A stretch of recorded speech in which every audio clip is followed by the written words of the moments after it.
Okay.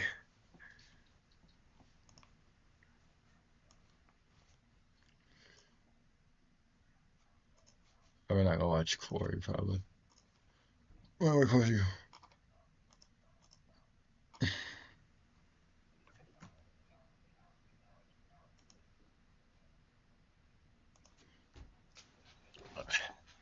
Let me.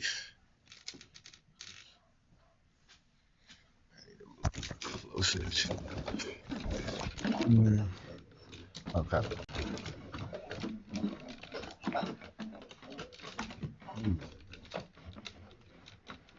Dang it.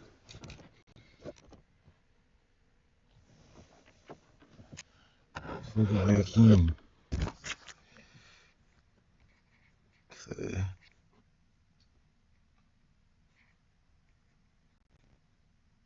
Uh,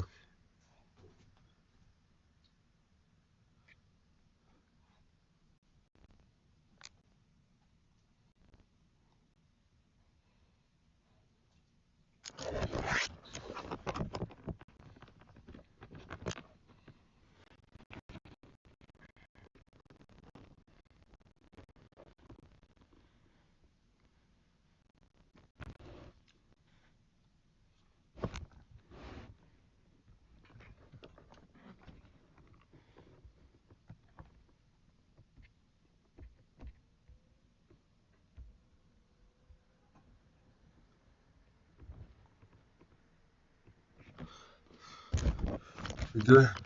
All right, we good. We good, yo.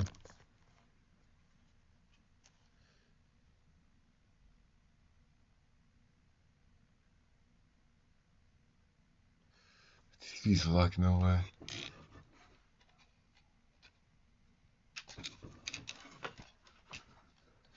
Hell no.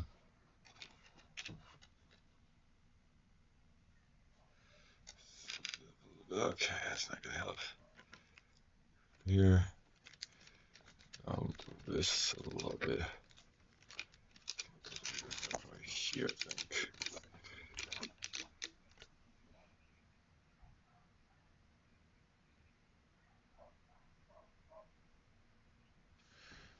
Do it before I got it. Wow, that's pretty good. Okay, let me get this in the stream.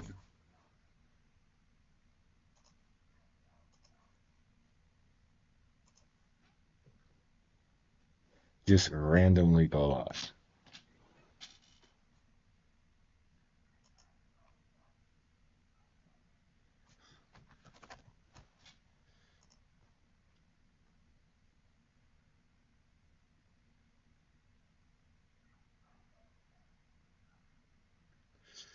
People can see who I follow. Dead down.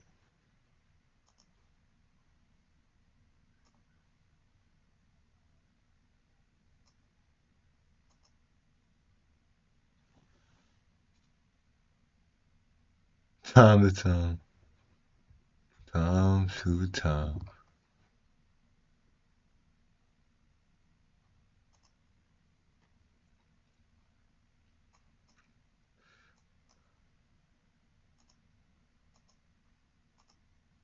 Post. Let's say,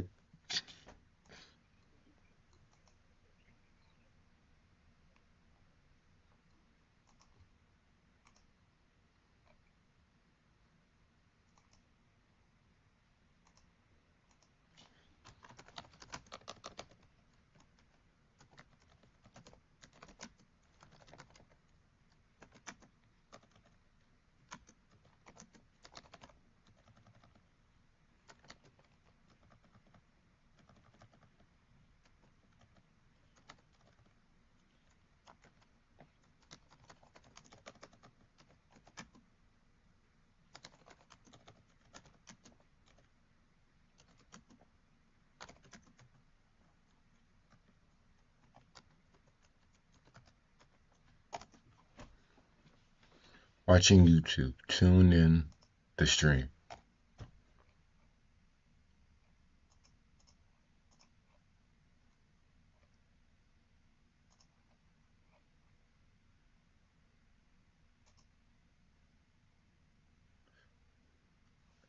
We'll be playing for like 2 hours maybe.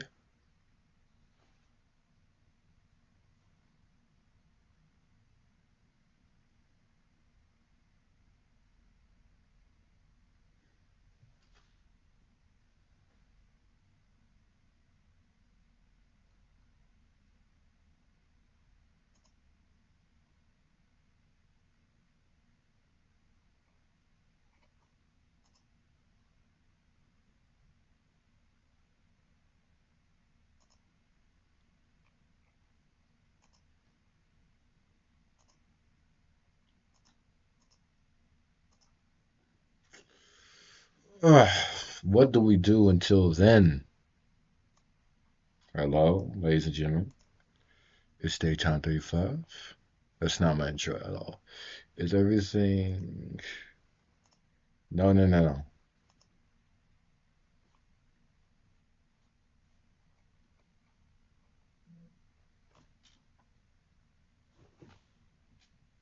no.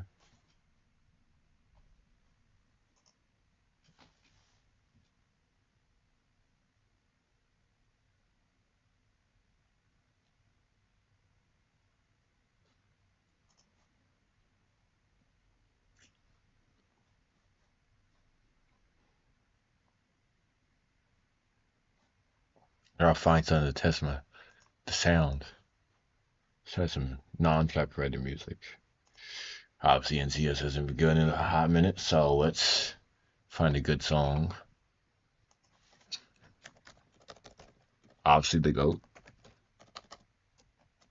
It's gonna get hard to get used to. I spelled his name wrong.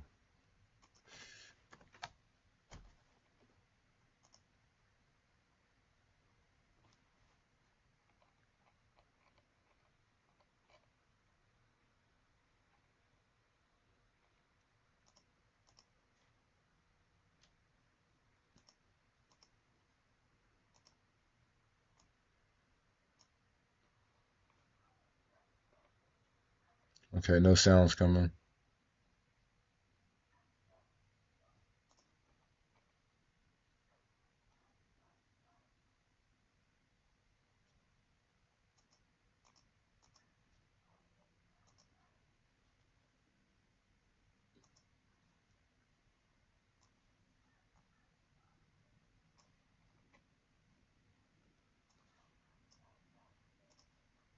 All right, there's no audio.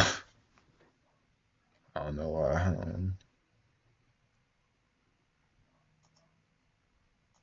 Go try my. Nope.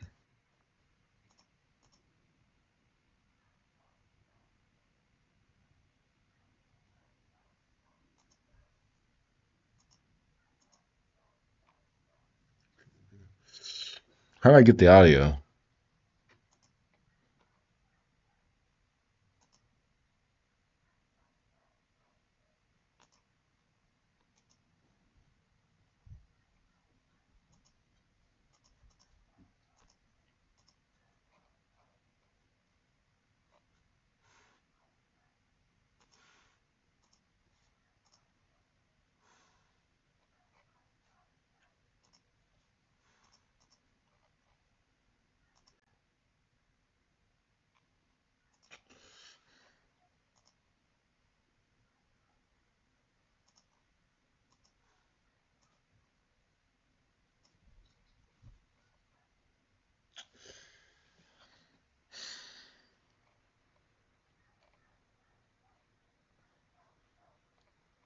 Okay.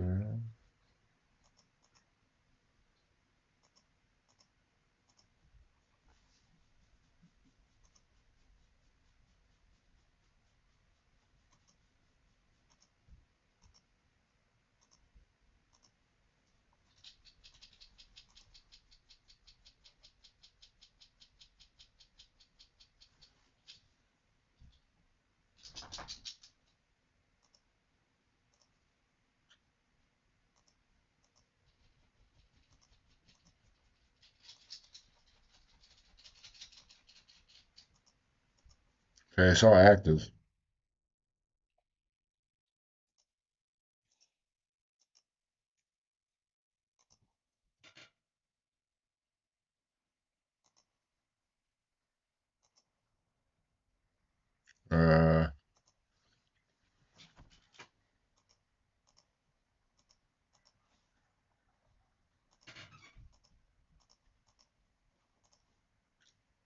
No. Oh, there goes my goat. Hold on, where is the freaking... Now, hold on, where is the... Wait, how do I get the audio?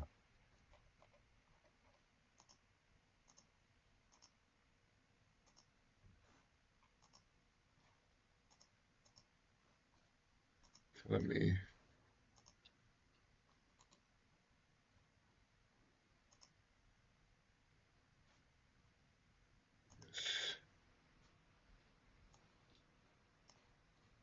Oh, that's why it's not working.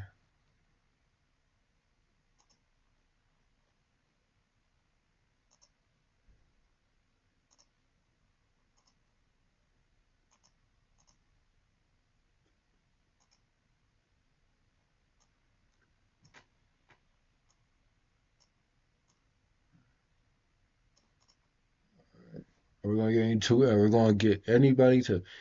So how do we spread the word? I got it. We boost our bus with rockets and fly to tailgates everywhere. Love it. Get a profit boost every college football Saturday with FanDuel. Is it loud enough? Why is everybody home? I'm tripping over some, or is this like blurry?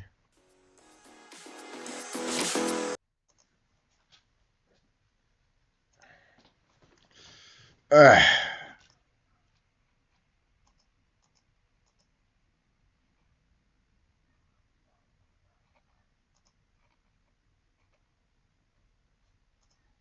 Everything look good?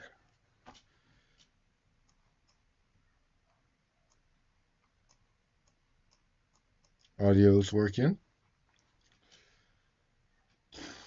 Thought we were gonna get people in the stream though. We didn't get anybody last time. It was kind of sad. I think it was just me. Who knows? We might have people got jobs now. I'm still jobless. It's sad. Y'all one person watching. Y'all one person watching. Wait. Y'all one person watching. Wait. Oh crap, crap, crap. Oh crap, crap, crap. Oh crap, crap, crap. Okay, we're back. It's decently delayed. Okay, I'm gonna go back. Okay, where is the freaking... Are we gonna get...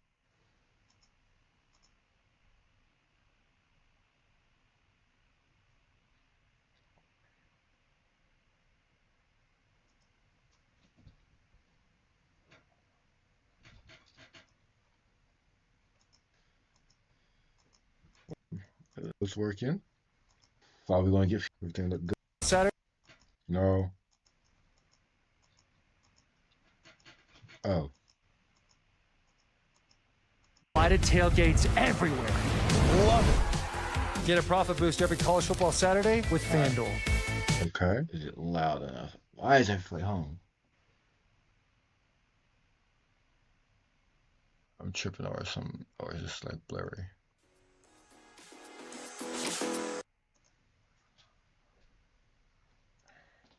All right, let's test how loud this is. Let's go to the... Oh my God, keeps dragging. Oh my God, keeps dragging. Jump to live. Oh my God, keeps dragging. Jump to live. Oh my God, keeps dragging. Oh Lord. Jump to live. Oh my God, keeps dragging. Oh Lord. Jump to live. Oh my God, keeps dragging. Oh Lord. Jump to live. Oh my God, keeps dragging. Oh Lord. Jump to live. Oh my God, keeps dragging. Oh Lord. Jump to live. Oh my God, keeps dragging. Oh Lord. Jump to live. Oh my God, keeps dragging. Oh Lord. Jump to live. Oh Lord. Jump to live. What is happening?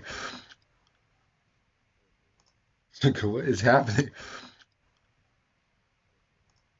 What is happening?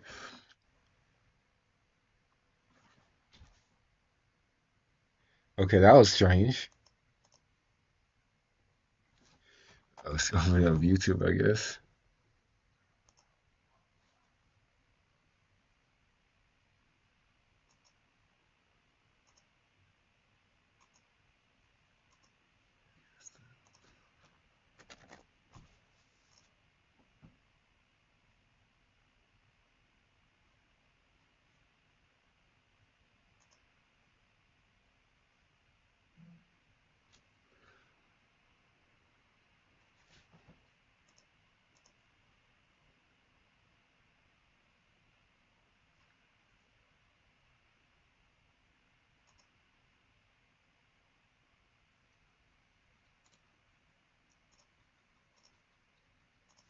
Just the window.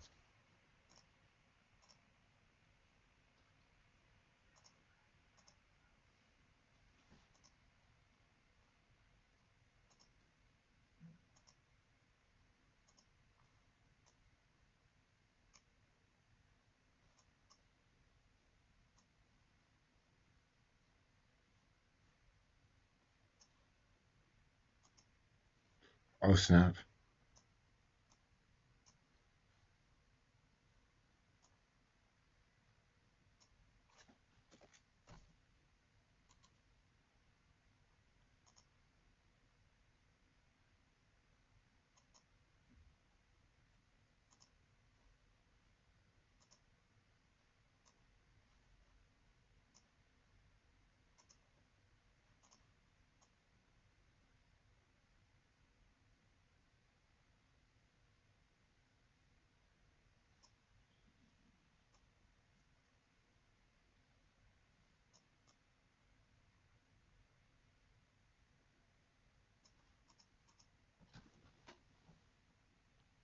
It's about there.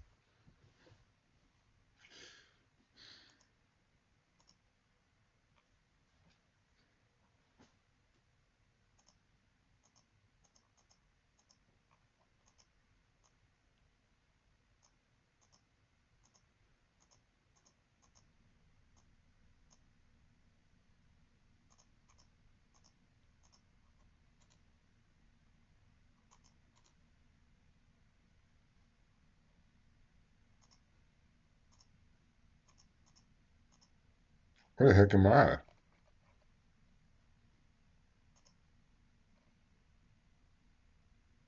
Where's the microphone? Is this microphone? Okay.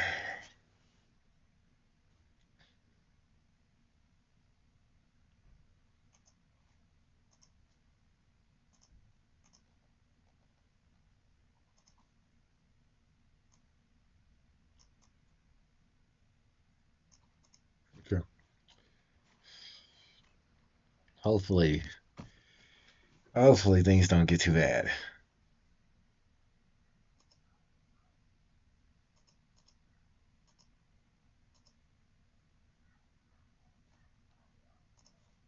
Wi-Fi, for some reason my Wi-Fi isn't doing as good. Let's get my live.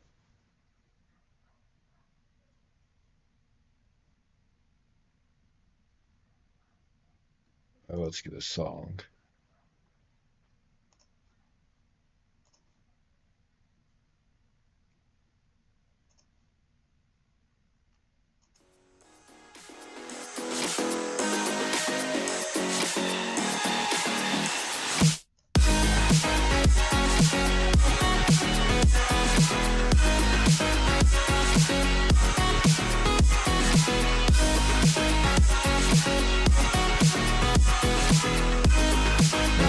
Okay. Burning down the walls, we let the monsters in, and now we're running down the halls. No, we can't let them win. There's an Okay, how loud are we?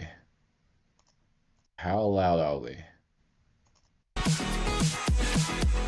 Burning down the walls, we let the monsters in, and now okay, we're decent loud. We have one. Hold on, wait a minute. Wait a minute. Wait a dang second. Wait a second. We got one viewer. This man's dedicated. He came to the stream. We got one viewer. We got one. That's something. That's something. That's something. That's something. Have you seen Breaking Bad? That's something. Have you seen Breaking Bad? That's something. How long you seen Breaking Bad? No. Okay. How long? Oh my God. Okay, hold on. We can't have me just. Let's mute this actually. Let's mute it. Let's forward. Okay. How long are you going to tune into the stream? That's the real question. Who are you? Okay, let me switch screens because I don't want exposure information. So I'm going to switch screens and go to your channel. Where is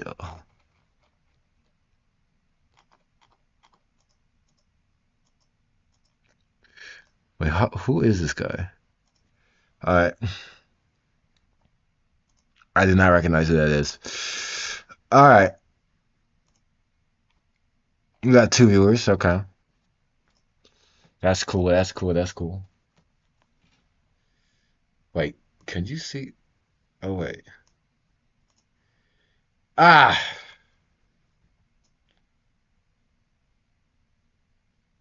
I just realized I don't have it on desktop. I have it on window.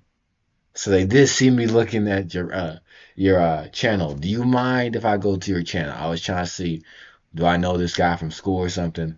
But have I seen Breaking Bad? Before I answer that, how long you gonna be in the stream? Second, I have seen it. My friend, my friend showed me it. No, no, okay. I remember how I've seen it. I remember how I've seen it. I was watching a guy watch it in one of my classes. I was like, that's very interesting. And I was like, what is this show? And they said Breaking Bad. I was like, it's like a new show. And they said, no, it's pretty old. I was like, why are you watching it? Have you never seen the show before? He said, no, I'm just rewatching it. And I'm like, okay, so what's the show Breaking Bad about? I look it up. I don't know when I looked it up, but I looked up how, I don't know if it was after the show, before the show, when I was watching the show. I looked up how popular is the show, or how good the show is. And it's in the top 3 best shows of all time. So that's kind of crazy. Now, let's see if anybody else is going to tune into the stream. I gotta be careful. I gotta be careful that I'm showing you. Okay, actually, I might actually do. Actually, I might just do. Okay, hold on. Let me delete this one.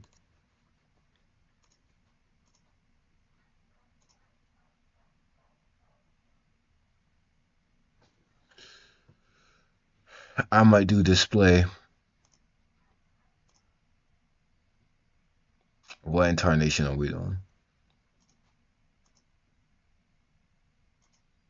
There it is. Okay.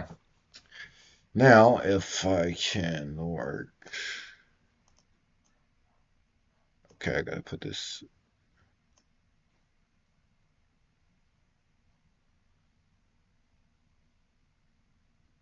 Oh, Lord.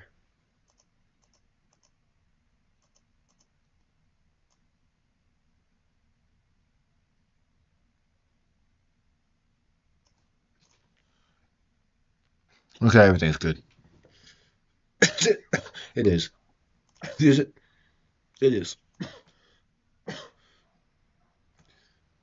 I might be in the stream for a few minutes. It depends on what my dinner is.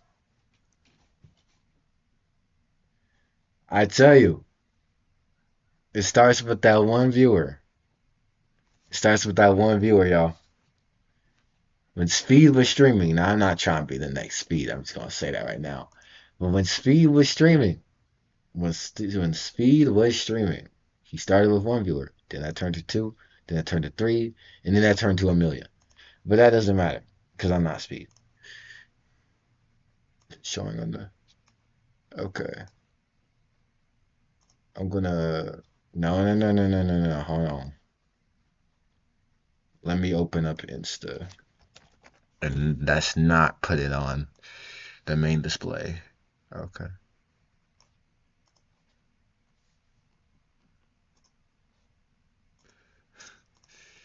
Interesting, interesting.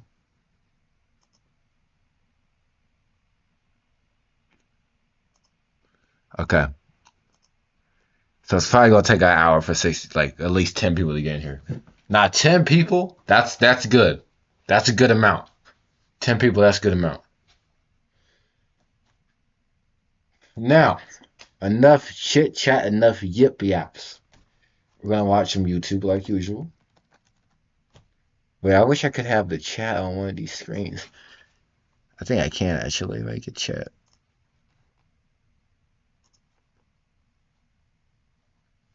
You can add chat on here.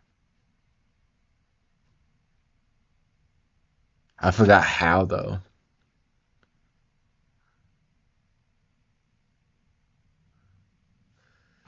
Hold on. Okay.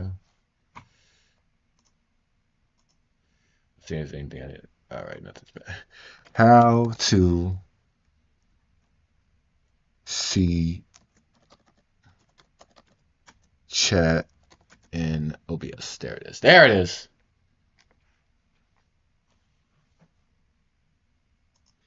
Show me images. I'm a visual learner. Docs.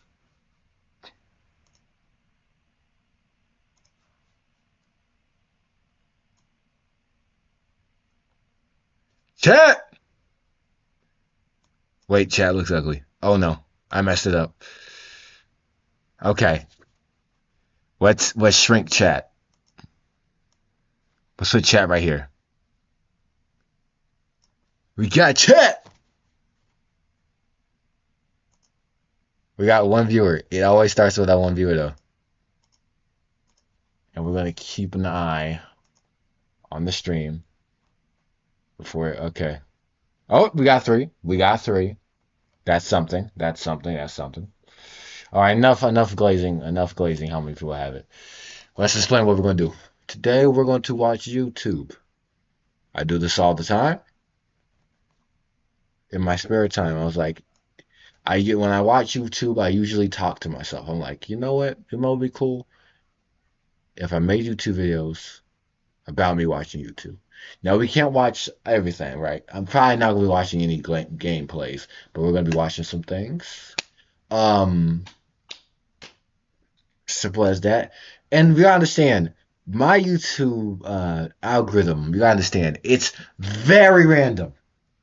You might have, we might watch some Kai Cenat. We might watch some indie animation. We might watch some video game stuff, video game lore, some anime stuff, some movie reviews, pretty much anything we really want, if we be honest.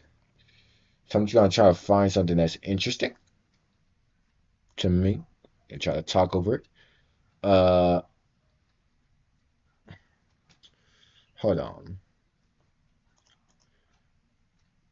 Uh, oh yeah. But the number one thing I want to watch, and the main reason why I'm here, is to watch Knights of Guinevere. So we're gonna explain what Knights of Guinevere is. So, obviously, if y'all know Glitch, right? What's unmute? What's unmute? What's unmute? What's unmute? What's unmute?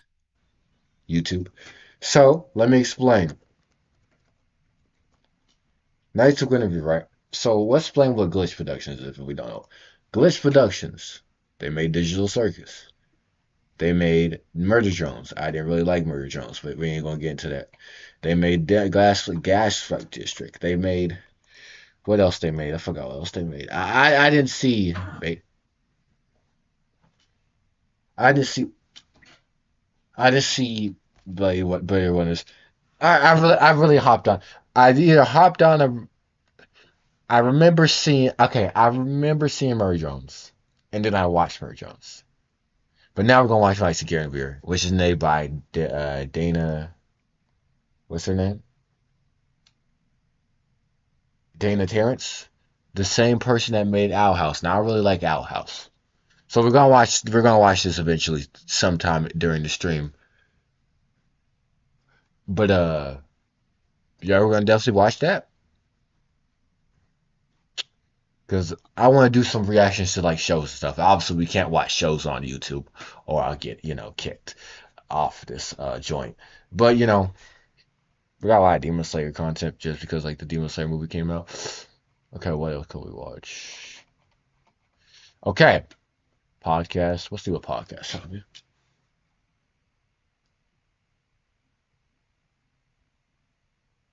Law enforcement, trailers, reaction videos,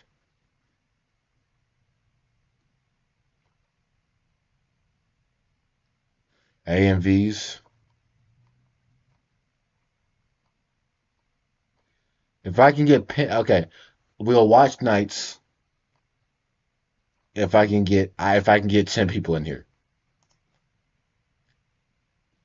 Got sued. Cardi B is fooling anybody. Okay, everybody. Okay, we might check that out.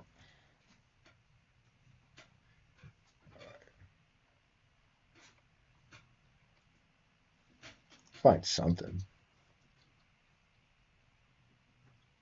Ah, he left. That's cool though. I don't mind.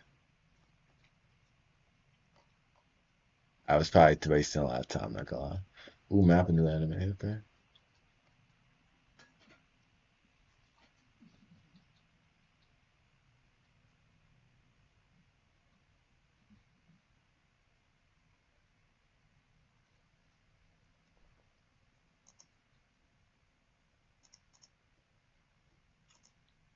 Alright.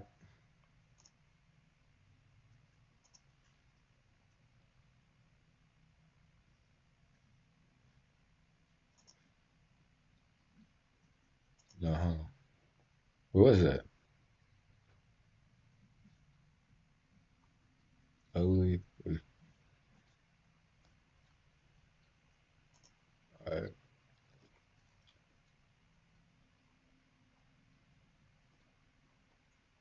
You know what? I saw Kai. I saw Kai. Kai seems to be. First of all, we gotta talk about Marathon 3. We gotta talk about Marathon 3. We're going to watch this. Oh God, it's we're not being here for 2 hours. How you doing? Hell yeah, buddy. Good. All right, we're gonna watch Kai do some bullshit with JJ and Denji. Deji, not Denji. I'm thinking Chainsaw Man. Deji. We're not gonna be here for the 3 hours. I'm just gonna tell you that. We're probably gonna skip around a little bit. So let's get started. Let's Okay, listen, I ain't gonna lie. KSI Let's watch FNAF videos. Wait, who?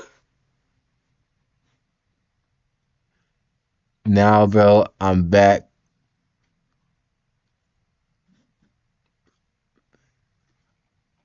Let's watch FNAF videos. This man want to watch FNAF videos.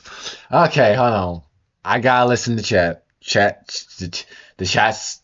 I'm not gonna say that. I don't know if I don't know if I can say that. FNAF. Wait, who? Okay, who's Begos?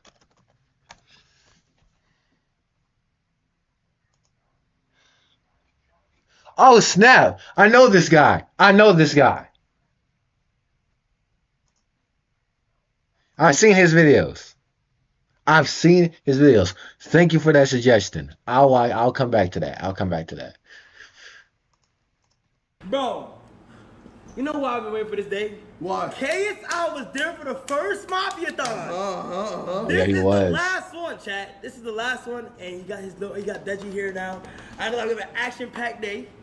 I know like we was wild last time. You think FIFA get shot in the That nigga's not reaching the mill. He is not reaching the 1,000,000 subs. He only got 4 more days. Dang, it's already about to be 4 more days until this freaking what's that joint called? This month ends, bro. That's kind of crazy. I wish you could see your viewers during the docs. Hopefully you can. Can we? Stats. No, we can't. Other stats. Yeah. Okay. Sure. Docs. I'm not trying to control the hoe. Yes, disable. He ain't going. Okay, let's be honest. I wasn't there for Mafia-thon. Okay, okay, I'm gonna be honest. I did not start watching Kai. I think I've heard about Kai Cenat. I did not start watching. I don't like watch Kai Cenat, but like whenever he does something that seems interesting, I'll watch it. I didn't start watching Kai Cenat until he got that freaking. What happened that time in New York where he caused a riot? That was all back in 2023. It's kind of crazy. So I started watching him. So okay, what's this man about? He's pretty cool. I wasn't there for Mafia one because I wasn't watching him. Mafia-thon 2. I haven't seen. No, I haven't watched all of it, but I do remember. I do remember. Um, I do remember how crazy it was because here's the thing. Every single time I opened YouTube, he was always doing something. I was like, how is that possible? Masta. I don't know who his Masta is. Oh, do we got 4 people in the stream? Well, ladies and gentlemen, we're watching Kai right now. I was explaining some things. First in the chat, Brian, I think that's how you say it. Brian suggested FNAF videos, so we're gonna watch FNAF videos later.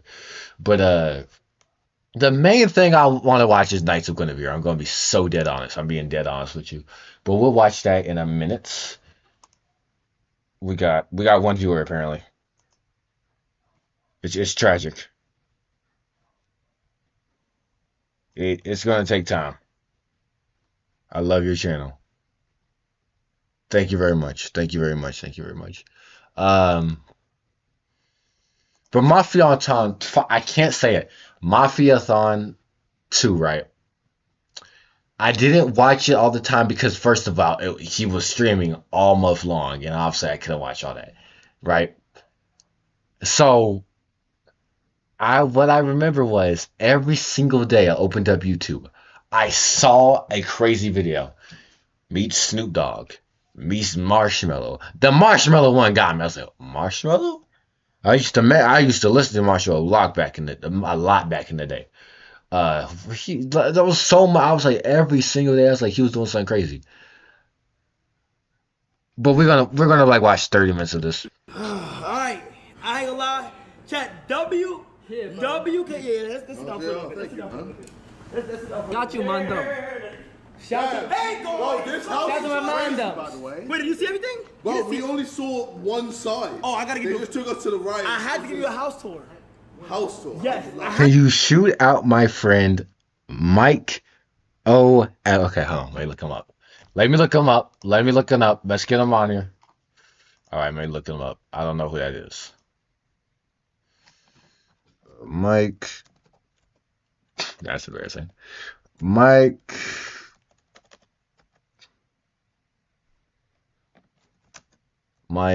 What's the name?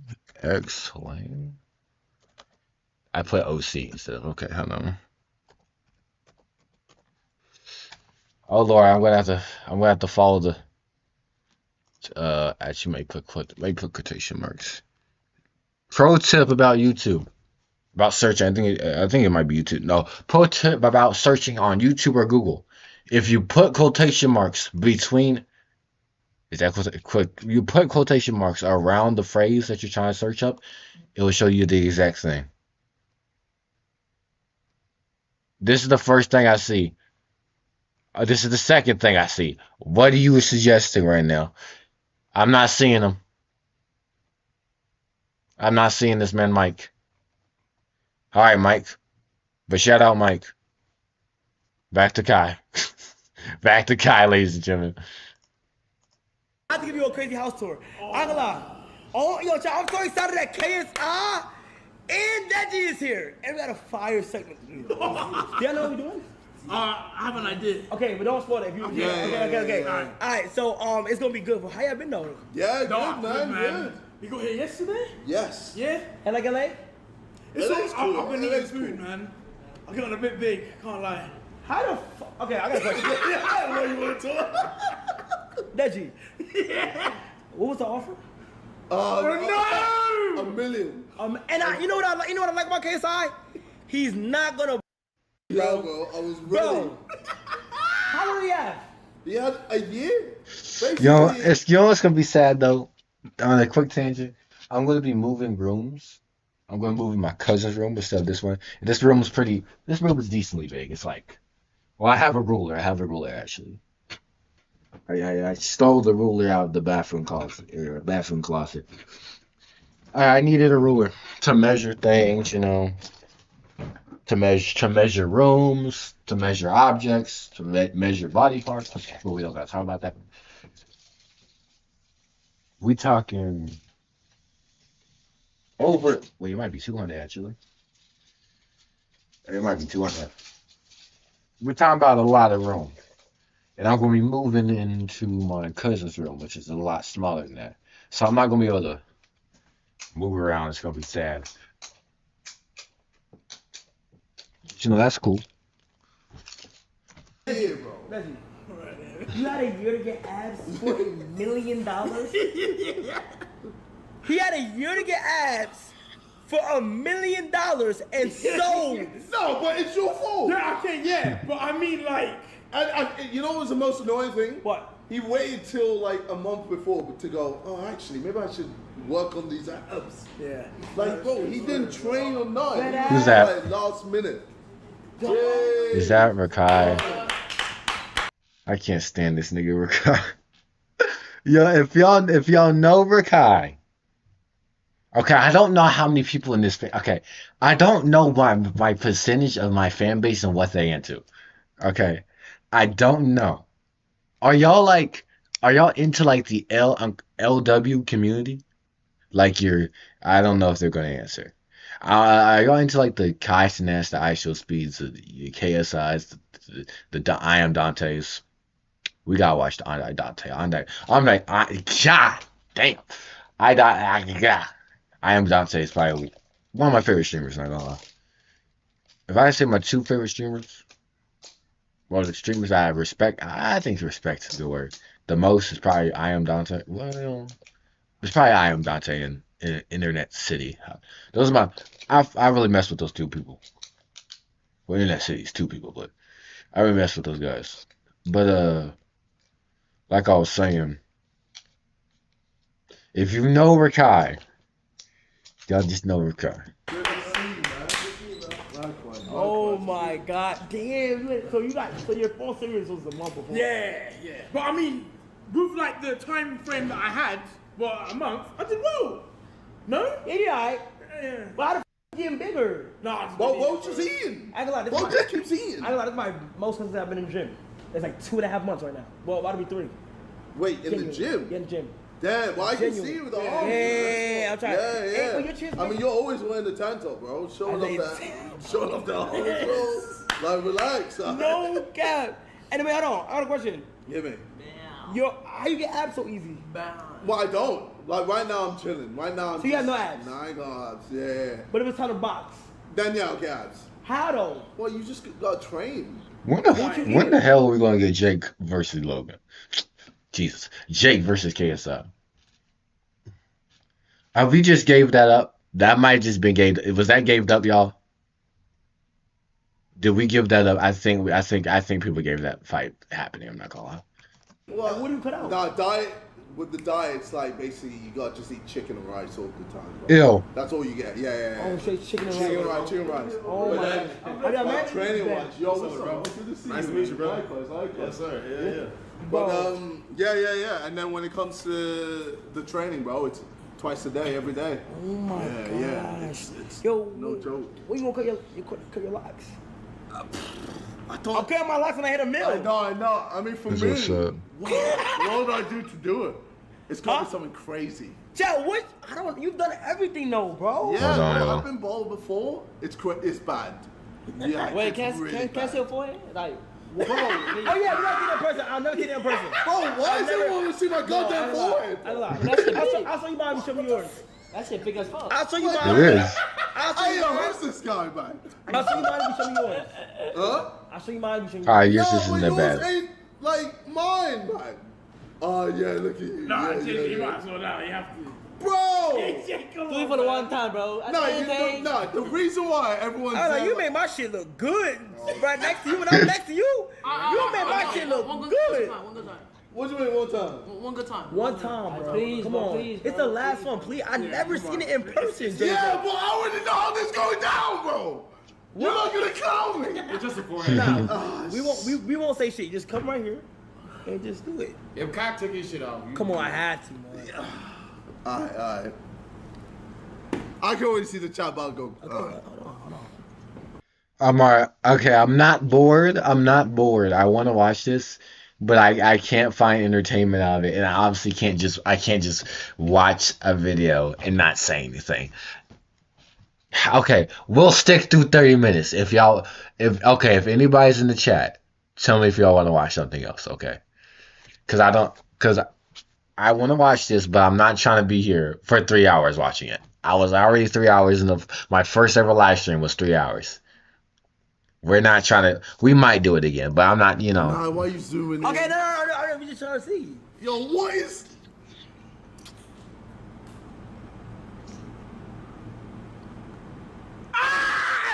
What? It ain't even that bad, bro. It got worse. It got worse. KSI. It got worse. Wait, yo, what? No, JJ. Oh, JJ, all my life, without that bandana, you're ugly as This shit. man. Yo. Bro, honestly, like maybe I didn't get like a Okay, shape hold up, on, but, no. like, 25 get I'm about to let 25 get appreciated. No, I'm gonna tell you right now. Oh, you know what you do? Beijing. You gotta no, get Beijing. That's Yeah. not gonna say nothing. Or Turkey, bro. You're rich as No, fuck. bro. Turkey. You might as Yeah, well but go it'd be Turkey. so obvious. No. It'll be so obvious. I come through, all of a sudden my hairline's here. I'm gonna be like, you look Okay, different. where you got them jeans from? That? That? I think it's more my mom. Yes, Oh, your mom. God, that's just bad too. Jesus. Wait. Normal. So how you don't have the big forehead? You don't think it's big? Is it good? It's not as bad compared to KSI. No, on a regular day, on a regular. Hey yo, who is this guy, man? It's big. Yeah. Wait, you're saying it's big? But compared to him, though, it's not like That that. big. This shit big. That's It's big. It but ain't big, bro. Like, Yes, big. it is. Like, that's a big forehead, gang.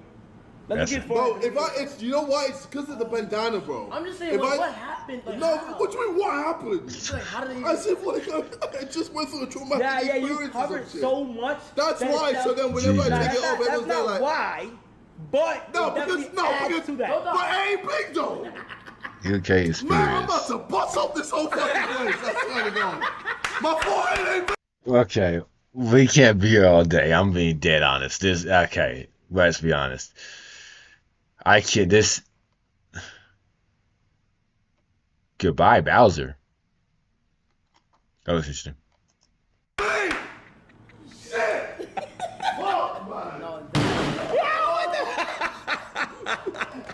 Calm down, bro. Like, you Calm down. can't even fix it. So why you got mad? Yes, he can. Yes, he can. He could fix it. You cannot fix the forehead like that. Yes, he can just go bald. How? Go boys, ball. What you mean? How? No, I'm saying about Yes. You would have to take the dreads out and then like comb it No. over the front of it and make No, a I hairline. don't know. If I just Chris, cut the Chris whole next thing door off, in law, and he went bald. Now he's normal. Ooh. God damn, KSI. No. God damn, bro. man. No, it couldn't be the bandana though, cause it's just a bandana. That's It's what the I'm saying. bandana, bro. It's like you keep covering it up so much and then it turns into a muscle. You could tell. No, oh my God. If you was the headbutt, he'll die. Y'all. Okay. Is chat in here? Hold on. It's saying I only have one viewer. I don't know if that's me. I'm gonna ask chat. Chat!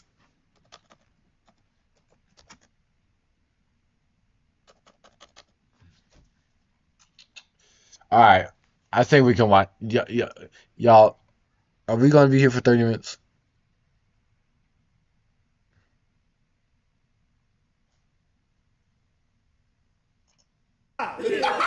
Yo. Send him to the afterlife, bro. I was like, if you was to headbutt somebody, oh my gosh. Bro, But I ain't gonna lie. what's this on your neck? Oh, not that. Why the hell does he have a net? Okay. Okay, I'm gonna be honest. I'm never gonna get a tattoo. I'm never gonna get a tattoo.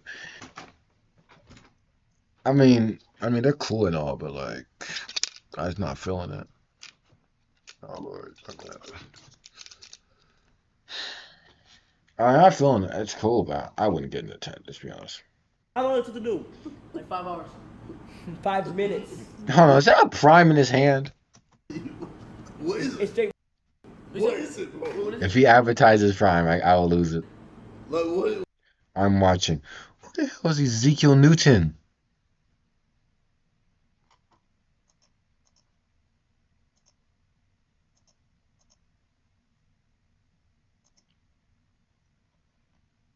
Mm.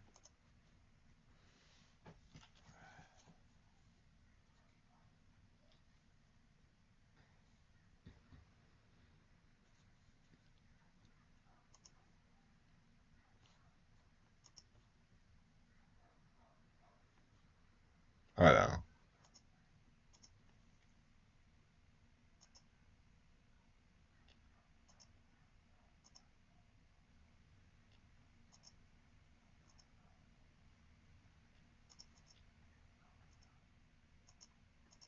What's the time? It's about everything about my life and shit like that. Yeah. Is that a Why you lie? a fucking Well, why lie? is there a tree? You said what? It's like a tree. Stop. What? I'm just see like, feel me? That's cool. Just chill this. Shay, chill this, I chill this. wasn't there when KSI put up the first Mafia down, bro. That was not there. Yo, we had so much fun. That was probably one of my favorite days. Oh, That's when the Oh, first man, Mafia down. I ain't gonna lie, you showed love so early. of course. That shit was crazy. Now Deji here, I on, love come Deji. on. I love Deji, man. I ain't gonna lie. So first things first. Okay. You might as well, cause hold on, I'm gonna tell them what we better do, but we have to go. Make sure. Oh, bro. What? You got a screen in your computer. Oh yeah, y'all gotta sign this. Yeah, y'all gotta sign this when y'all come back. What the hell? Yeah, I give away a PC every day. It's day 25. Bro. Oh yeah. Oh my god.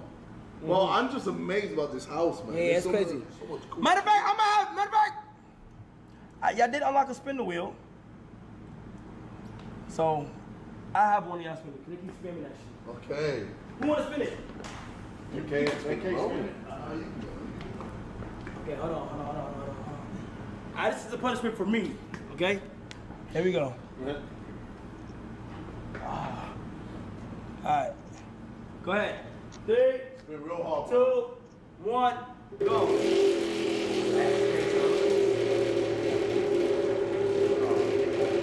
I tell you, man, sometimes I'm shooting in shots. Let's see what it lands.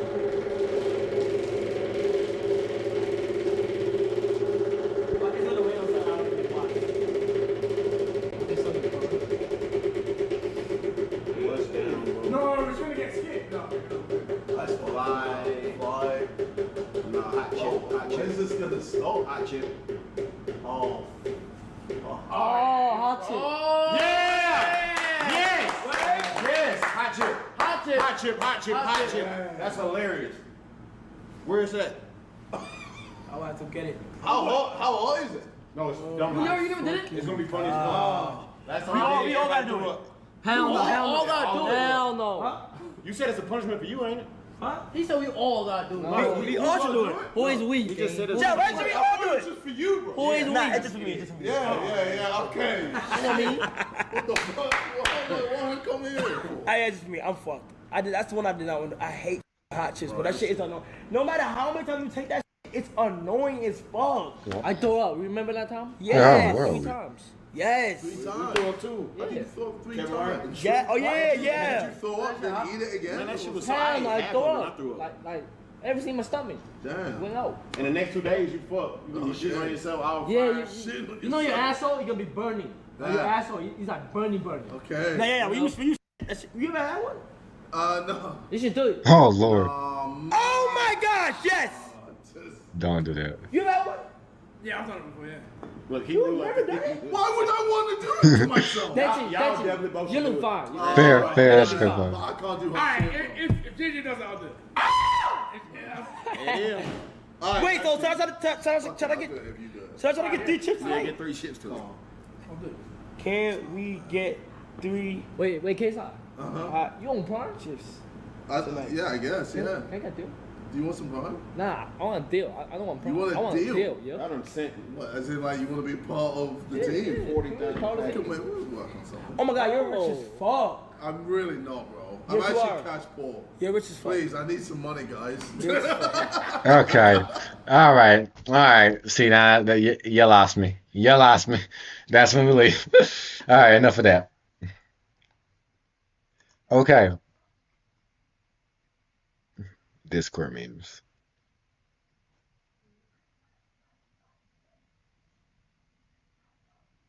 YouTubers that vanish. Ooh.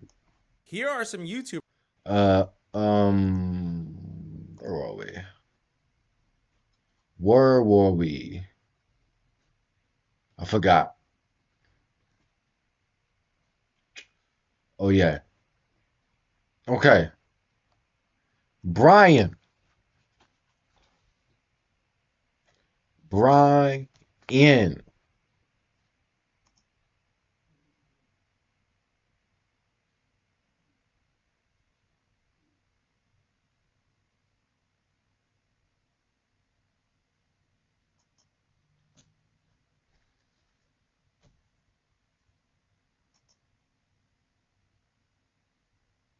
Add as a mo- I'm not adding Brian. I'm not adding anybody as a moderator. Brian. When you come back, we will watch the FNAF videos. Okay, Brian? Just for you, we'll watch FNAF. Alright. So, Brian, tell me when you come back from dinner. You're probably not going to see this, actually. Okay, I may just text. Brian, let me know when you are back back to nope to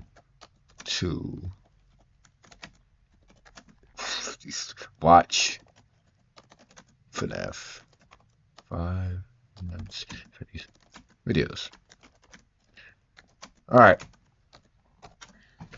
Brian, let me know when you are back to watch FNAF videos. But till then, we're gonna watch political stuff.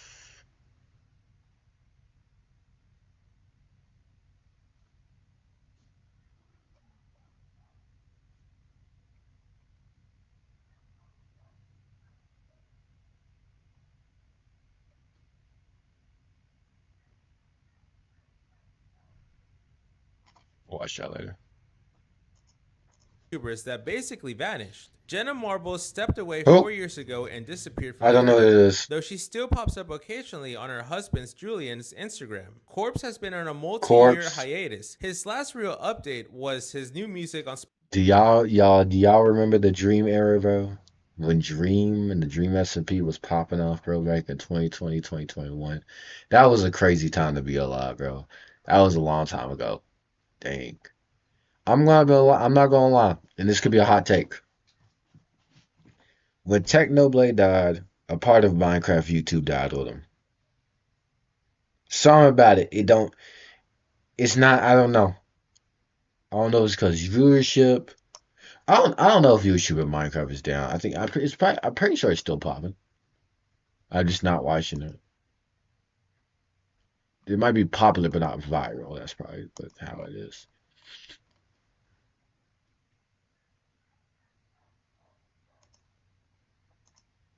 Nintendo of America. Right. Actually, let's see. Spotify in late 2023. Mr. Bro, who is actually Mr. Beast's brother, stopped uploading about 3 years Mr. Flipping Bro. That man literally copied Mr. Beast and everything he did. He had a cool logo though. I think he changed his logo actually. Mr. Beast. No, not Mr. Beast, Mr. Bro. Oh. This is my brother. Come here. Don't be camera shy.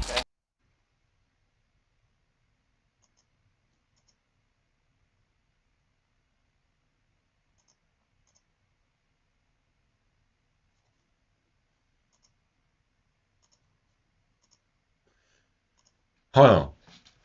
ago, and now works behind the scenes on Mr. Beast's channel. He briefly resurfaced for a short time with Austin Ecker, then dipped again. Niga Higa, one of the original YouTuber creators, stopped uploading to his main channel about 4 years ago, but he still posts on his streams. He now has a stream channel called Higa TV, and Sky Does Minecraft now does Sky Does Everything. He quietly posted and shift focus to music under the new name Net Nobody. Aliland went quiet for over a year after a feud with SS Sniper Wolf over stolen content, She's been semi-active on Twitter, but hasn't returned to YouTube. And Pat from popular MMOs, he went back to prison, came back and explained it, and then got arrested again. Here are some YouTubers that basically He's out. vanished. He's out, Jenna y'all. Marble He's stepped out. away 4 years ago and He's out. I think he's out. Unless he just got arrested again. That'd be crazy. I just saw the most messed up absolute Batman theory, and I'm scared that it might come true. Okay. So we all got to see the heinous creature known as Absolute Joker. The writers already made it clear that Absolute Joker is going to be way worse than Absolute Bane. How? This is what Absolute Bane did to all of Batman's closest friends. He experimented on them and deformed them. So the question is, what could Absolute Joker do that is so much worse than what Absolute Bane did to Batman? Well, we all know that Batman's mom in this universe is alive and well. And people are saying that not only is he going to do something to Batman's mom, he is going to somehow transform her into this universe's Harley Quinn. Just imagine how messed up this entire situation would be. And considering how messed up the Absolute Universe is, I have a feeling that this might actually happen. Imagine this version of Batman having to have his own mom as a member of his rogues gallery. I'm praying nothing happens to Martha Wayne, but we all know that one way or another, it's not going to end well for her. We're gonna talk about Absolute Batman for a second. Jesus. That man's cooked. Okay, we gotta talk about Absolute Universe, right? So basically, the Absolute Universe is basically where Darkseid hates the Justice League so much that he makes a universe that the Justice League's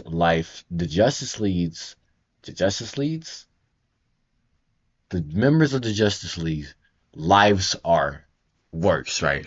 They're not as, great, So Batman got the short end of the stick, okay? He got the worst one, right? That's why everybody's only talking about Batman in the universe, right? He has no crazy training. He has no money. He's like a middle class. He has none of the gadgets, none of the smarts. He's just a normal guy in a bat suit that works out. And he's fighting Godzilla, Killer Croc, this monstrosity, Bane that's literally as tall as this room. Probably bigger than this room, actually. It's like, it's pretty bad. Let's say it's pretty. Actually, maybe just move this TV a little bit. It's pretty bad. It's pretty bad. I just saw the most messed up absolute Batman theory. Okay, tell me. Count him. Cause you the Godfather. 1, 2, 3, 4, 5, 6. Okay, I'll count you. Okay, relax. 1, 2, 3, 4, 5, 6, 7, 8. 7, 8. 9, Damn, 10. what the hell? Okay, tell me. They all got big foreheads. Do I have a big forehead though? It's fine. It's good. Oh. Should we just watch the Kai Cenat shorts? Just shorts of Kai and not watch like a whole video? Yeah, that's fair enough.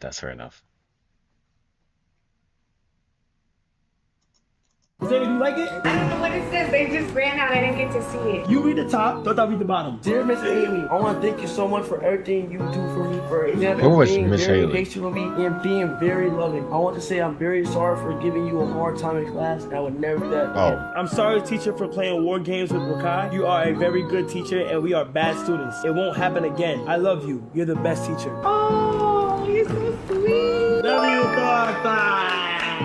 Thank you. That was very nice. Oh. Where you got them jeans from? Dad? I think it's more my mom. don't care. Bro, Alan from Lincoln Park gave you these drumsticks, bro. No shot. Congratulations, bro. That's fucking nuts. Yo. W's in the chat for drummer. Don't give this man raisin grills, bro, please.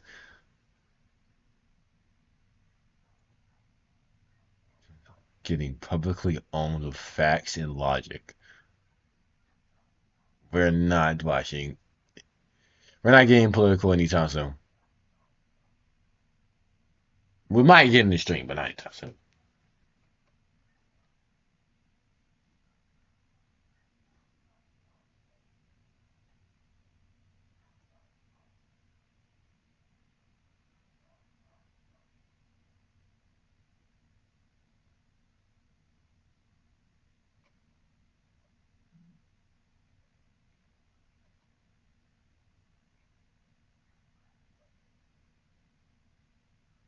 All right, finally, something interesting.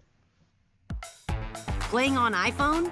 Now you can play unlocked with Google Play Games on PC. The original plan for Avengers Endgame was... The original plan for Avengers Endgame. Instagram! Wait, actually, let's not... Let's not,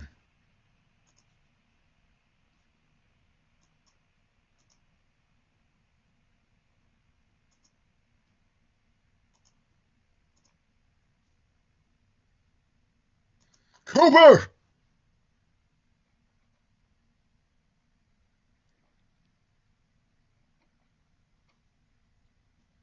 I gotta check who likes my, who liking the post. Probably gonna take like an hour, probably. Until we see some real, progress.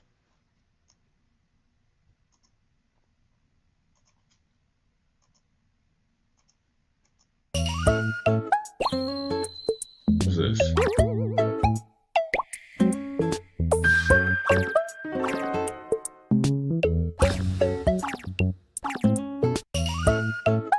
Hey, this would be the worst time for someone to pop in stream, not gonna lie. Okay. Let's get rid of that. Let's get rid of that, ladies and gentlemen. Yes.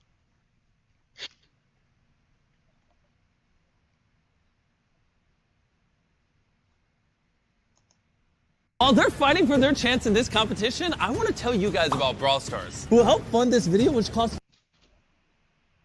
While they're fighting for their chance in this competition... Oh, I was about to say, I'm like, hold on.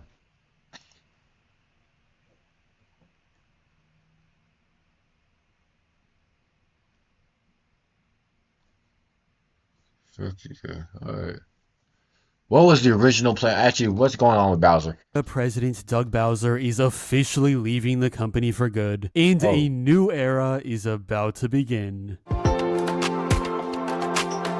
There's a guy named Bowser at Nintendo.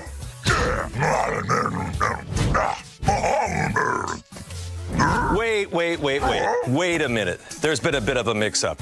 You're not the right Bowser. Sorry, but I'm the right Bowser for this presentation.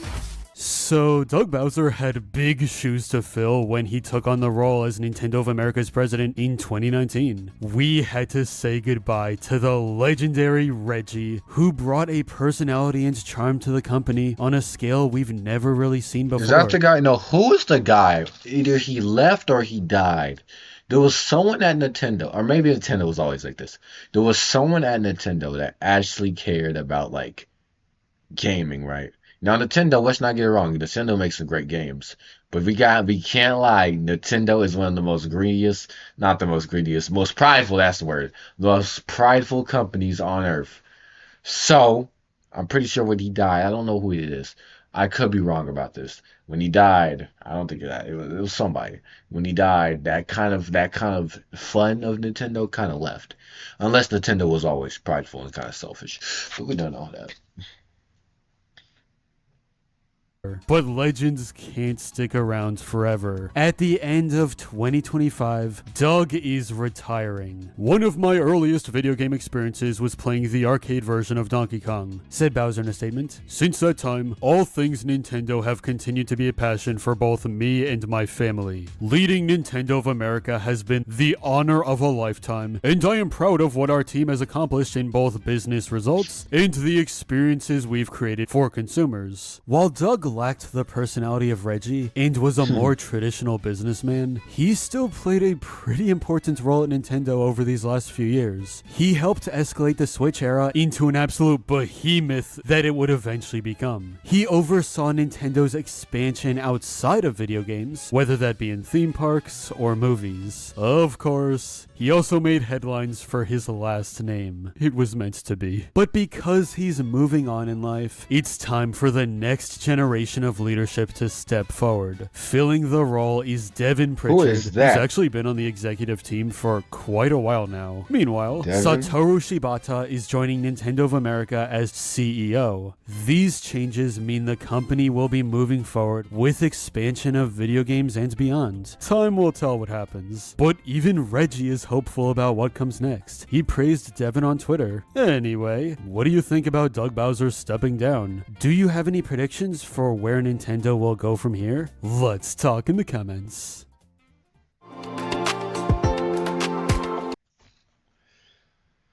Next, what was the original plans for Endgame? Completely different from the movie we know today. Marvel once considered killing off all 6 of the original Avengers in one brutal ending. Thanos nearly appeared holding Captain America's severed head as a warning to the team. The time heist was designed to unfold. This isn't DC. This isn't DC, people. No, we got. Did I already mention this the last stream? I think the biggest issue I have with the Snyderverse, honestly, I'm excited for James Gunn's new interpretation. I heard they changed the Superman's backstory. I need to check. I need to watch that film. I need to watch the new Superman. But I'm a little nervous for it because I feel like there's not gonna be a lot of James Gunn is trying to be like, we have this big universe, but not everything's connecting, which is kind of disappointing. I'm pretty sure. I'm gonna be honest. I don't think we're gonna get to like a Justice League movie anytime soon. I'm thinking like.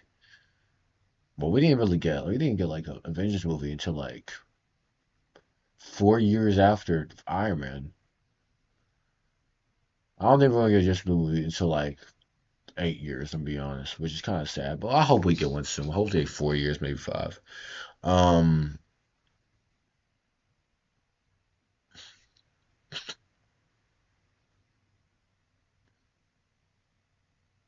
All flawed fights in One Punch Man season 2. That looks interesting. But one problem I did have with the Snyderverse was I feel like it was too fast going, right? And Marvel had this is how Marvel did it, right? Marvel had Avengers, which was pretty, it had a bigger plot to it, which is being Thanos. Thanos was in the background, but it was still kind of his own contained film. I'd say like Justice League and like Avengers on the same level. But Avengers had Age of Ultron. Age of Ultron was its own little thing. You don't have to worry about no characters dying. Well, Quicksilver. You don't gotta worry about your main characters dying. You don't have to worry about any of that. But then if we go to Endgame, then we go Infinity War, then we go to Endgame, and that's where like characters start dying and stuff. And I felt like the problem with Zack Snyder's universe was there was no mid film. There was no film between the Zack Snyder. I believe it should be Justice League 1, Justice League 2 would be like something about Brainiac, where like it's just no characters are gonna really die. And then we ended with the last 2 movies. I feel like we started to see the big threat. The big threat destroys everybody. The big threat loses, but still a lot of people died, and that's the end of the universe. But the DCEU is over now, so it really doesn't matter.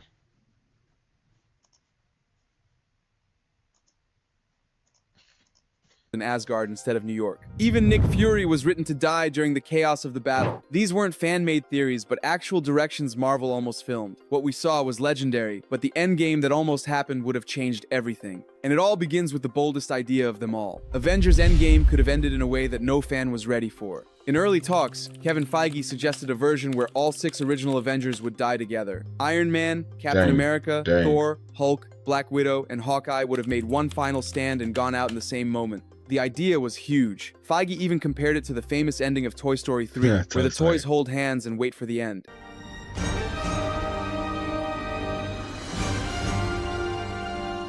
In this plan, the Avengers would have done the same. After years of battles, victories, and losses, their story would close with one massive act of sacrifice. The Russos thought about it, but in the end, they turned it down. They felt that killing everyone at once would be too heavy. It would have crushed the audience. Yeah, fair. You gotta leave that to DC.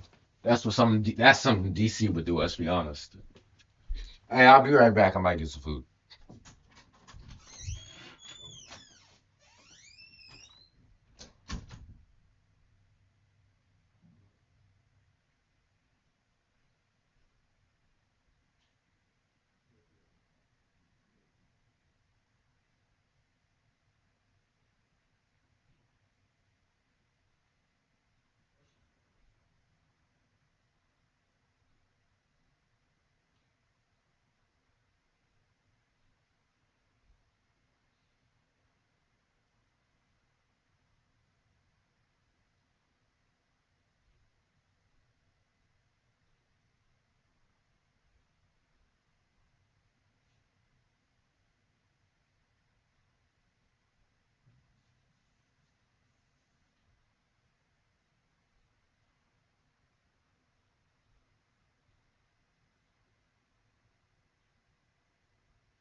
Leaving no space for moments of hope or joy. After following these heroes for more than a decade, fans deserved more than a single note of sadness. So the Russos built a different path. Each Avenger would finish their story in their own way. Tony Stark, who had always run from sacrifice, finally gave everything to save the universe. Natasha Romanoff, who carried years of guilt, gave her life to protect the people she loved. Steve Rogers, who spent his whole life fighting, was finally given peace and a second chance with Peggy. Hulk and Hawkeye lived on to carry the legacy forward. This mix of endings gave the film balance. Fans could cry but also smile. They could mourn but also celebrate. Endgame became more than just a goodbye. It became a tribute to every Avenger, each leaving on their own terms. After rejecting the idea of killing every Avenger together, Marvel still considered a different plan. This time, the focus was only on two heroes, Steve Rogers and Tony Stark. In this version, both of them would have died side by side during the final battle against Thanos. Think about what that would have meant. Tony and Steve were the heart of the Avengers. Awesome.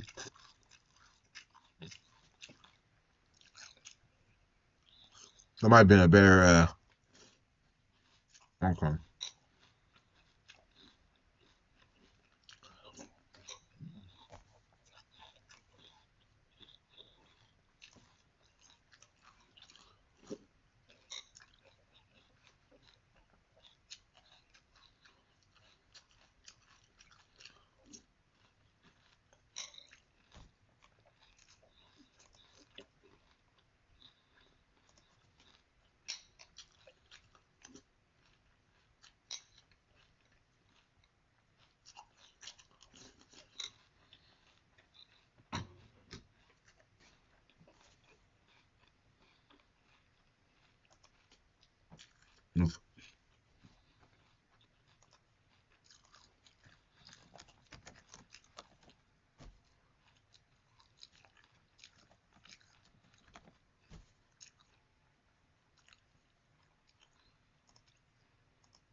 I still can't find this dude, Brian.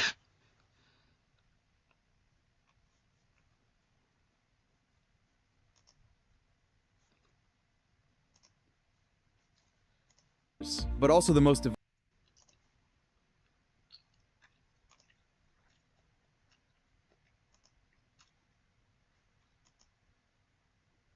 divided. Their friendship broke apart in Civil War, and much of Endgame was about healing that split. Having them fall together in one last sacrifice would have been a powerful symbol. The two leaders, once at odds, reunited in death to save the universe.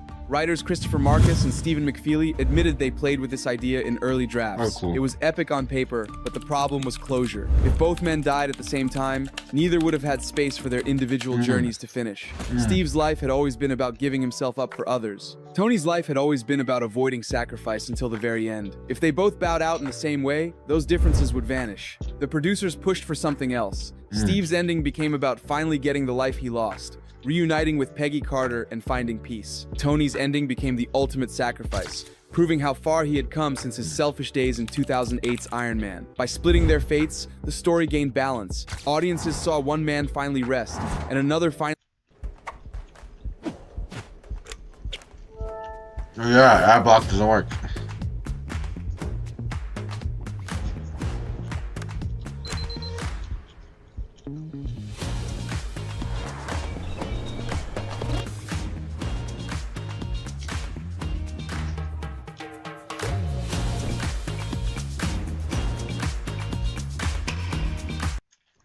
finally give everything. It was the perfect contrast. Steve's happy ending and Tony's tragic ending. And that contrast made the finale stronger than if they had shared the same fate. Thanos was already terrifying in Endgame, but the writers once planned to make him even darker.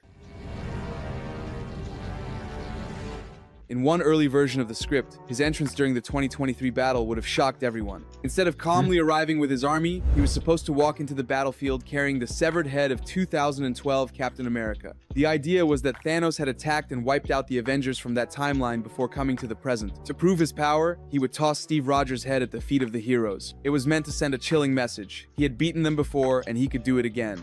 This would have been one... That was sharp.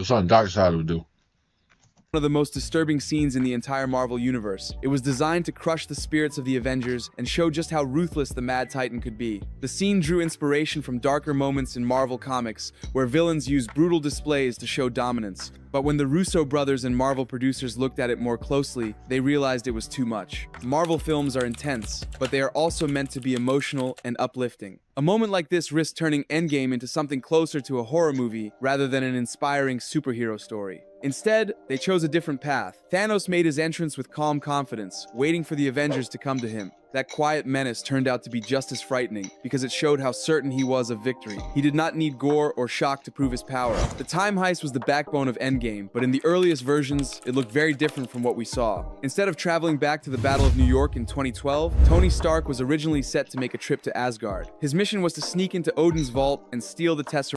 Asgard. Alright.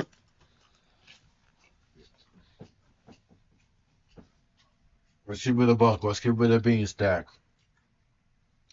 Iron Man was not sneaking into Asgard.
Before Loki could get his hands on it. To pull this off, Tony was going to use a brand new stealth suit. It would have made him invisible, allowing him to slip past guards and traps inside the vault. This was not just a fun gadget idea, but also a nod to the kind of clever tech solutions that defined Tony's character from the very beginning. But there was a problem. Even if Tony was invisible to everyone else, there was one Asgardian who could still spot him, Heimdall. In early drafts, this led to a tense face-off between the two, with Heimdall sensing that something was wrong and challenging the intruder. For Tony, it would have been a high-stakes sequence where his wit and improvisation mattered more than his armor.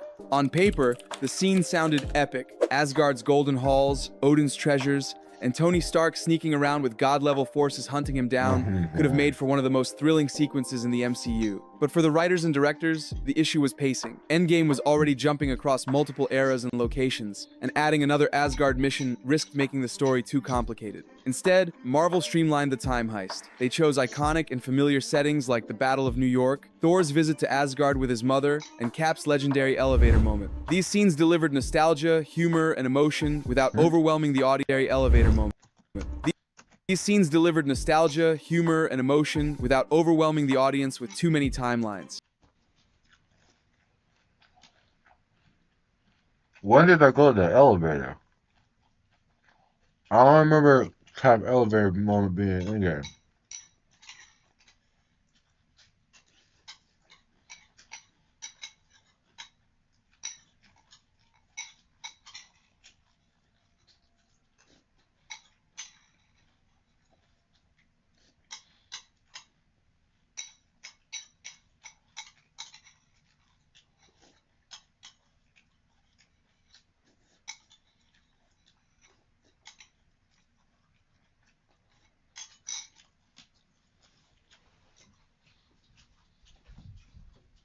I'll be right back.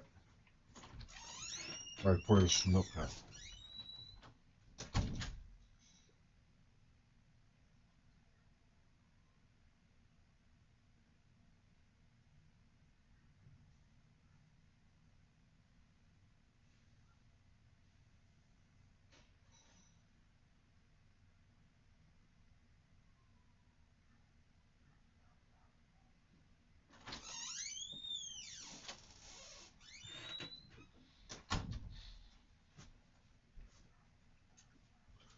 Still, the idea of Tony Stark facing Heimdall in Odin's vault is one of those what could have been moments that shows how ambitious the early drafts really were. The time heist almost gave us one of the wildest matchups in Marvel history. Just like Captain America fought his past self in New York, the writers considered a scene where Thor would face. We have got to the point where literally anybody can build a fully working app without knowing how to code. This is base 40. Face off against a younger version of himself. That'd be tough. Damn. It looks so different. Two gods of thunder, both wielding hammers, clashing with lightning exploding around them. It would have been a stunning visual, a true battle of gods moment. But the more the Russos looked at it, the more they realized something was missing. Thor was already a broken hero in Endgame, drowning in grief, guilt, and self-doubt. A flashy duel against his younger self might have delivered spectacle, but it would not have touched the heart of his story. So instead of thunder and lightning, Marvel gave us something far more powerful. Thor met his mother, Frigga, in Asgard. That quiet, emotional exchange gave him the strength he needed to face his failures. She reminded him that he was more than his mistakes, and that being worthy had nothing to do with living up to anyone else's expectations. By choosing healing over spectacle, Endgame turned Thor's arc into one of the most heartfelt journeys in the film. The Vormir scene in Endgame nearly looked very... Alright, is showing any of this footage, will this give me copyrighted? Oh, it's too late now. Very different from what audiences saw. In one early draft, the quiet standoff between Natasha and Clint was interrupted by Thanos' troops. Instead of a duel of wills, the moment became a fight for survival. As the soldiers opened fire, Natasha was hit several times. She took bullets to her hip, back, and chest, forcing her to crawl across the rocky surface of Vormir. Even in agony, she kept moving, determined to be the one who made the sacrifice. The plan was for her to reach the edge under fire and throw herself from the cliff, securing the Soul Stone as Clint watched, powerless to stop her. The sequence would have added action and brutality to the film, but the Russos felt it stripped away the emotional weight. Natasha's sacrifice was meant to feel personal, not like another battle scene. If soldiers and explosions filled the screen, her choice would have been overshadowed. The final version, with only Natasha and Clint, carried more intimacy and heartbreak. Two friends, bound by years of trust, fighting each other to give up their lives. No distractions, no army, only the devastating truth that one of them had to fall. Yo, I'm learning about writing, I'm not gonna lie. I'm learning about character writing.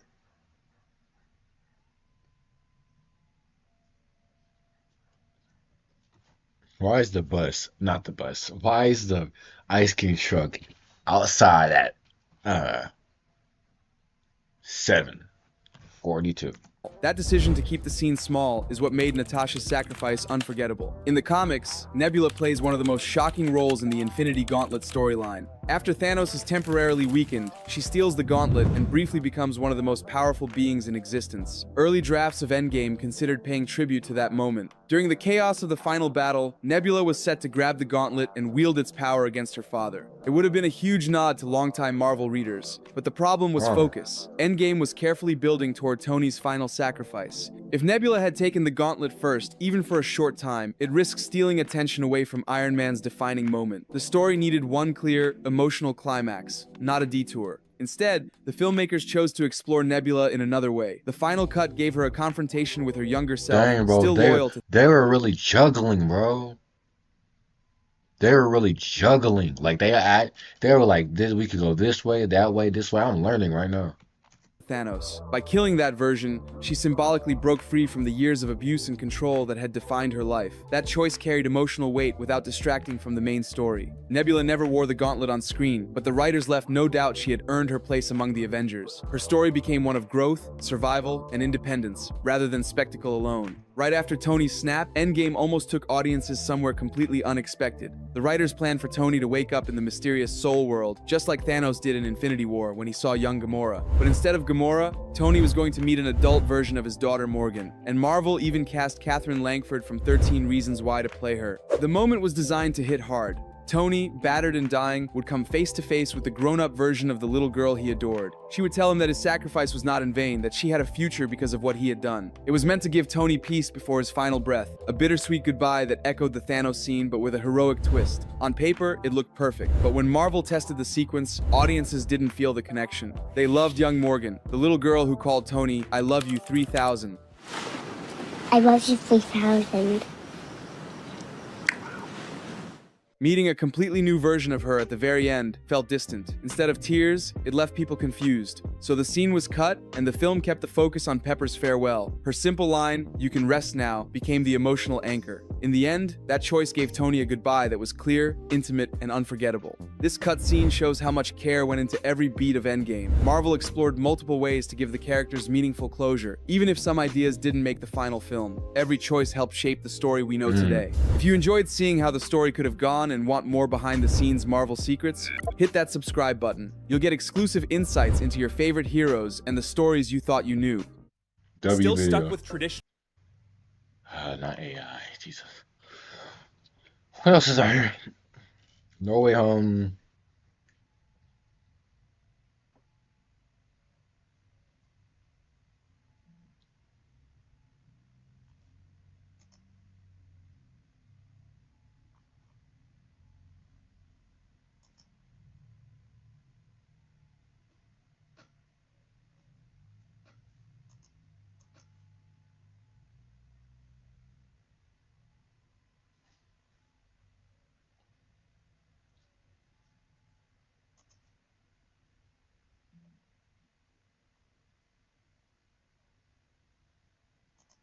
VTubers being hit hard by YouTube. Recently, some evidence came out to suggest that YouTube have been making some changes which screw over every creator on the platform, including your favorite VTubers. With YouTuber Josh Drive Hayes exposing the desktop views have dropped dramatically while revenue is still staying the same. With more research, he found out that the real cause is due to desktop ad blockers which stop YouTube from counting your view, which is currently affecting every single VTuber on the platform, causing them to lose a lot of views. On the plus side, as I said, revenue is still the same for every single user, so that's fine, but it could be a bigger problem for smaller VTubers trying to look for sponsors, as a lot of them go off viewers. What do you think? Let me know.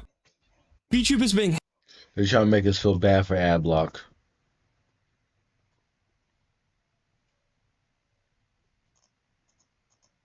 Yeah, I get it.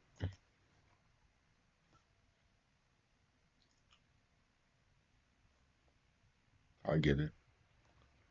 When you're winning a fight.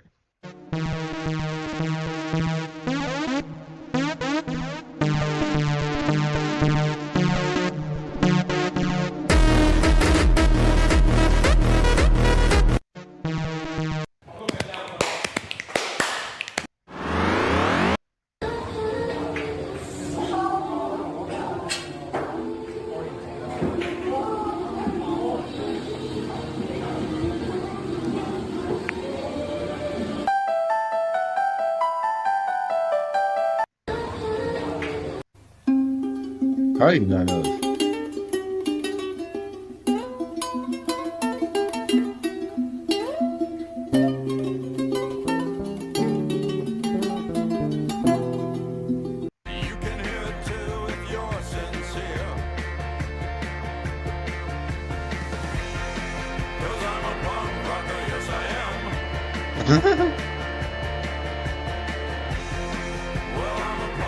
Okay, okay.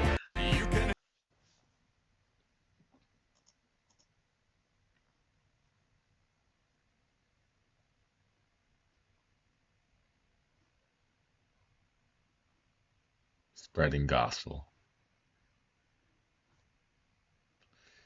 Okay.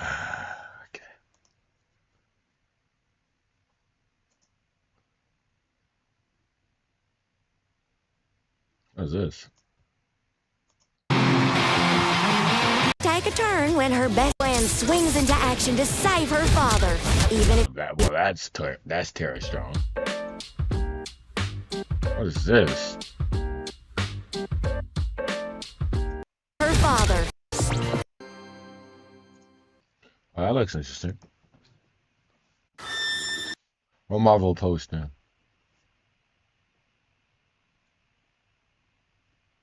I'm more in DC right now. If you're familiar with the streaming community, Kick in particular, Alright, let's watch this because honestly, I'm hitting you now. What is this? I'm sorry. We'll save that for later. I don't know if I'm comfortable watching Gunner content on the stream. I'm being dead honest. I'm being dead honest, man. If you're familiar with the streaming community, Kick in particular, you've probably heard the name Cuffham. You most likely saw him before knowing who he was, mainly from him going viral for being the most chopped streamer in the game today, to the point where the very sight of him is the definition of scaring the huzz. Hello? Hello. Oh my god, bro, get that off my screen! Shut up! On top of that, he's probably the most toxic, saying and doing the wildest stuff on stream and has grown a community from it. Usually streamers of this nature send advertisers and brands running the other way with no way of making a real living. But Cuffham found a way to bypass being marketable and is on his way to collaborate with the two biggest streamers in the game, Kai Cenat and iShowSpeed. So how did he get here? Cuffham started his streaming career on Twitch in 2019, playing NBA 2K19 in a competitive scene. He would meet longtime friend Ada It always starts with 2K. Ross in the 2K community, who basically changed his life. It really just started out with 2K. I used to just play 2K. I used to sit in the house, play 2K for fun. Mom, is he British? Used to get on me. I used to just sit. No, when I found, sorry, the cereal. When I found out 21 Savage was from the UK, I was shocked. I was shocked. In the house all day, just play 2K for no reason. And then I started getting good at the game, whatever. And then there's this thing called comp stage where people like to watch. They like to watch competitive players play the game. So I just started, it was like 2019, I started my first stream. Delegated to a side character when Aiden blew up in 2021, Cuffham wouldn't let this opportunity slip and became even more consistent, being featured in segments with Aiden and other friends in a group called SSB, or Stacy Stepbros, a reference to Aiden's ex-girlfriend. And this allowed him to build a community of his own known as BAU, or Belt to Ass University, or Black and Ugly if you ask different people. This is due to his ability to entertain an audience by saying or doing anything that came to mind, no matter if it was controversial, something we will see as the years pass. In 2023, Aiden will make the move to stream exclusively on Kick, and SSB of course would follow him there. Do I need to start streaming? I'm not gonna start streaming on Kick. After the smoke cleared from Aiden's rise, a lot of SSB members, which included Cuffham, would get lazy when it came to streaming / uploading content, and this prompted criticism from fans saying that Aiden basically handed all his close friends a career only for them to waste it. People on TikTok really actually think that like we were just some random people walking on the street that just met Aiden as a fan, and then he just said, hey, here's a Kick deal. Like, people actually think that what it is. Seeing this, Cuffham decided to lock in and take things more seriously, going on a run that leads us to where we are now. This run included some viral clips, but not without a lot of controversy. He is the true definition of a brand risk, starting with his toxic relationship with his ex-girlfriend Jane, who accused Cuffham of assaulting her in 2024. He was arrested in another situation for chasing down the guy who apparently smashed Jane, which he would confirm in another clip. You're crazy. Like, you're actually crazy. Like, I did not sit here and put anything on the internet today. I told you I would leave the house. I didn't have a problem with it. You're not gonna lock me out of somewhere I've been staying for a year when I said I would peacefully get my stuff. She cheated on me first at our old apartment first with that Mexican. I just found out today, all right? So I have my Android set up. Chat, and I eavesdrop on her, and I got video proof of her admitting it to her best friend, chat, all right? So I cheated back. I'm innocent here. I'm done. I'm getting tired of calling the cheater. That's why I'm glad I did dig in that guts in Miami. Oh God. These two allegedly have a kid together now, and this was his reaction when he found out. Bro was in real pain. There's no way. There's no way, bro. Come on, bro. Where? I'm in the community right now. Where?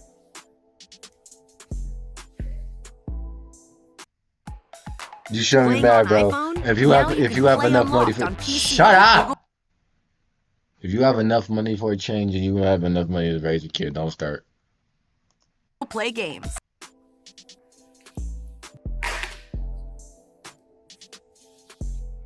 Cuffham would find himself banned on. Okay, how do y'all feel? Controversial question. How do y'all feel about the right saying? I think it's either right. It's probably the right and Christians. How do you feel about the right and Christians? Right. How do you feel about them saying people should stop saying kids are annoyance, and they should be saying that they're a blessing? You shouldn't complain that you have kids. It was something like that. I was watching the. Can we say his name? Can we say his name on here? I don't know if I'm gonna say his name. Let's just say CK. He got a. Let's just say there was a red spot on his neck and a big sound. Let's say that. You know what I'm talking about. I don't know if I can say. I don't know if the chat, if the viewers are ready for his name. I don't know. I don't know. I don't know. I don't know who's in this. I don't know who's in this community. But it was. I was watching one video because after he died, I started watching some videos about him. I was like, okay, I might watch some videos about him, see what he's really saying. And one thing he said was one person was talking about it was about abortion, right? Then they said yada yada yada, and they said I don't want to have a kid that's so much to deal with. And he said, well, kids uh are not a annoyance, they're a blessing or something like that. Having kids is a blessing and not annoyance. So how y'all feel about that? Do y'all think people have the right to not have to not want to have kids because they just don't want to deal with them? Or you think that's selfish? That's pretty much my question, to be honest. On Kick on multiple occasions. The first was on July 10th, 2025 for doing a lean mukbang. Though he claimed the lean was fake. How'd you get banned off Kick? Either Kick has gotten a lot more strict, or people on Kick are just insane. Because ain't Kick like the place where you can pretty much do anything you want, and they won't ban you? I don't think that's Rumble, is it? I ain't think. Ain't Kick that like that? Ain't Kick the stream site where like you can do anything and they won't ban you for nothing? They won't ban you for nothing. I thought that was Kick for. I thought that was what Kick was for. And for content, Kick would ban him on the same day. You gotta focus. One thing about being a scientist, you gotta focus on your art. So right now, I just locked the fuck in right there. You didn't even know it. Even after his unban, he would pour. Did he just say scientist and art at the same? Are scientists artists? No, I'm not doing that. That's a whole debate for another day. Up some more on stream. He just didn't care. The second notable ban was as recent as August 13th, 2025. While streaming on the video platform Monkey, Cuffham asked a couple to do some really freaky stuff on stream. Wait, what the f is that? It's a wiener. Bro, what the f? Suck it. What did I just do? This obviously violated Kick's rules. Like, what the fuck did bro think was gonna happen? Like I mentioned earlier, everyone knows Cuffham as the most chopped streamer. Like, he's in Dabo and annoying TV conversations at this point. And he uses this to his advantage, as every moment relating to his looks conversation. That's a terrible image. I'm sorry. The one on the left, bro. That's a terrible image. That is a terrible. At this point, and he uses this to his advantage, as every moment relating to his looks go viral. Just look at these clips of people's reactions to his face on Monkey. Hold on, I like your hand tag. Yo, hold on, wait. I like your hand tag. Hold on, he might be fun. You ready to rate me 1 through 10, mama? Ooh, let me see. It's bad. I got you. Like a cake. What's good? Best bossing your heart. Straight from Alex Moss. Diamonds on your rose. Diamonds on your Brianna, rose. be nice. He's obviously special.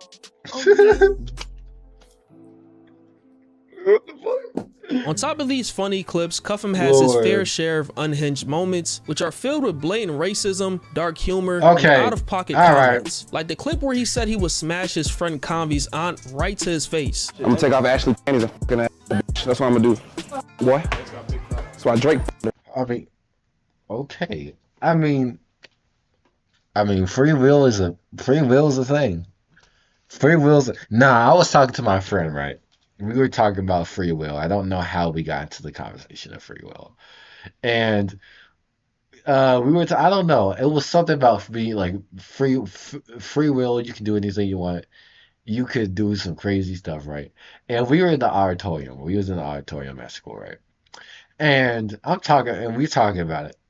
And he says, you know what? If we have free will, let's throw our backpacks in the air. I'm like, what are we doing? What? No, we're not throwing our backpacks in the air. That's not happening. Talking about some, let's throw our backpacks in the air in the auditorium in front of everybody. No. See, one thing about doing things embarrassing, right, in front of loads of people, it's like people are gonna remember you for that, right? Like you might do something dumb like um trip uh let's say you're walking, you trip on your shoestring, you fall, and you fall on some girls and like their food gets all over them. It don't matter what you're gonna do later. Well, actually, but here's the thing. Here's what situation we're in. One, everybody knows you from that one event. Two, you must do something bigger.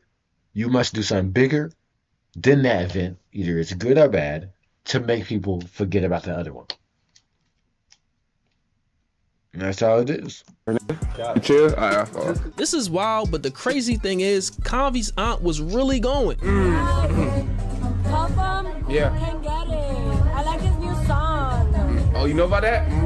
Or what about the many occasions that he would whip people on stream, pretending he's a slave master and calling them slurs? Sit down real quick.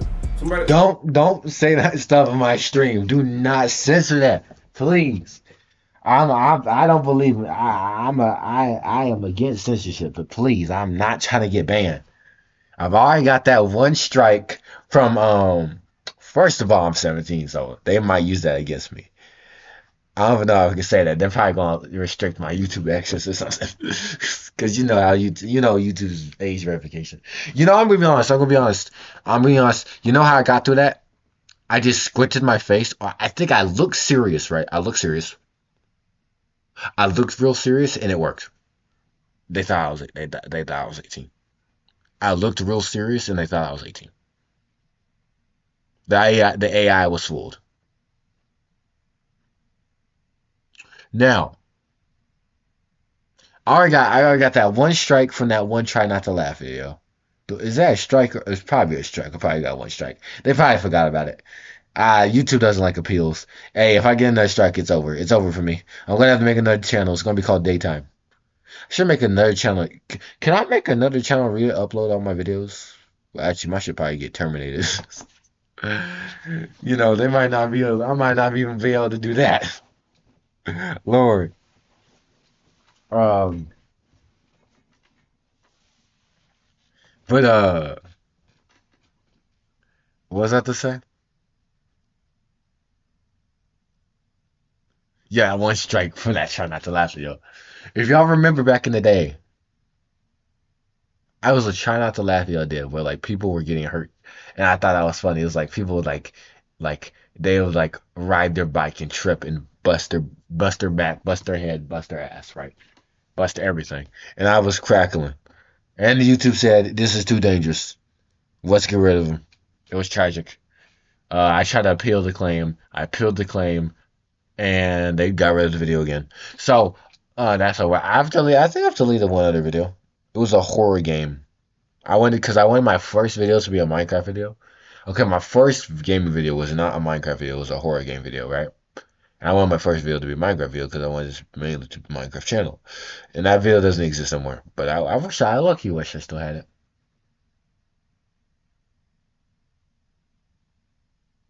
But it's sad. That's how life is. There's somebody that want to talk to you. What the heck? Yo. Kick just lets anything go on as long as they're getting traffic. Is this clip? I mean, hey, that's Kick for you. That's how people go through. Not crazy to y'all? Cuffham has a history of threatening other creators, as around 2023 during a beef with Aiden and Hassan, which related to copyright strikes. Cuffham threatened Hassan, saying he was gonna quote unquote purge him. I was about to say something crazy, but I'm not for violence. I'm not for violence, but Hassan deserves a lot of things. Let's be honest. He deserves a lot of things. Let's be completely honest. Is the internet down again? I was just about to win Fortnite. I was streaming that new rom-com. I can't believe we're paying for this internet. They wouldn't be yelling if they'd only used highspeedinternet.com. Xfinity. Oh wait, never mind. Nah, bro. There was one. I don't remember if I said this last stream, bro. But I remember one time, bro. I was at another house, right? And I was staying there for like the summer, right? And bro, the internet was so bad. It was terrible, horrible. I hated it. Oh.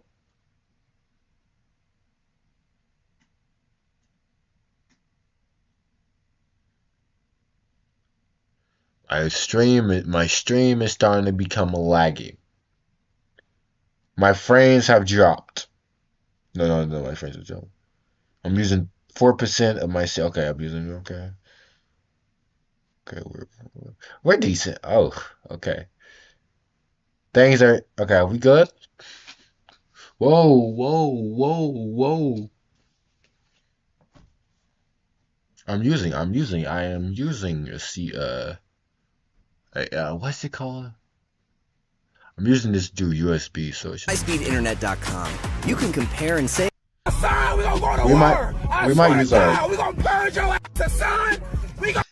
Okay, we might use a USC to USC for faster connection. I mean, I can't really be surprised. He's been itching to get into a beef with any streamer. Catch some hats. What's up? I've been waiting to beef with a Twitch streamer. I want to get into beef. I'm gonna take it to the next level. I'm gonna pull up that niggas. Yeah, let's go viral for real. Yeah, he probably gonna kill himself. I can see it. Can I say that on stream? It doesn't matter. Let's get a million views each TikTok clip. Fighting. All that back and forth. You want to beef? Let's beef. I want to pull up and bloodhound Jeff some. This was always his plan. I think I gotta be the first streamer to catch a body on stream, chat. But I gotta make it to where I could beat the case and come out after like a year of trial. Oh my God, I might be the biggest streamer ever after that. Oh my God. Imagine. I'm hanging out the window, clapping. I get locked up, so he's gonna be like, oh, Cuffham's really a demon. Next thing you know, I beat the case. I beat it for. Yeah, lock him up, bro. He about to do something stupid for views. Self-defense, come back home. I start up an IG live. I got 100K in it. I start up a stream, sipping that fucking drink. He's just crazy. Masked up. I said, who next? I'm like, who next? Now let's talk about the Kai situation. When Aiden and Kai had their beef, which was started with Aiden's ex-manager Tav calling Kai the N-word, Cuffham of course sided with Aiden in the situation, saying that he would quote-unquote slime people out for Aiden. No, just want to shit on Aiden Ross. Stop doing that shit before the Reaper come out at night. You ain't talking to AR any kind of way. Like, I mean, no, though.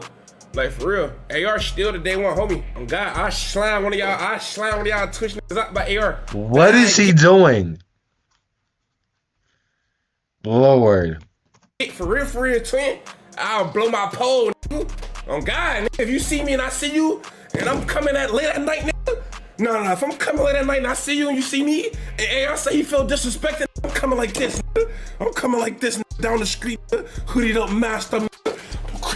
I'm creeping through the alley, nigga. I'm creeping through the alley. What? He also defended Tav in the situation as well, even though he was dead wrong. I was a white man, by the way. He proceeds to say. N-word. What? Nigga, a chicken Big Mac. Really, nigga. From Nike to McDonald's. But bro, keep it real, bro. A chicken Big Mac? A chicken Big Mac? He on my phone. N-word. Gang, he thought you was one of the bros, bro. You lucky he say a chicken Big Mac. Like he said, nigga. Bro, he could say nigga, bro. Like, damn, bro. Alright, I'm gonna talk about the N-word, right? I'm gonna talk about how I feel about the N-word. And my black people that are watching this might get offended. And maybe some white people, I don't care. If you're white and you say the N-word, I don't care. But I got more things to say. If a random person says the N-word, and I don't know him, I don't really that care. If my friends say the N-word and people know about it, then I'm going to have a problem. Because it's like, it's not the word itself, it's the repercussions of the word. Right? Because that word is still offensive to a lot of people. And sure, it's offensive, and that's not the biggest issue. Like, the offensive part, that's not the biggest issue. The biggest issue is you're going to get your ass beat if you say that shit. Right? And I'm not trying to deal with that. I'm not trying to see. Here's the thing: if my best friend says the N-word, and people know about it, then I'm gonna have to stop being friends with that person, or I'm gonna have to distance myself from that person, or I'm gonna have to do this, that, and this, because he said the N-word. You see why I don't like white people saying the N-word? Because if you're my best friend and you say it, I don't care. But everybody else does. And if I don't do nothing about it, then I will look racist. You feel me? That's my opinion on the N-word, though. I feel like if I'm cool with a nigga, bro, he could say nigga, bro. Bro, he was on some cool shit, bro. He was like, hey, chicken Big Mac. He was letting you know that they play with you, bro. He was letting you know that McDonald's played with you. They should have gave you a burger. Hold on, gang. Let's see how people are in the stream. Brian is still not back. We're still waiting for Brian, y'all. We're still waiting for Brian. We're gonna watch some nerdy stuff. We're gonna watch some. Is autistic the word? Or is that offensive? Not no f***ing chicken sandwich, gang. We black. Cuffin would take this to a whole nother level, trolling at the McDonald's drive-thru in reference to the situation, and he would do the same thing in another segment on stream. Hello? Hi, with cheddar. Can I please get the chicken Big Mac? The chicken Big Mac? We don't play that.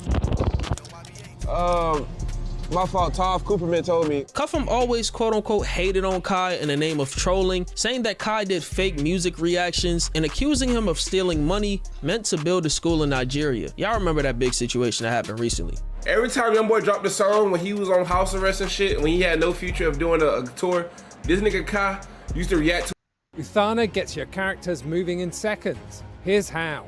Simply type in the motion you'd like your character to do, such as run and turn 90 degrees, jumping jacks, attack with sword, and your character comes to life instantly.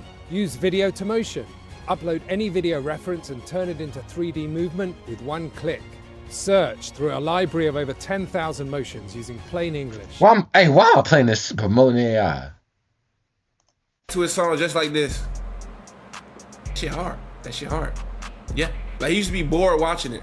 Now, since he know YoungBoy finna be on tour, he know YoungBoy can move around. Well, imagine someone made a company, called it Medicine Robotics or Dr. Robotics or Dr. Robot or something. And it's like artificial intelligence, like the highest advanced artificial intelligence fighting cures to stuff. Hearing loss, vision loss, cancer, Parkinson's, concussions, and finding cures to all those joints. That'd be tough. Now, doctors will lose their jobs. Okay, for AI when it comes to medicine, when it comes to medicine, right? It's kind of split, right? Because you got the people that, got the jobs, which is the doctors, but at the same time, if the AI can find the solution to all our problems, then we're same time helping people, I honestly think, and this is a big conspiracy I have. I think I may have said this from the previous stream. I feel like the government, bro, is the key to I feel like they have the key to all the medicines. They can cure cancer right now, but they're figuring out a way to make it profitable. That's my biggest fear. I feel like the government and the doctors in the government know everything. Like they have the cure to cancer, but they just not giving it, so because they have to find a way to make it profitable, right? It's like the camera thing, right? There's a video of a camera, right? I can probably pull it up. Very zoom in. Oh, there it is.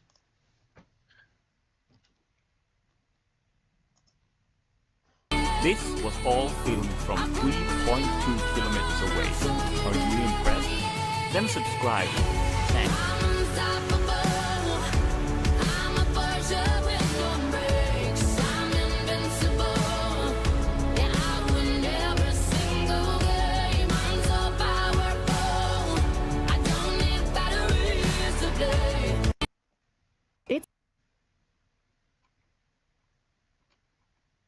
There's one that's really bad. It was like, that isn't the video, right? What does the gov have? There's like a video, and it was like it's a camera that you could actually buy. It is zoomed in very, very close, right? And this is just a normal camera you can buy. So we gotta wonder, what does the government have that we don't? People talk about how technology is advanced, bro. I feel like the government and secret doctors, they got something up their sleeves. Like, we bring in extinct animals from the dead. We froze we froze back like 30 years ago. We froze a freaking, what's that thing called? An embryo something? Yeah, embryo. I think that's what it's called. We froze an embryo. We froze it for 30 years and brought that thing alive now. Look it up. I swear, there's an embryo, I think that's the word. Embryo that was brought back from being frozen. We are preserving, now we can preserve people. It's life is crazy. I'm saying, what the government got? I'm saying, and y'all wonder, if we never had the Dark Ages or medieval times, how far would we be? How far would we be? Or maybe the medieval times may never came. Maybe the medieval times may have came later. History is very interesting because you need history to learn, I guess. You need history to learn from your mistakes. Or there's no bad history then. When he read this, he might be like this. Hey. Okay. How you gonna do a whole nother mafia thing before the school game? You could at least wait until the school was built before you did Mafia Thon 3 twin. So much. What the hell? Casanat did a subathon. I'm gonna make a school. Nigga kept all millions. I don't blame him. Get your bag, demon. He want that private jet by next year. I know what he doing. He want that PG. He gonna fuck around no fucking classes in no school. He want a fucking private jet. That's Casanat, nigga. I'm gonna do a subathon, nigga. I'm gonna say I'm building 500 houses. I'm building 500 houses in Zimbabwe, Africa.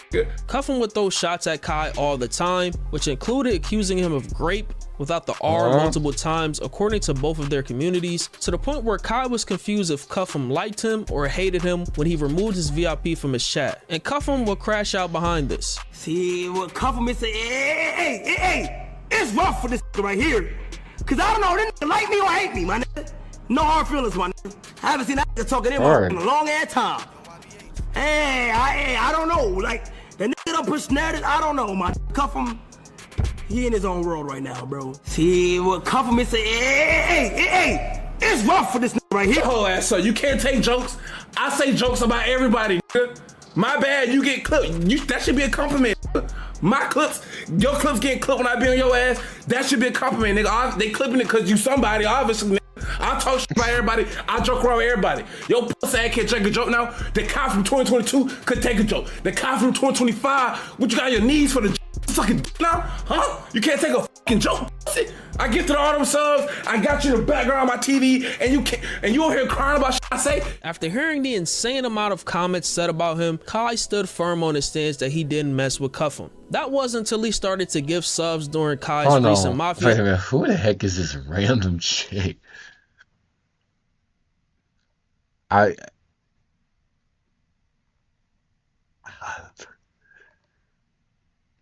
on. Let me stop. Oh, I can't see this. Okay, thank God. This is why you need two screens. Nah, like, bro, I'm saying, bro, once you get two screens, you can't go back.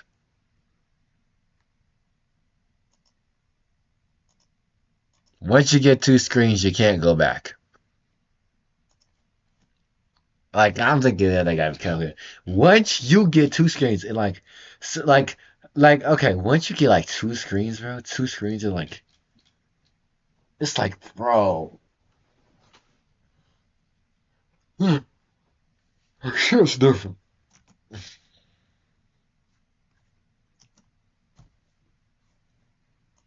Mafiathon, aka the Begathon, inching closer to the top of Kai's leaderboard. When it was time for Kai to spin the wheel for someone in his chat to win a collab stream with him, he sided against Cuffham, not wanting him to win at all. I don't think Kai's gonna make it to a mil. I'm being so dead honest. I'm being so dead honest. He might though. Last scholarship we had. Let me see if I know ball. What was the last scholarship that was on the streaming university? The last scholarship? Yes. You gave it on the last day. It was for. Oh, you don't know? What? Okay. I'm gonna cue the buck. Oh my god. I can't even pause it. I gotta like keep it the buck, bro. Twitch's UI when it comes to finding videos is so terrible compared to YouTube. YouTube is like everything's there. Twitch is like it's doing all this extra stuff that doesn't really matter. Also, I gotta say one thing, right? Y'all could disagree with me with this. I feel like they should make it that ads, like ads on YouTube. It's like you could go back on them, like you can go backwards. What's it called? Back forward, reverse. You should be able to reverse on ads, right? And like go back to like something like, let's say it's a very good ad or it's an interesting ad, or you want to buy something for that. You should be able to click the back and go back on the ad. Now, if you try to go forward, you should go forward until like the point that you reversed. The point where you reversed should be like your stopping point if you're going to go back to like, you know, for the ad. Panicking and telling others. Let me look up real quick.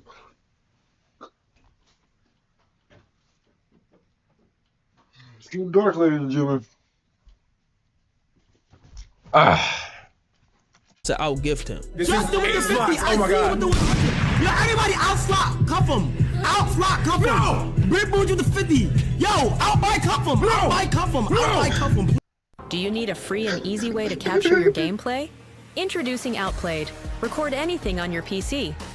Please. See, Cuffham had been gifting subs since the beginning of the Mafiathon, putting up thousands of dollars only to not be noticed. But I'm doing it. I want Kai to say my name. I want Kai to say my name. I want Kai to say my name. Say my name, Kai.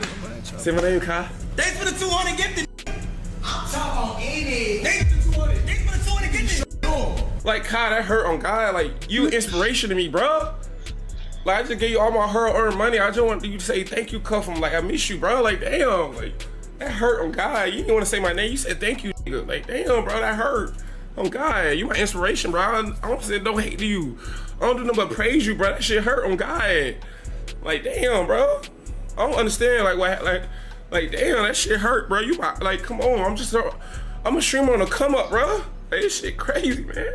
Kai would laugh at him not winning the initial giveaway, saying he would lose his mind if Cuffham were to win the next giveaway. Yes! Bitch! Plane! Yes! Oh, I know plane. Yes!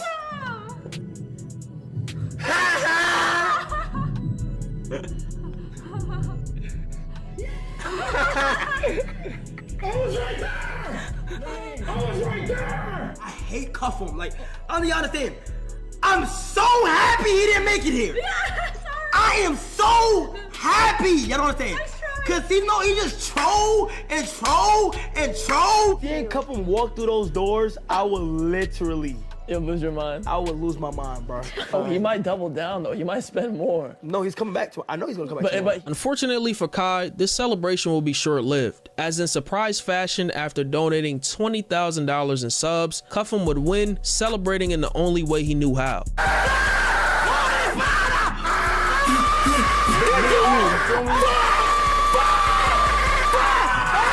You can't be serious, oh God! What? Oh. Let's go!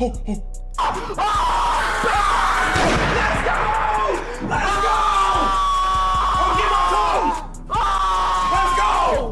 Let's go! I'm ready! I'm ready, nigga! Let go! I'm ready, nigga! Where my Glock at? Ah! Did I need to say where my Glock at? Oh, hell no, bro. Fuck no. Nigga said, where my Glock at, gang?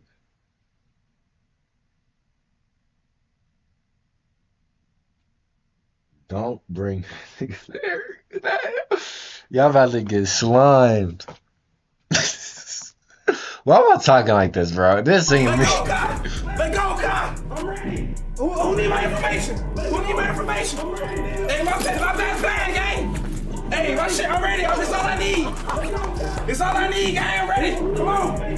Let's go on that field trip. Oh, let's get it. This will be a life-changing moment for Cuffham if he doesn't f this up. I mean, we're talking about Kai Cenat here. This shit is a meal ticket. As big of an opportunity as this is for Cuffham, this can easily come back to bite Kai. As we know, Cuffham got his start on Twitch, but is mainly a kick streamer now. The platform that lets you basically say and do anything you want with little repercussions unless your name is Jack Doherty or Johnny Somali. And Cuffham has been streaming there since the beginning of Kick a few years ago. Twitch, on the other hand, is a far cry from Kick as far as leniency when it comes to degenerate behavior. You can't just spam racist slurs and expect to make a good livelihood, so that's why you see streamers censor their words so much. And for someone like Cuffham, he would have to completely change who he is. And that may be hard when you'll be hanging around known crash outs like Ray and Rakai. It's crazy how last year he was just joking about quitting streaming after saying he can't compete with Kai. Now he's about to appear on Kai's Mafia-thon and iShowSpeed's road trip around the same time. And bro doesn't play about speed. Oh my god, you don't even know what I would do. If a nigga with Darren Watkins, you don't even know what I would do. Oh my god. A little bit after it was revealed that Cuffham won. When's Speed and Kyle gonna meet at the end of the when's Speed and Kyle gonna meet?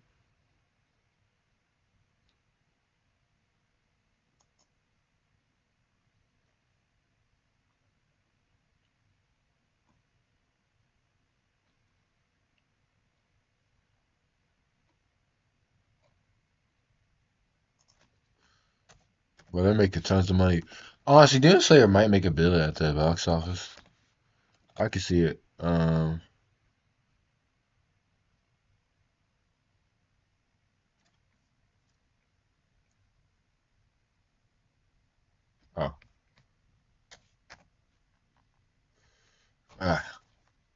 Embarrassing.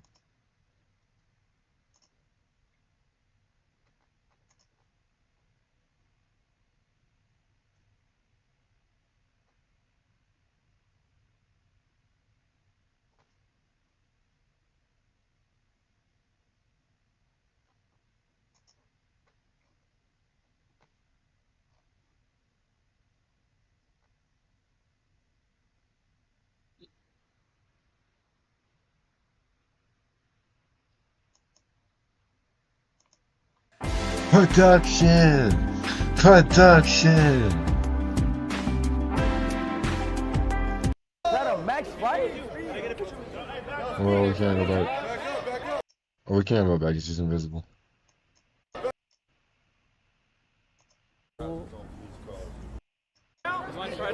Is it VR? It goes up and then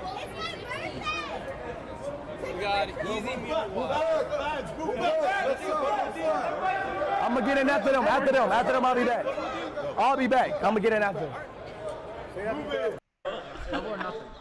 How the fuck is she doing that? Nah, bro. When is Kai and Speed gonna meet? Smokes and mirrors.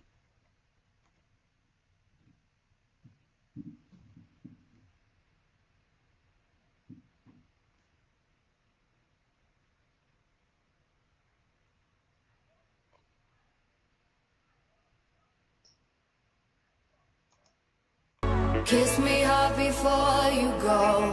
A sizzling yellow for miles above. A sizzling like a snare, honey, I'm fine. Spoilers. Yeah, it wasn't from the movie anyway. I think, oh lord. I think Sukino versus Gojo should be turned into a movie. I think it should be turned into a movie. There was a divide in Kai's community, the Mafia. You have mods saying that if you don't like Cuffham, don't watch. And you have others questioning why Kai will let someone who disrespected him on multiple occasions on his platform. They treating this nigga Cuffham like he King Von. I mean, both sides do have a point. I don't care how many gifted subs or donations you send me, or if it's for the sake of entertainment. If I feel like you disrespected me in any way, jokes or not, you not getting put on. In Kai's case, it just makes him look like a hypocrite. You shun niggas like Bruce and XQC who hated on you, but allow someone like Cuffham onto your platform. You know what's bad when you got me defending the Bruce nigga. Like, but at the same time, if I don't f with the content, I will not be watching like I haven't been for 95% of this Begathon. Simple. Hey, at the end of the day, it's his stream. Begathon is crazy. Do what he wants. I think adding someone controversial to the mix has more viral potential, whether you like it or not. But let me know what you think about this in the comments. It's Fargo, and I'm out, man. Next. See? That's the op. Hey, op.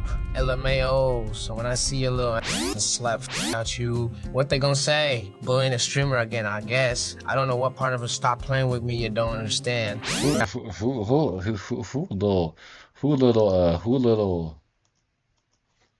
little, what's his name?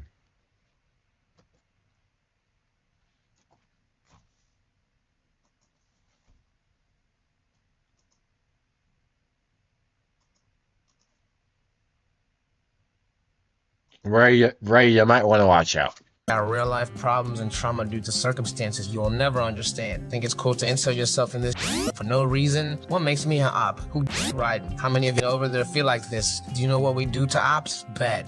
What the algorithms say, Raging boy. I can't wait to see you, gang. I'ma treat you like my skin complexion just to show you a little ain't no discrimination. Can't wait to see you, buddy. You made the bed.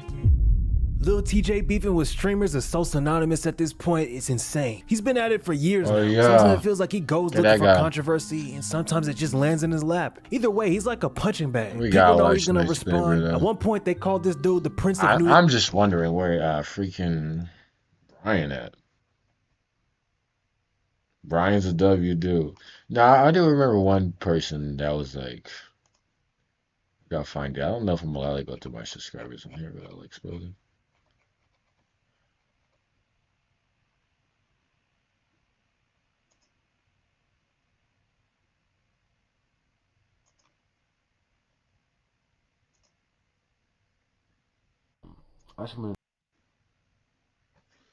Brian, oh, Brian wasn't here.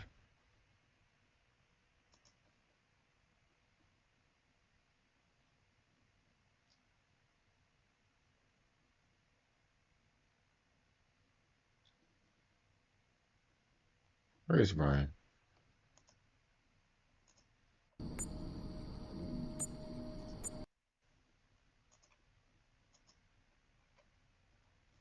Brian, loyal subscriber.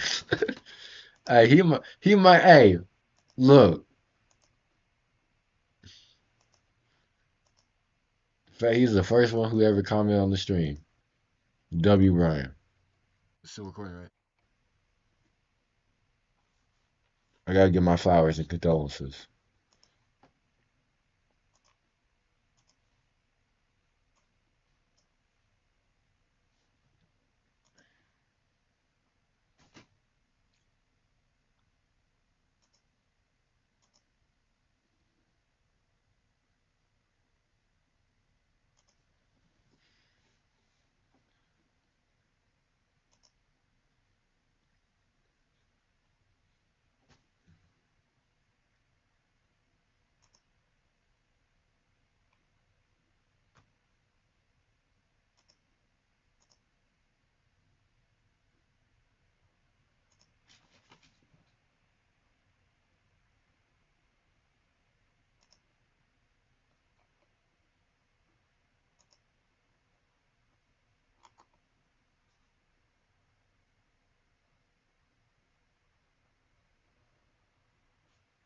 Wait a second.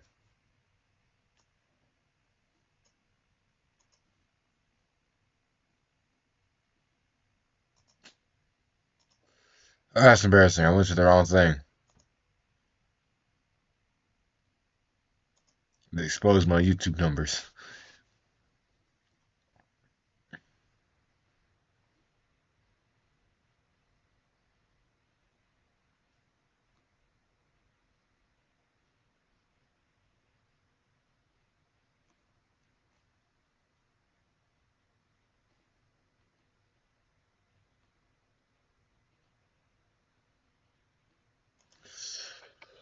Who are all my subscribers?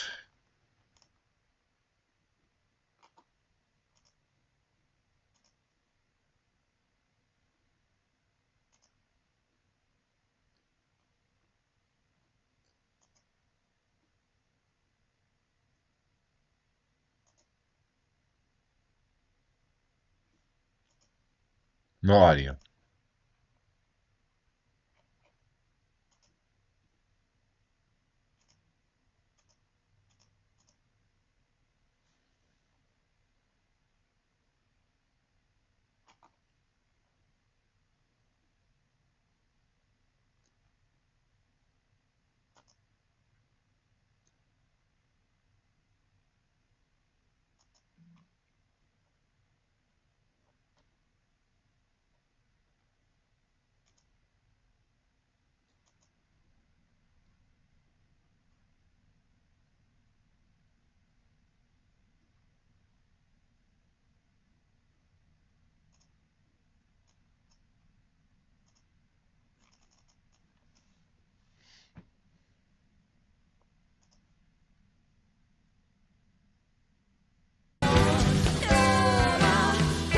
Who's that? Hey, stop. Copyright music.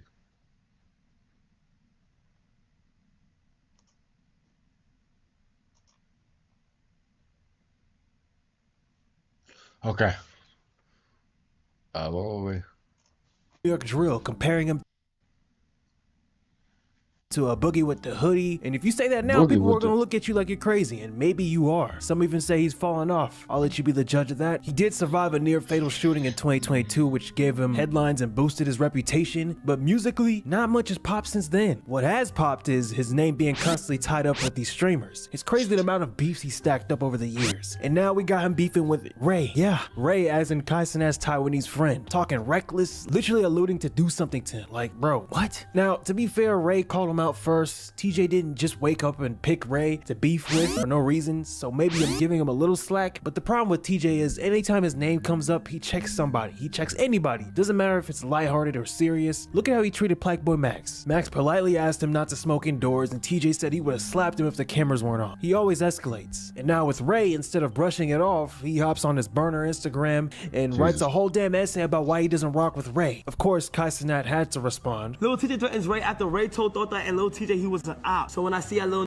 just slap the out of y'all, what they gonna say? Do you know what we do to op? What the algorithm say? I can't wait till you. Has Kyrie texted you back? Bro, where they go, bro? How's the math Just test? dancing to your music, like Jesus. Bro, come on, man. Really? Like what? Like really? Come on, bro. Ray probably just seen that when Lil TJ said about me, and Ray going off ignition. He going based off what he sees. You got a Brazilian and you got a Taiwanese. Oh, come on, bro. Stop the violence, bro. Ain't nobody. Stop. That just stop, y'all. Don't threaten nobody, man. It's not right. This is not right, man. So now it's Ray, Kai, Plaqueboy Max, Aiden Ross, Cuff'em, the whole streamer circle versus TJ, the so-called Prince of NY, now in Instagram comments threatening streamers. Like, what are we doing here? But hey, this is Lil TJ. He's always been crashing out. And when it comes to streamers, he's turning into like a pattern. Lil TJ has kind of been the guy who ignited this whole streamer versus rapper beef wave. Listen, a lot of rappers are jealous. They see the money, the insane follower counts that these, streamers have, the loyalty, the parasocial relationship that the streamers build with their fans. It's networking on steroids, and it eats these rappers alive. So in a way, I don't really blame TJ for lashing out the way he does, but here's the problem. The way he moves about it is so corny, bro. The Ray situation, right? Ray said something slick, and instead of ignoring it or clapping back lightheartedly or something like that, maybe a lighthearted, I don't know, a laughing emoji or something, and just move on, TJ hops on his burner Instagram and snitches on himself about what he's gonna do to Buddy. And why did you post on your burner? Why didn't you post on your main? I'm just saying, bro. A grown man beefing with the teenager? Man, you gotta let it go. I'm not saying Ray's an angel. He's got his own little issues, I guess. But Lil TJ is 24, been in the game, got plaques, survived a near fatal shooting in 2020. But like I said, Lil TJ's been here before. He's beefed with streamers in the past. Let's rewind. Plaqueboy Max. TJ and Fabio pulled up uninvited to Max's Airbnb stream. Didn't ask, didn't check, just pulled up. They lit up inside, even though Max made it clear it wasn't cool to do so. It's an Airbnb, there are rules. TJ ignores them and later brags that if they weren't, if there's no cameras involved, he would have slapped Max. Out to the back. Backyard. Like it's backyard. Where Uncle? It's in the back. Can you show them? No. Are they different? Alright. Alright, brother. The buck, bro, like I pulled up for Favi. Playboy, Blackboy Max, no disrespect. I deadass didn't know you. I deadass never heard of you. I pulled up for Favi, bro. Everywhere I go, I be smoking. I pay the fine. How much it cost? Real shit, gang. How much it cost, bro? Whatever. You got this whole shit, and it's you. It's you, gang. Like, I feel me. I don't even just deal with shit like that, bro. I don't know who you is. I feel me. I walk in, I got some whole other on my mind. I understand I came through with 20 goons, how you say, wasn't that man, but I'm TJ, gang. I'm in New York, how you think I'm coming, bro, for me? My fault, I came through the crib, it ain't the end of the world, ain't no sorry ass. It is what it is, bro, I told you, bro, you be alright, bro. I pay for that. Maybe one day we link up another day. And to why I didn't, I ain't gonna lie, I just felt like you like, yo, one, it felt like fake smell like weed already. Two, you like on some, yo, stop smoking, thank you. And I'm a hood, bro, regardless of the little TJ image, which I'm trying, feel me, keep a mid-ground now, bro, like, I still damn near feel like, he was talking a little crazy, bro, like, do that, I never been somewhere, no smoking, walk off, hit the, from the hood, gang. Like, you feel me? And I wasn't even looking at the comments. Like, what? Y'all worrying about me smoking in the house, bro? Like, what? Is that serious, gang? Like, what? And of course, when that clip went viral, here comes Cuff'em. He's Aiden Ross's boy. He's crazy in his own right. I might make a video on him. I will probably. But he jumps in to defend Max because that's streamer family, I guess. And what happens? TJ's crew calls Cuff'em for a friendly chit-chat, telling him to stay out of New York because they're gonna turn Cuff'em into a mannequin if you catch my drift. Remember I said Cuff'em's crazy? Yeah, he's crazy. He mocks threats on stream, flashes up. Just roll the clip, bro. Like, you close with A Boogie. I'm gonna be the snitch. I'm gonna be the OTF jam, nigga. The teacher, you wanna know who shot at you, nigga? A Boogie. A Boogie and them niggas did it, nigga. In GTA. Like, don't be coming after my streaming, nigga. Go shoot at them hot bridge, man. Go shoot at them hot bridge. Them clicked at you 7 times. In GTA. It's them hot bridge clicked at you, yeah. Like, it was them snitching. I wanna see beef. I wanna see bodies drop. Don't come to the streamer side, nigga. It was them hot bridge demons, nigga. Let me tell you what happened to TJ, because I got inside information, you know, I'm from Fisher Ave in the Bronx, you feel me? So told me what the fuck was, yeah. Told me like Boogie didn't like how you was trying to with his baby mom's Bella. So one of them hot bridge death at you. They dead smoked you, you feel me? They dropped a 50 mag on you. You survived, so now you gotta get back. It was one of them niggas. Don't be coming after my stream. Go clap at one of them hot bridge. All right, what is gonna do to me and for what? Why they doing something to me? You know what you did. You know what you posted. Don't act too crazy. So why they not going after they ops? Why they going after a real demon? Yeah, you want to be a demon, right? You want to be a demon? I'm fucking. You want to be a demon? Bro, man said you want to be a demon, right? Oh my God, that man saw. He heard that still. Yep. So Nah, I'm around twin. Nah, I'm around twin. Wait, so how much they saying that's on my head, real? Cause I gotta know. You stay out of New York, you heard? I'm feeling like somebody off that, bro. I'm feeling like somebody. I already got enough ops after me, nigga. In GTA. So my pull up to the White House, gang. I'm gonna bat your shit. I'm gonna bat your loose, gang. In GTA. Salt my. In GTA. We have got to the point where literally anybody can build a fully working app without knowing how to code. No, that's AI. Real chat. I don't know if Convy told y'all from New York that like know them. They was like, nah, they gonna put a bag on his head. I said, Dublin. Remember, I said he's crazy, man. He's also taking shots at Kai and Aiden Ross. He calls the streamers exploiters. He says he uses the rappers for clout. Remember the Kodak Black situation last year when Kai had a mafia-thon? Yeah, Lil TJ called out Kai for that. Roll the clip. He just grind his way to the top using that little face card he got and use niggas. Niggas better stay woke. Use everybody. They only with the top notch because they using niggas. Culture vulture. Stop looking at Yak like he's a weirdo. No, sometimes that's how rappers act. In our society, that's how we act. That's how we get different from this is the one lane where hood get to make their bread. Hood get to make their bread and put on for other hood. Real. So sometimes rappers could act weird. It's from different places. I ain't gonna lie. I think because I heard him say you only people, I don't know if you're talking about Aiden, but I generally be minding my business. Then some way, somehow, I get dragged in somewhere every single time. And I'ma just go ahead and think that a song or an album or something about a drop. You feel me? TJ, it's unfortunate that you didn't even like text me or nothing like, or say, yo, this is what you did with here was cool. Like, I don't even remember you having a problem with me. So you saying that was like, damn, we from the same chat. I ain't gonna lie. We from the same borough. New York, it's always New York. I ain't gonna lie, chat. We supposed to stick together every single time. Split apart every time. That insult alone fueled years of tension between TJ and the streamer community. So yeah, in some twisted way, maybe TJ sees himself as defending rappers from streamers who use them for views. Maybe that's how he justifies it in his head. But the problem is the way he goes about it. It just makes him look like a bitter dude who can't let it go of his ego. Instead of making music that speaks louder than all this, he's writing burner IG essays, pressing kids, and escalating drama that doesn't need to be escalated. And that's why in the streamer world, Lil TJ is now seen as a corny, washed up rapper trying to cling to relevance by beefing with every streamer who mentioned his name, either positive or whatever. Even if he's right about some streamers exploiting rappers, he's dug himself such a deep hole with, his past antics that nobody's gonna give him the benefit of the doubt. It's a lose-lose situation for him. Man, if I was Lil TJ, I would stop, bro. Just stop. Simple. I know y'all love this unemployed topic stuff. I'm gonna keep covering it as long as y'all want me to keep covering it. Build a website. All right.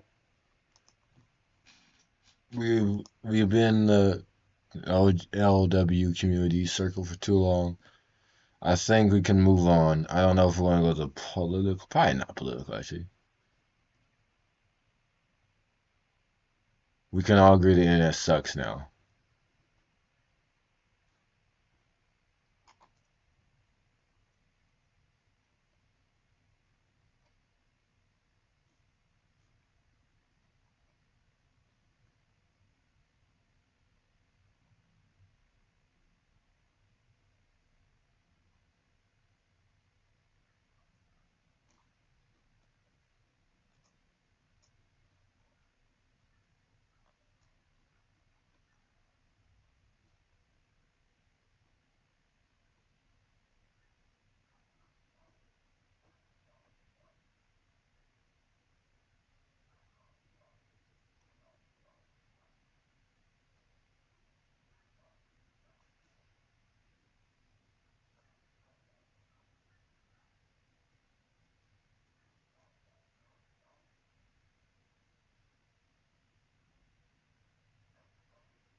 That just shows how much hatred and vitriol there is in American public.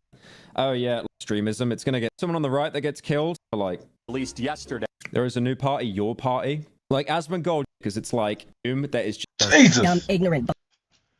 I can't even listen to the original video. How much like is this he does yapping? not happen again, and also so that. All right. Enough about. Yeah, man. Come on, bro. I think we're gonna have another. If we're gonna have another stream, I don't know when it's gonna be, but I think next stream we're probably gonna just watch weird things. People want FNAF apparently. Brian's still not back. I don't know where. Brian said he's gonna eat. It's been 2 hours. It's been 2 hours since your dinner, Brian. I don't know what you're doing. I don't know if you're gonna sleep or I don't know if you got work. Like Ryan, we're gonna watch the FNAF. We're gonna watch the FNAF stuff. We're gonna watch it eventually, Brian. Whether you love the internet is dead. The internet is dead. Or at least the internet we know today could be very soon. Hello, internet! Welcome to Game Theory, where today. Yeah, I know. All right.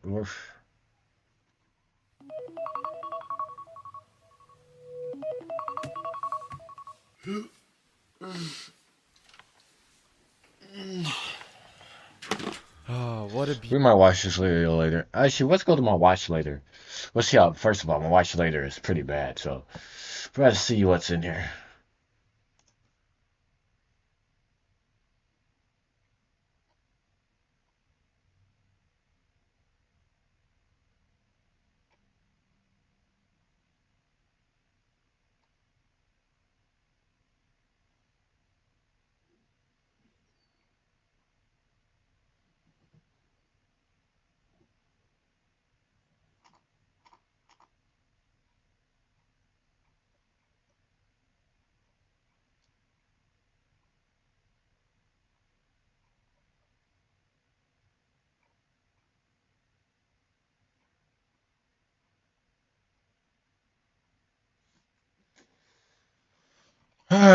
Okay.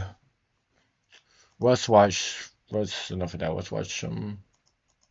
What's this? Well, Sonic. Of course.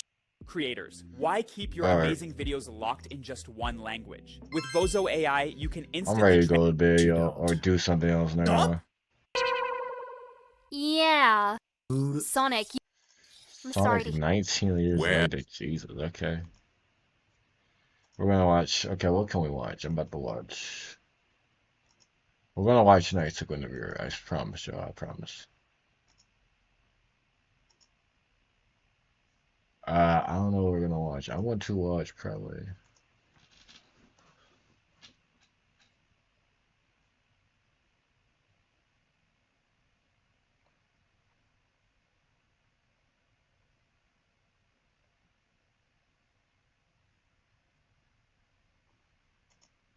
The Let's see if it's on Confederate here. flag. Let's see if it's on The here. Confederate flag. Let's see if it's The on here. Nope. I'm not seeing it. You know, obviously they couldn't show it.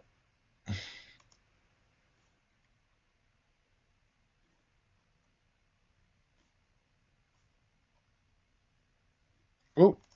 We at Insomniac Games are happy to release the official gameplay trailer for Wolverine, releasing in fall of 2026. Whoa, this looks I heard amazing! Stay The Play was gameplay, ass. the graphics, everything looks so crisp. I'm definitely excited, but I only have one issue. What's that? Well, I personally like games with a challenge. With the Batman Arkham games and Spider-Man games, you could ramp up the difficulty and it made sense. Both Batman and Spider-Man can be hurt, but Wolverine is...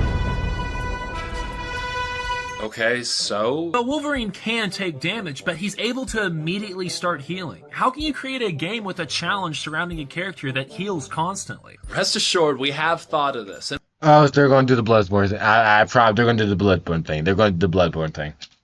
I see it. We'll be implementing a system to where the player is only able to passively heal if they're achieving certain combos in combat. Oh, interesting. So the more damage you deal, the faster you'll heal. Yes, exactly. We feel like this is a game mechanic that ties directly into Wolverine's brutal nature. Okay, that sounds sick. I'm definitely hyped for this game. How many people are going to say, someone's going to say Bloodborne in the chat?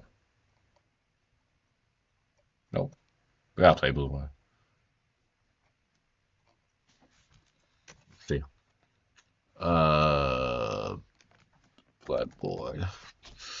Oh, there it is.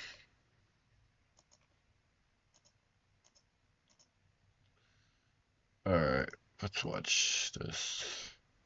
We're gonna watch some cringe. It's Sonic and Amy being romantic. Well, Sonic. Time is starting to fight against me. And there's not much I can do about that. It really wasn't a pleasure. But I think we both know this is it. Go find someone else to annoy. Stupid hedgehog.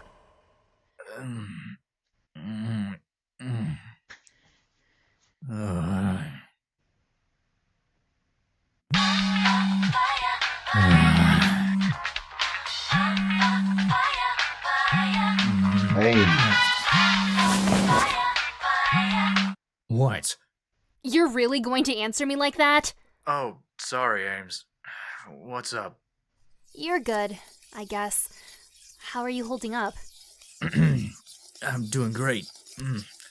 Why do you ask? The way you answered says otherwise. Well, yeah, sorry. Eggman did a number on ya when he retired, huh? Honestly, no. He didn't. As believable as that. Why does he have his glasses? Oh no. Never mind, babe. I'm not even gonna put that. I'm not even gonna put that thought into existence. That might be. I'm happy for him, really. He can now live his life without having to worry about some hero bothering him. I've just been bored. I'm sorry to hear that. But if being bored is the problem, What did you plan? a celebratory victory party by yours truly. How did I know? I would be a bit upset if you didn't. As fun as that sounds, I'm not really in the mood. Sonic, you haven't been in the mood for a month now. Tails is worried, Knuckles is annoyed. You can't keep hiding like this just because one chapter of your life ended. It's not healthy. You're right. Yeah, alright. When is this celebratory victory party? Tonight! My place. Silver and Blaze are showing up too. Tonight as in the next hour? Silver is showing up? Yeah. Wait, I think I've seen this. Sonic, what was that? What? I can't be excited to see a good old pal of mine? Not when you sound like you just came up with a plan. Don't worry about that. Silver and I were really close before he had to go, so yeah, totally. Very excited to see that crazy hog. What in tarnation is going on with his gloves? Nigga has hands, not paws. Hope you know I don't believe you. Of course you don't. Sonic, you better not be planning something. What exactly would I plan? I don't know, but just because Silver is visiting doesn't mean anything bad. He's here for the party. I understand that, but we haven't seen him or Blaze in years. Maybe even a decade. And Jesus. They don't exactly live in our dimension, you know. They have a home to keep safe. He reached out to me. Well, Blaze did. They knew about Ivo retiring a couple of weeks ago. If they reached out, then that means something happened. Especially if they were able to pinpoint his retirement. They didn't seem urgent about anything if that was the case. Look, Amy. I can just... Jesus, this nigga need a fucking haircut. God damn. Feel something is off. I can't pinpoint it, but if they're visiting after all these years... I think you're reaching for something that isn't there. I'll see you at the party, Amy. Damn, bro. I don't care, Square Enix. Y'all, do y'all want me to play in these games? So, I'm guessing Mr. Sonic is...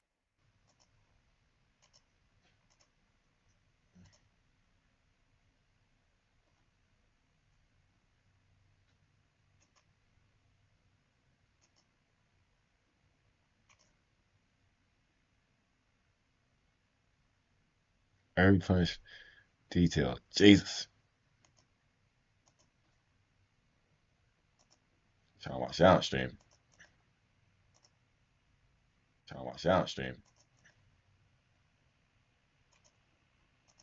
Isn't doing any better? Well, he's coming over for once.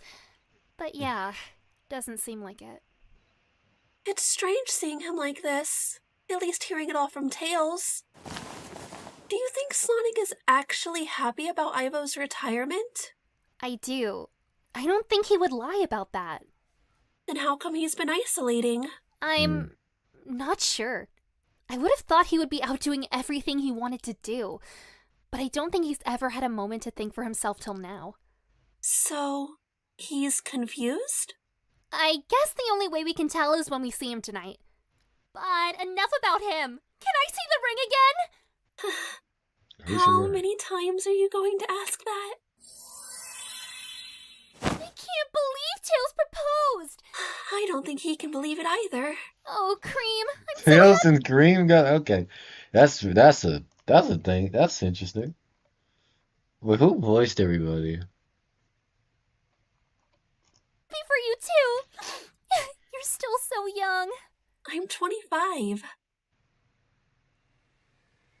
Okay, she's 25. Ain't Cream like 6?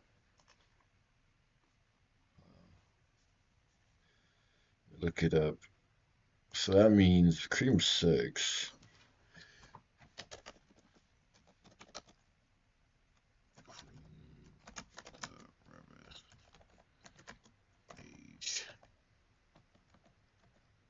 Wait, what the hell? Oh, okay. 6, okay, she's 6. She's 25. So 6 minus 25 would equal 19. 19 plus 15. So Sonic's 34. Damn.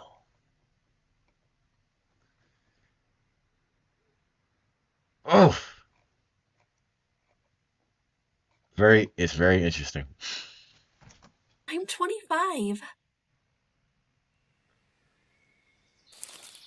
I don't say something crazy. I'm not gonna say it. Let's get this over with. Attention! Real quick, I just want to say, thank you all who has joined us so far. It makes me so happy to see us all celebrating like old times. Tonight is a night of acknowledging our true freedom from a mechanized demise. Go crazy! You okay, Knuckles? As always, Amy. I finished that new mix whenever you're ready, Pinky. Tails is still showing up, right, Cream? Of course. He's just running a little late. Something about a project? You know him. Getting old and you still know how to throw a dang good party. Hey, it's damn. I'm sorry. These wrinkles. These wrinkles. I'm sorry. Wait. What's her name again? Saj. I forgot her name. I'm sorry. Really? Oh, you're too sweet, Serge. Serge. I'm really glad you found the time to stop by. Oh, that might be Tails. Tails.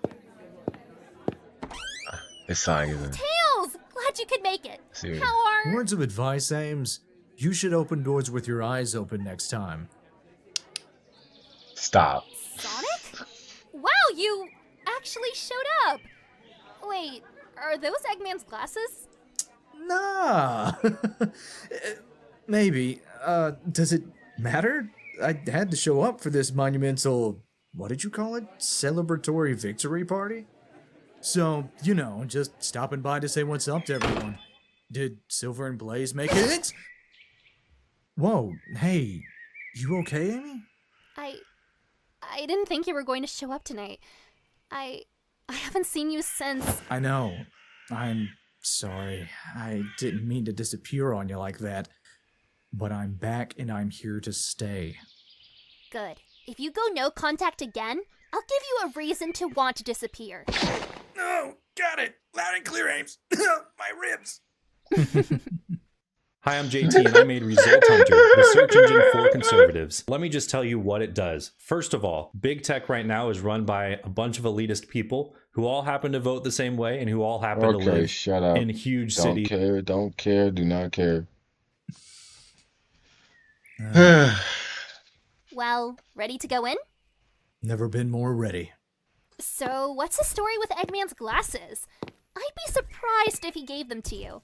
Well, I just thought that if the old geezer was retiring, he didn't need the iconic lenses anymore.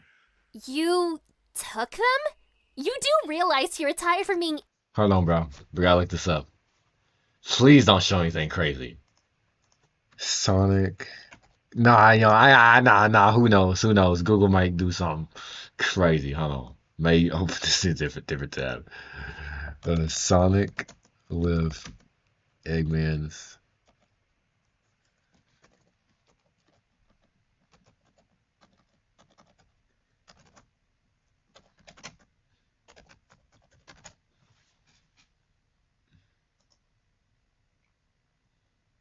Nothing.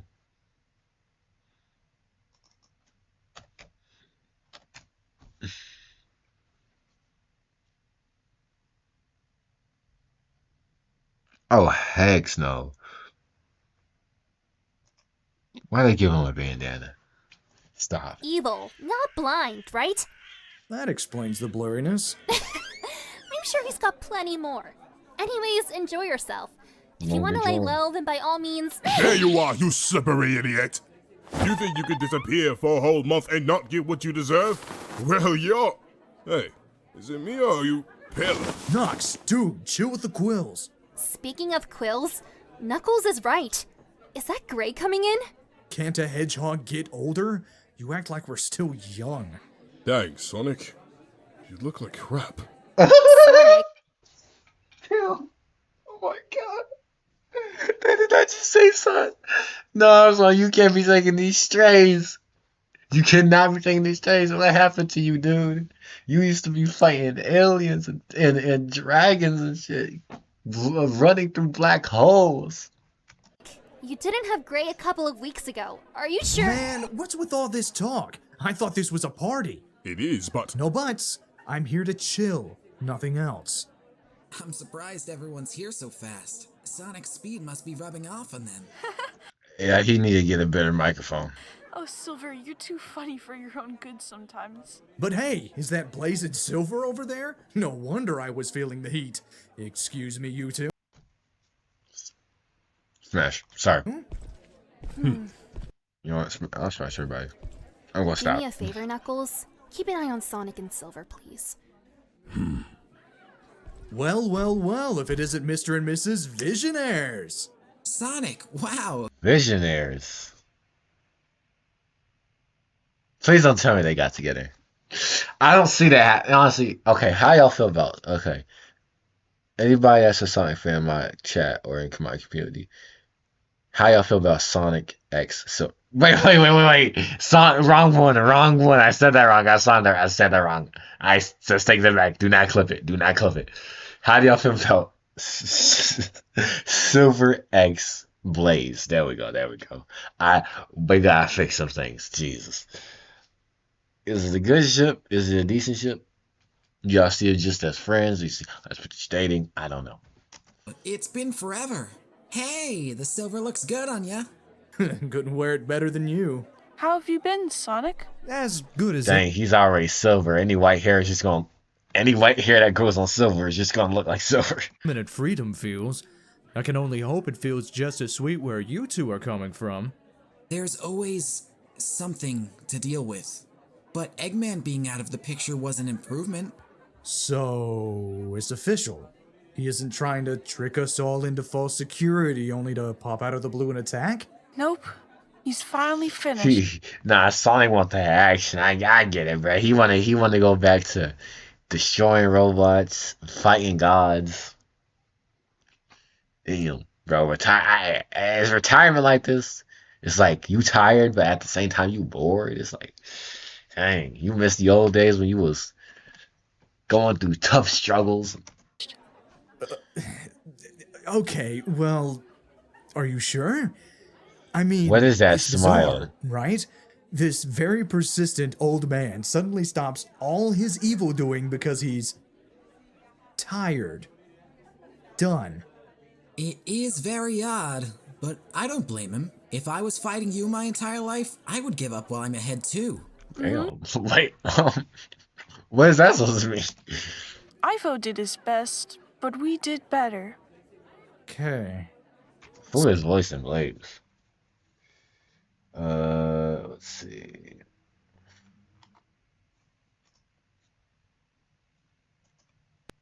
Huh. Very cute.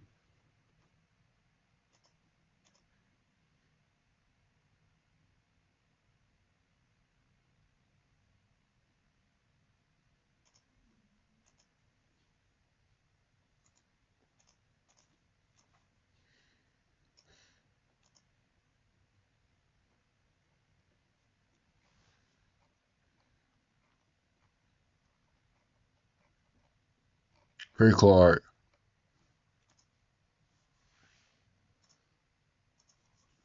What's it to you? So, is there a new villain or something?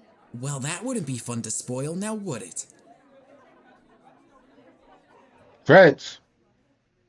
Hey everybody, so I just got finished editing this video, so excuse my appearance, but I just wanted to say a quick thank you to everybody that was a part of this. Genuinely, And guess what? Actually, we're gonna let him talk. May not be that kid.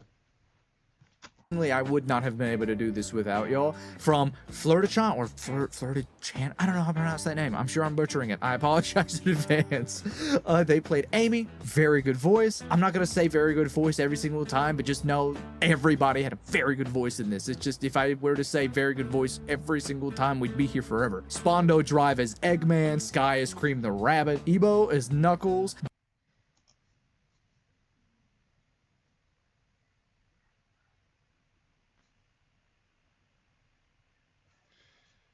All right, enough with the cringe. What's this? Okay. God, the question I get asked the most in Demon Slayer is Kokoshibo versus every Hashira. I really. This really is an interesting fight. We'll watch both of them. It's not really.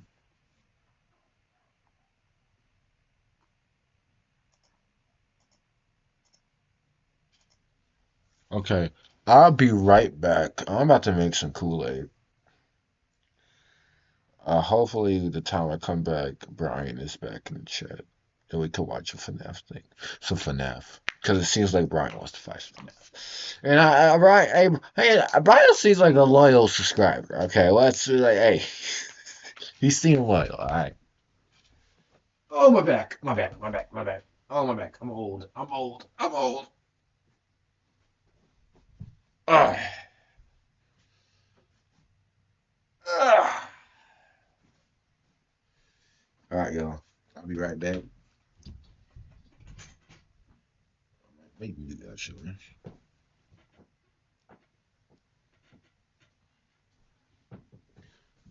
Oh shoot.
We're back.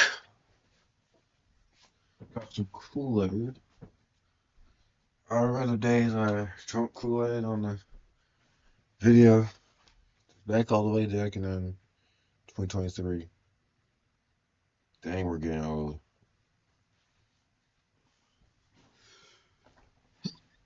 Ugh. Really hate this question, but it's not like a bad question. It's more so just a question that's not like a bad question. Wait. Godzilla, does size matter?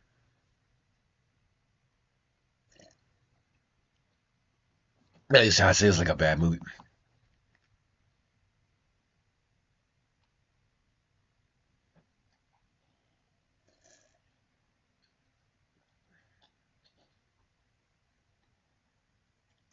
Question. It's more so just a question that's difficult to answer. There's so many factors you have to take into account when asking a question like this. Like, is Kokoshibo starting in base form? Is he starting in longsword form? Are the Hashira starting in base? Are they starting with all their amps? How is Kokoshibo going to react to fighting 9 Hashira rather than, you know, just Gyome and Sanemi? Maybe he goes into longsword immediately. We don't know. How much more defensively does he fight if there's more people? We really don't have an answer to a lot of these questions. So to make things Tastes good, but has this kind of cleaner taste to it. a little bit less complicated, I thought it'd be easier just to do base Kokoshibo versus all the Hashira with all their power-ups, and then longsword Kokoshibo versus all the Hashira, all their power-ups. Playing on iPhone? Now you can play Unlocked on PC with Google Play Games. Unlock.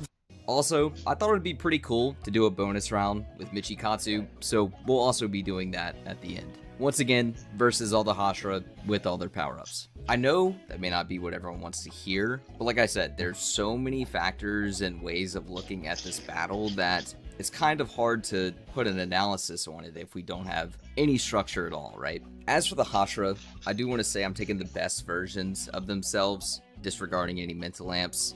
So, sorry Rengoku and Shinobu, but every other character is going to be starting with their max power. Gyome will have the see-through world in the mark, so will Obanai. If the character unlocked the red blade themselves, they can use it immediately. Other Hashira that unlocked it with a partner such as Gyu and Sanemi, they can just clash with each other's blades and immediately unlock it. But I mean, other than that, they're pretty much all full power. As for characters that just were at their peak at an earlier point in the story,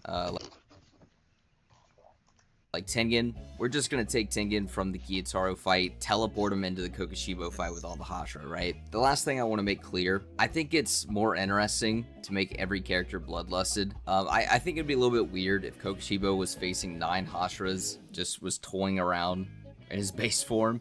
So, like, we even see, the second he sees Gyome, he's like, okay, this guy's a Chad. He kind of lets Gyome pull out his moveset to see what he's capable of after this. So not only is Kokoshibo going to see Gyome, there's going to be 8 other Hashira with him.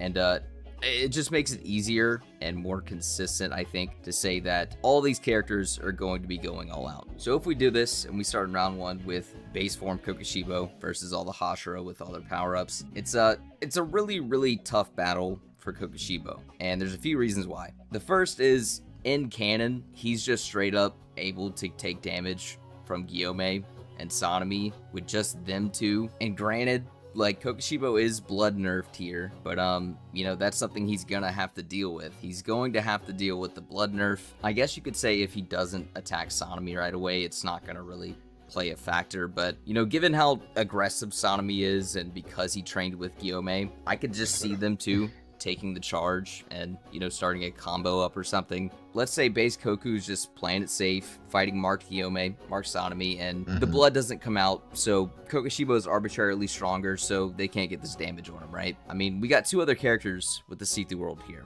Obanai and Muichiro. Now, Obanai is a bit more contentious on how this would work, which I'll get into in a second, but Muichiro, we just know maintained the see-through world for like a pretty extensive period of time, and at the very least, he was able to dodge some of Longsword Kokoshibo's attacks, so I think he could at least help out. And Obanai, depending on if he could use the see-through world in a short burst when needed to, could as well. And then there's just 5 other Hashira that are there for support or whatever. Most of their speeds probably won't be enough to keep up, but if they jump Kokoshibo from like his backside or something, you know, where Koku's gonna have to focus more on his front with Gyome or Sanemi or something, they could at least use their red blades or do something to, you know, help out, right? So I think that's kind of all there is to the Well, this fight about to be so awesome when it's animated. conversation. The fact is, base Kokoshibo really was kind of struggling to do anything while nerfed against Mark Sanemi and Mark Gyome, and even got tagged. So if you give, you know, these characters 7 other teammates, and you give Gyome an amp with the see-through world, and they all have red blades, I don't really see Koku making it out, not gonna lie. Like, he might be able to take out some of the weaker Hashira first, like Tengen or Shinobu or something, but there's just no world where he's beating Sanemi, Gyome, and like some of the stronger Hashira like Obanai or Uitro on top of that. I didn't even mention, on top of Sanemi's nerf with the Marichi blood, how Shinobu might be able to get behind him or something and poison him, which could also, you know, help them just get some critical blows on him. So I do think Kokoshibo in base form just gets overwhelmed.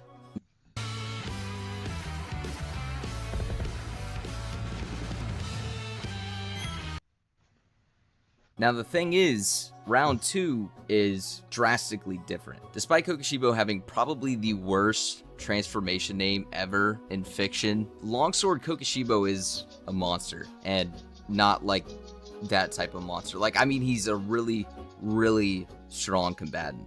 So, obviously Gyome marked is the strongest and fastest Hashira. Alright, I don't think anyone's going to disagree with that. Gyome, when he's marked, when he's fighting Longsword Kokoshibo, says he's too fast. He can't launch an attack against him. Basically just glazing him for an entire page. And I just want to put this into perspective, right? I want to show what happened in the fight up to this point. Kokoshibo probably let off like 3 or 4 attacks while in longsword form at this point, and look how far Gyome and Sanemi have to be to, you know, even survive against these attacks. They can't even get in close. Pretty much the closest he ever gets. Look look when he tries all these, bro. This fight about to be so cool when it gets animated. I'm being so real with y'all.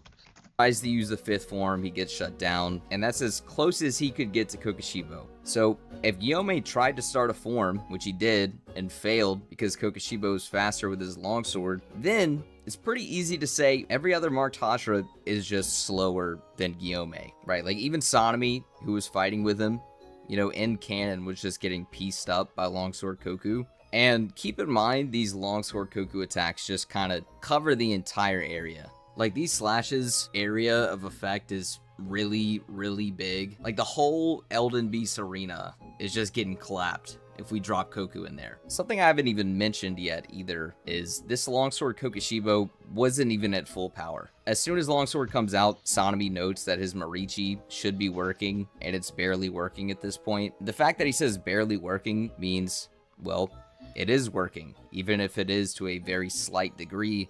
And we know that this blood drops Kokoshibo's speed by pretty much a blitz tier, you know, as we see with Sanemi earlier in the fight. So the fact that this is working at all is also just making Kokoshibo arbitrarily weaker. Now, to be fair, just like in the first battle, if Sanemi gets damaged, the blood's gonna come out anyways and nerf him. I just wanted to, you know, make it apparent if he just does a big attack while they're close before the blood comes out, it might just cook a lot of them right there. And let's just get this out of the way. Pretty much half the Hashira are just instantly getting taken down. Rengoku, Tengen, Shinobu, Mitsuri, they're all pretty much non-factors. They're getting immediately blitzed. Their speed is significantly slower than Mark Gyome, and they don't have some sort of precognition, so they really don't do anything at all. Giyu might be able to react to some attacks with Dead Calm, but he has no attack speed feats to get even close to Kokoshibo. I mean, unless you think he's planetary. And yes, Obanai is see-through close to Kokoshibo. I mean, unless you think he's planetary. What?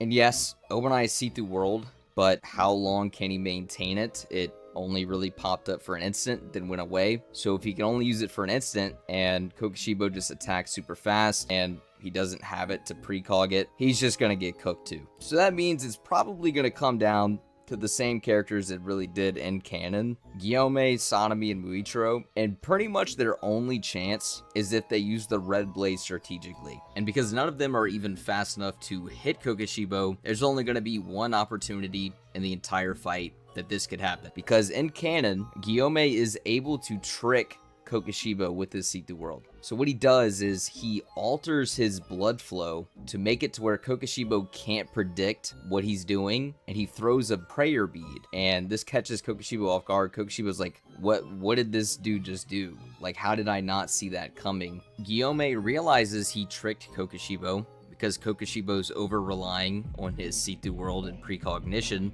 to see attacks coming, and he just uses the same trick again, except with his weapon to trick Kokoshibo.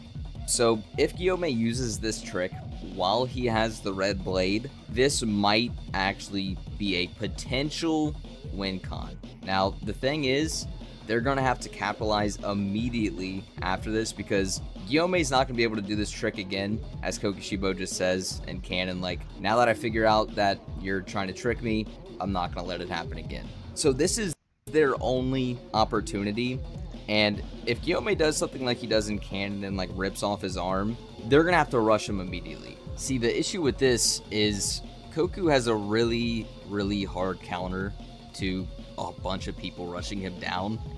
Is the internet down again? I was just about to win Fortnite! I was streaming that new rom-com!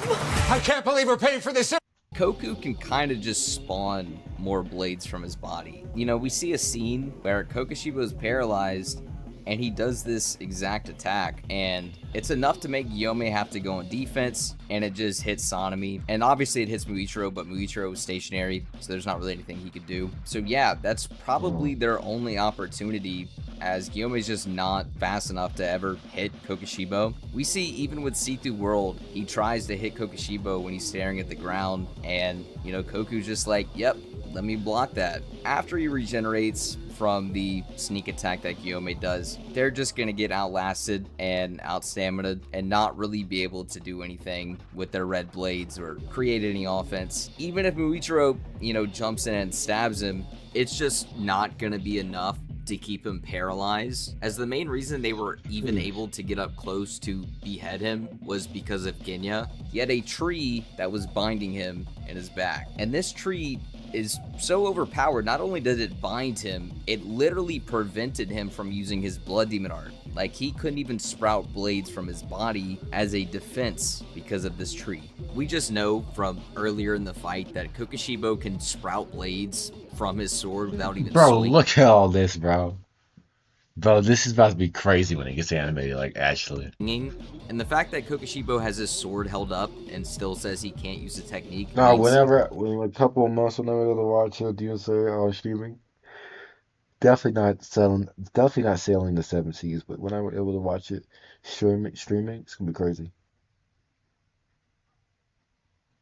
Genya somehow evolved this blood demon art to just stop Kokoshibo from using his, as well as just paralyzing him. Even if Muichiro, you know, jumps in and stabs him, he just does the blade sprouting technique from his body again, and, you know, Muichiro dies. That's not even to mention if multiple of the Hashira that are left go down, and it's only like Sanemi left or Muichiro left or only Guillaume left, they can't even decapitate Kokoshibo. In canon, it took Sanemi and Guillaume working together at the same time for like multiple seconds to cut off his head. The main issue is half of the Hashira basically aren't relevant, and the ones that are really need an opening with Genya to like paralyze him and get him to stop using his techniques. And without Genya there, Kokoshibo is just so damn fast and powerful. There's just no real way for them to even really get close outside of that one thing that Guillaume could do.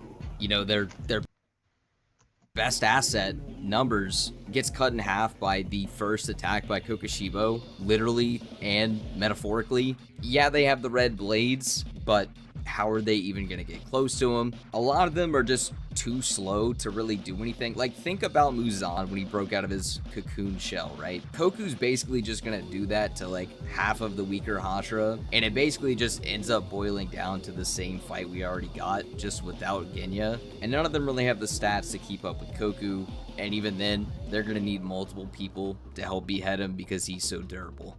Starting off round 3, Michikatsu, in case you forgot, is Kokoshibo when he was in human form, and his overall scaling is pretty contentious. We have no real concrete placement for how strong he is besides a few implications and a few statements. I take issue with one particular scale of Michikatsu that puts him above Gyome level, because when Kokoshibo looks at Gyome, he says he hasn't seen a swordsman this great in 300 years. Yoriichi died around 400 years ago, so it's not talking about Yoriichi, but some other swordsman.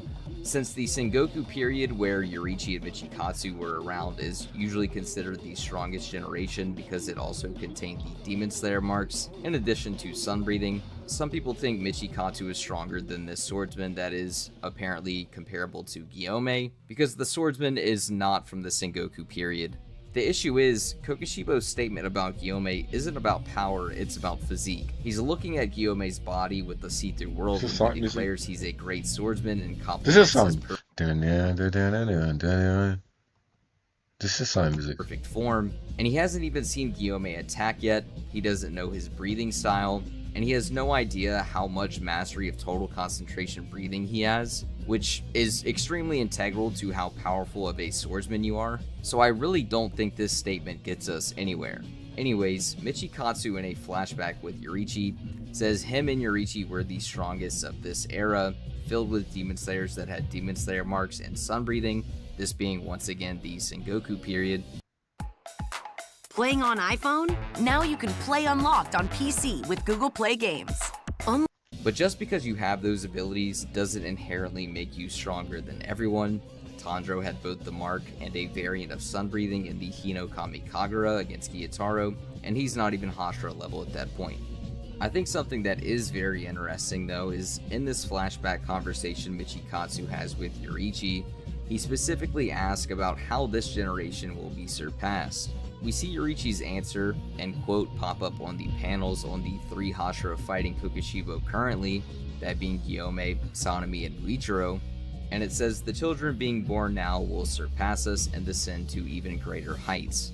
Now this wouldn't apply to Yoriichi, but because Kokoshibo himself is thinking of this situation while looking at these fighters, and specifically thinking of himself as a human, you could imply that he thinks that these fighters surpassed him. It's definitely not bulletproof, but it seems like a reasonable placement for Michikatsu, and also sort of makes more sense power scaling wise, since if he was stronger than Gyome, and then got 400 years of training, the Demon Amp, and 400 years of eating or absorbing people, he should just, in my mind, be able to one-shot blitz everyone in existence currently besides maybe Muzan, but he just can't. So in my head at least, it makes more sense for him to be a bit lower than above Gyome levels. If we do run with that Michikatsu interpretation, a team of Muichiro, Gyome, and Sanemi would be more than enough to beat him on their own, let alone all the Hashira together.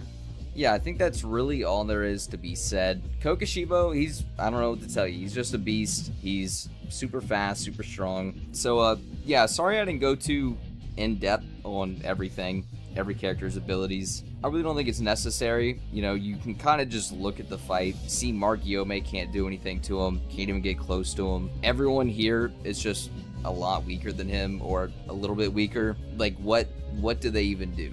I appreciate it if you guys made it to the end of the video. I hope you guys enjoyed. If you have any questions, leave them down in the comments. Maybe I'll see it and I'll respond to it. Other than that, have a nice day, and thanks for watching. We have got to the point where literally anybody... I'm gonna go now, bro, but I'll be back if you're still streaming. I'm still waiting for bro.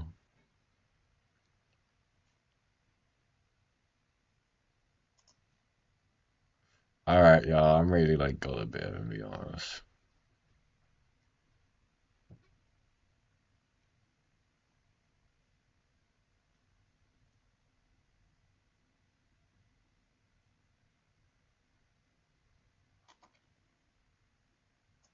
Well, folks, it's about that time. You guys want my thoughts on Sony not letting Jindy Tartakovsky cook, so let's get into it. If you don't know Jindy Tartakovsky, he's the man behind all these hit shows that we know and love. For example, one of these amazing shows is Dexter's Laboratory. He has written and directed many episodes of the Powerpuff Girls. He made Volume 1 and 2 of Star Wars The Clone Wars. This man created Samurai Jack. Everything this man has written has been straight up gold from my childhood. So why with this new project, The Black Knight, Sony's like, we're unsure if there's going to be an audience for this film, so they haven't greenlit it. This is a film that follows a knight who controls a 20-foot tall suit of armor in the 14th century. The description alone sounds interesting, but then they showcase this suit. You're gonna tell me after seeing this badass armor, nobody would watch this movie after this scene? But 10 seconds into the clip, you already want more. This man made the show primal. That should be enough to never doubt this man ever. Mind you, he also made Symbionic Titan. People to this day would kill to have this show back. He got faith in the Black Knight movies, and I say let him cook. But what do you guys think?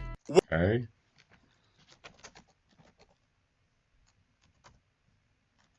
This looks interesting. Hey, I think I remember seeing this on Sony's website.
This is a girl, man.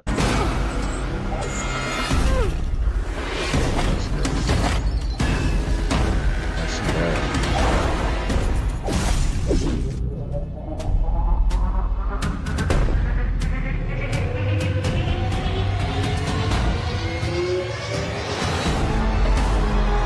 Goddamn.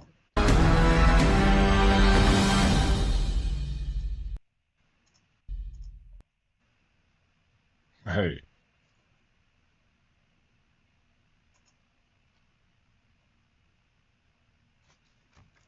Hey. Make the armor, okay, make the armor a little skinnier. You got some.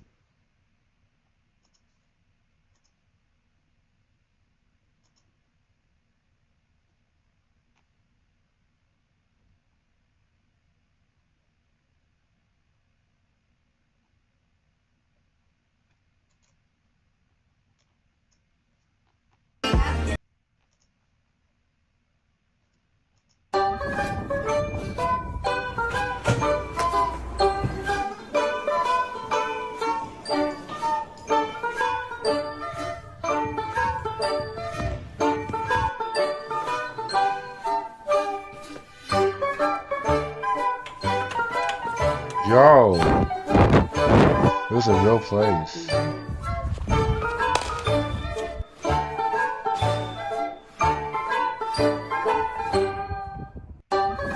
Wait.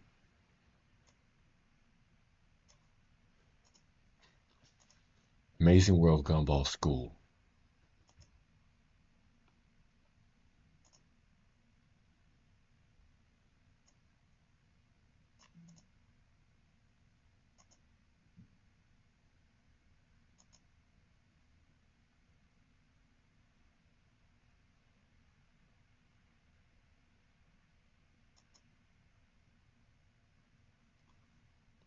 We're starting to record for too long. All right.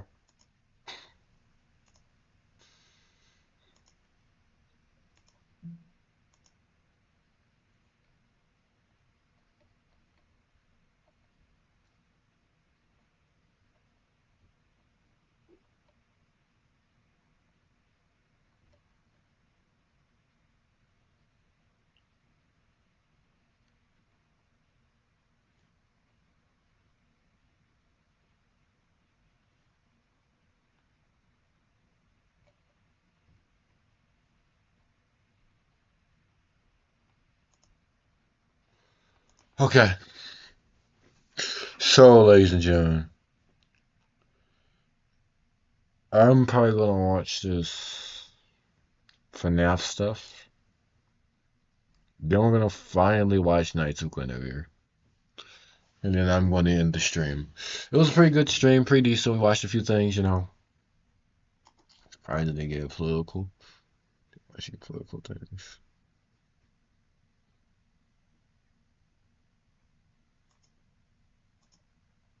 I'm still waiting. Well, I am still waiting for. I'm still waiting. Well, I am still waiting for. I'm still waiting. Okay, nope.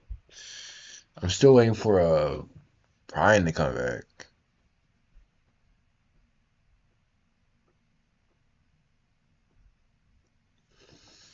I don't.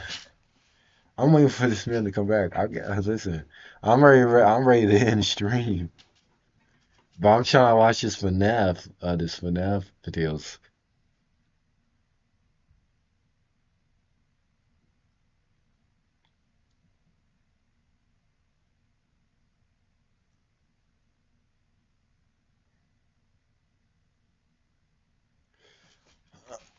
How? Did I respond to him?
Brian ain't here by 10 minutes. We'll give him to 10, right? If he isn't here by 10, then we're just gonna watch the FNAF things without him. Hopefully he arrives though. He said if I'm still a streamer, he'll come. So then we're gonna play the Dino game.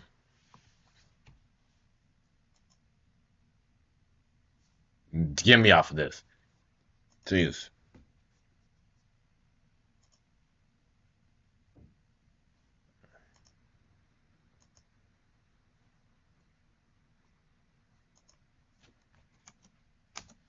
Don't make sense.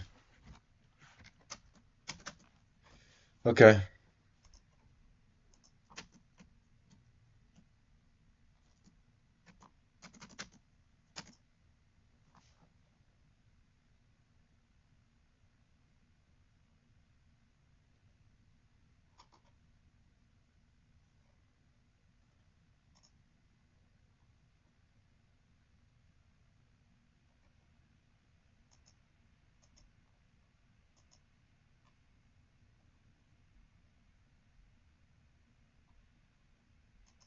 It's not the same game.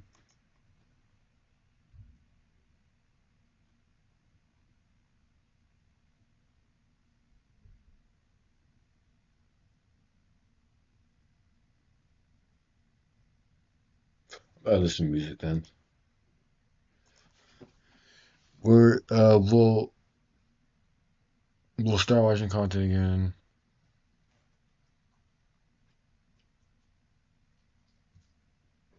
Activision doesn't deserve Crash.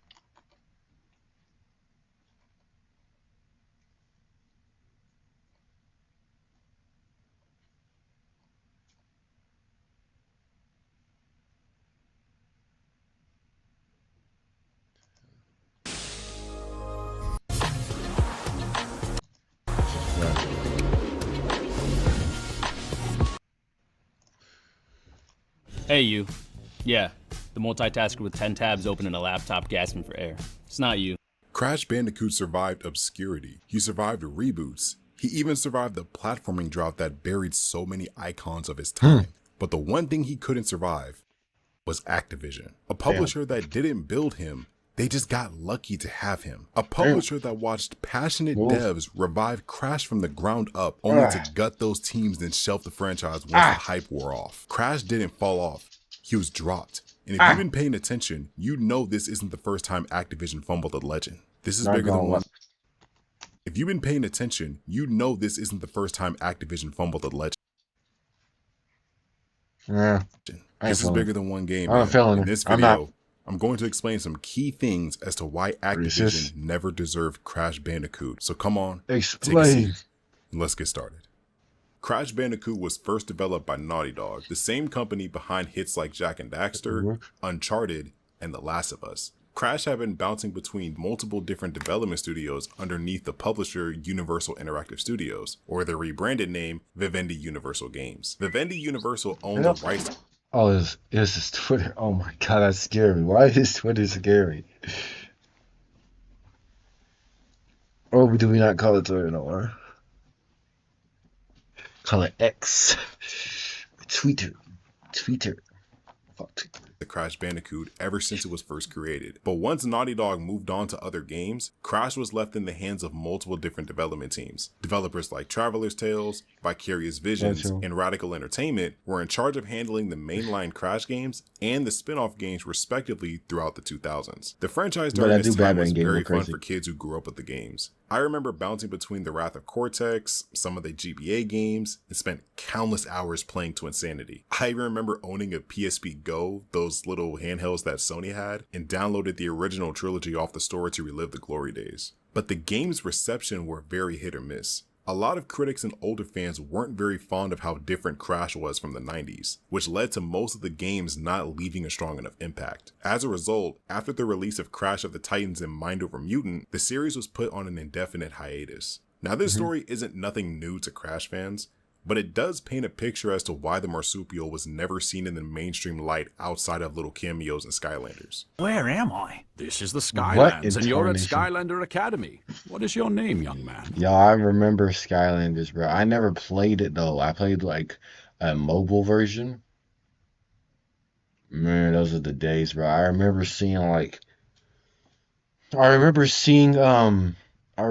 videos where you could like build your own characters, and I thought that was the coolest thing in the world, bro. Never got to do that. Now Skylanders dead. Right? Is Skylanders dead? I think they just changed it that they don't use the like collectibles, the toy mechanic. Forgot what those are called. That was a time to be alive, real. Crash Bandicoot. During this time, however, Lego Dimensions, bro. I wanted to play Lego Dimensions so bad on one of my cousins' Xbox, he never let me play it. They were mean to me. They never let me play it. I have one of these days I want to get them. I'm gonna be like, remember that one time when I was like 7, you didn't let me play Lego Dimensions. And now Lego Dimensions is not able to be installed. And now the gear for it is probably super expensive because they don't make it no more.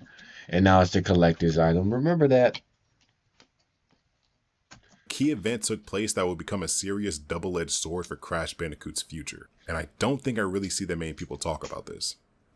This is the Financial News Network. I'm Stephanie Shu. Rumors are swirling today that French media giant... We gotta be real, bro. NVIDIA, bro. They got to... Listen, bro. Have I said this before? I'm just saying right now. Games are getting way too looking good. Because it takes more power and it costs more money. That's the biggest issue I have. My thing is like... I feel like Cyberpunk isn't like the best looking game, but it's one of the best looking games. It's one of the most, it doesn't run the best, And GTA 6, bro. GTA 6 is gonna run like ass, right? Let's be honest. It's gonna be 60 frames with the 5090 image. I'm just saying, NVIDIA gotta make a PC where it's like, no, a graphics card where it's like, you can play games you can play Cyberpunk max frames or GTA 6. You can play that at max settings, 4K, and 160 frames. No, 165 frames. If they can do that, I'm buying the card. Now, ray tracing, let's be real. Ray tracing, no frame gen either. No frame gen. No frame gen, no AI. I'll buy it. Ray tracing is probably never going to... Let's be real. Let's be honest, bro. Ray tracing is probably never going to have good frames. Unless you put like 10 1050-90s in the PC, which I don't think anybody got any type of money for that, let's be honest. Vivendi may purchase a 39% stake in Activision Blizzard. Bernstein analysts said repeated stock buybacks should lift Vivendi's stake to 72% by early 2012, while cash flow would allow full ownership by 2015. For further news updates, stay tuned to the Financial News Network. During the late 2000s, the platformer genre was at an all-time low. Vivendi's efforts at rebooting the franchise into a beat-em-up had bombed just 2 years after they released Crash of the Titans and Mind Over Mutant. Around this time, Vivendi underwent a series of mergers, acquisitions, and rebrands. In a recent article from Spliced Online titled, "What Happened to Vivendi Games?" they go into detail about the rise and fall of Vivendi Games. Initially, Vivendi Games began as Universal Interactive, established in... We gotta play Joy of Creation on the channel, bro.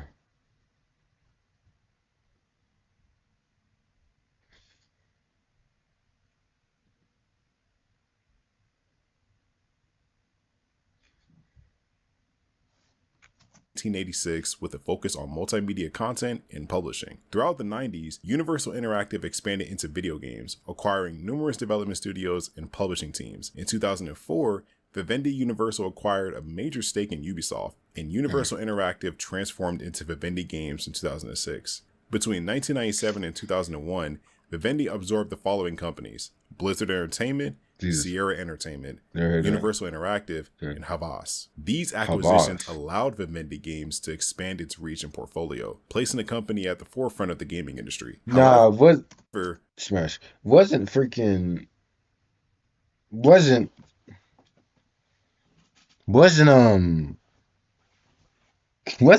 dissing everybody? I remember back in the day, like the 90s, wasn't Crash dissing Nintendo and Sega, saying, "Hey, y'all can get that Sega, y'all can get that Nintendo, but we got that 3D gaming at PlayStation, bitch." The rapid change in ownership and restructuring impacted the company's stability, ultimately contributing to its demise. They really took Crash from PlayStation. The biggest important thing you have to note here is, at this time, Vivendi merged with Activision. In this article, it states, one of the most significant changes for Vivendi occurred in 2008. The company merged with Activision, a California-based publisher, in a move aimed at establishing a global gaming powerhouse. The merger created Activision Blizzard. The merger boosted Activision Blizzard's overall revenue, with the merged entity achieving $10.8 billion in total revenue in 2008. However, changes in the gaming landscape and shifts in consumer preferences resulted in decreased sales and increasing competition. Despite the initial boost, the merger ultimately resulted in Vivendi Games disbanding as a standalone entity in July of 2011. Blizzard Entertainment was separated from the Vivendi umbrella, becoming an independent subsidiary, effectively ending Vivendi's involvement in the gaming sector.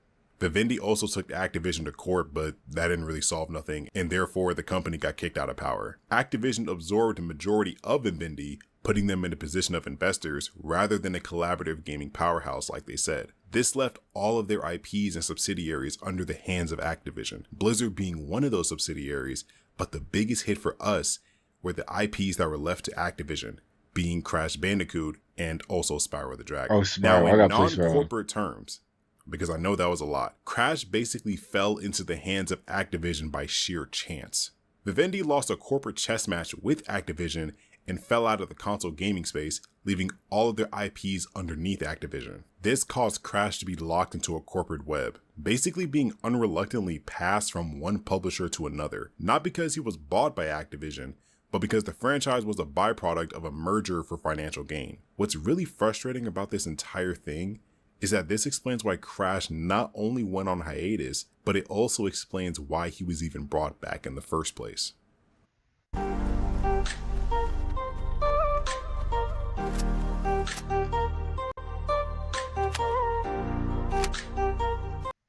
Around the mid-2010s, there was a huge demand for 3D platformers to return. Given the only profitable 3D platformers at the time was Mario and Sonic, and the action-adventure/shooting genre were becoming fatiguing, something needed to switch up. Activision saw the perfect opportunity to finally look in their stash of IPs from the Vivendi acquisition and decided to pull Crash Bandicoot out of the vault. They hired Vicarious Visions, who Activision actually acquired outright just 2 years before the Vivendi merger took place. Having a team that was familiar with the marsupial in the 2000s was the perfect chance to give them the green light to handle the next Crash project. In 2017, Crash Bandicoot: The Insane Trilogy was released. And my god, was this a great year to bring Crash back. I remember buying a PS4 the same day the game was released, because you can bet I was not going to miss a chance to play one of my favorite franchises again. At this time, I didn't really think too deeply into this.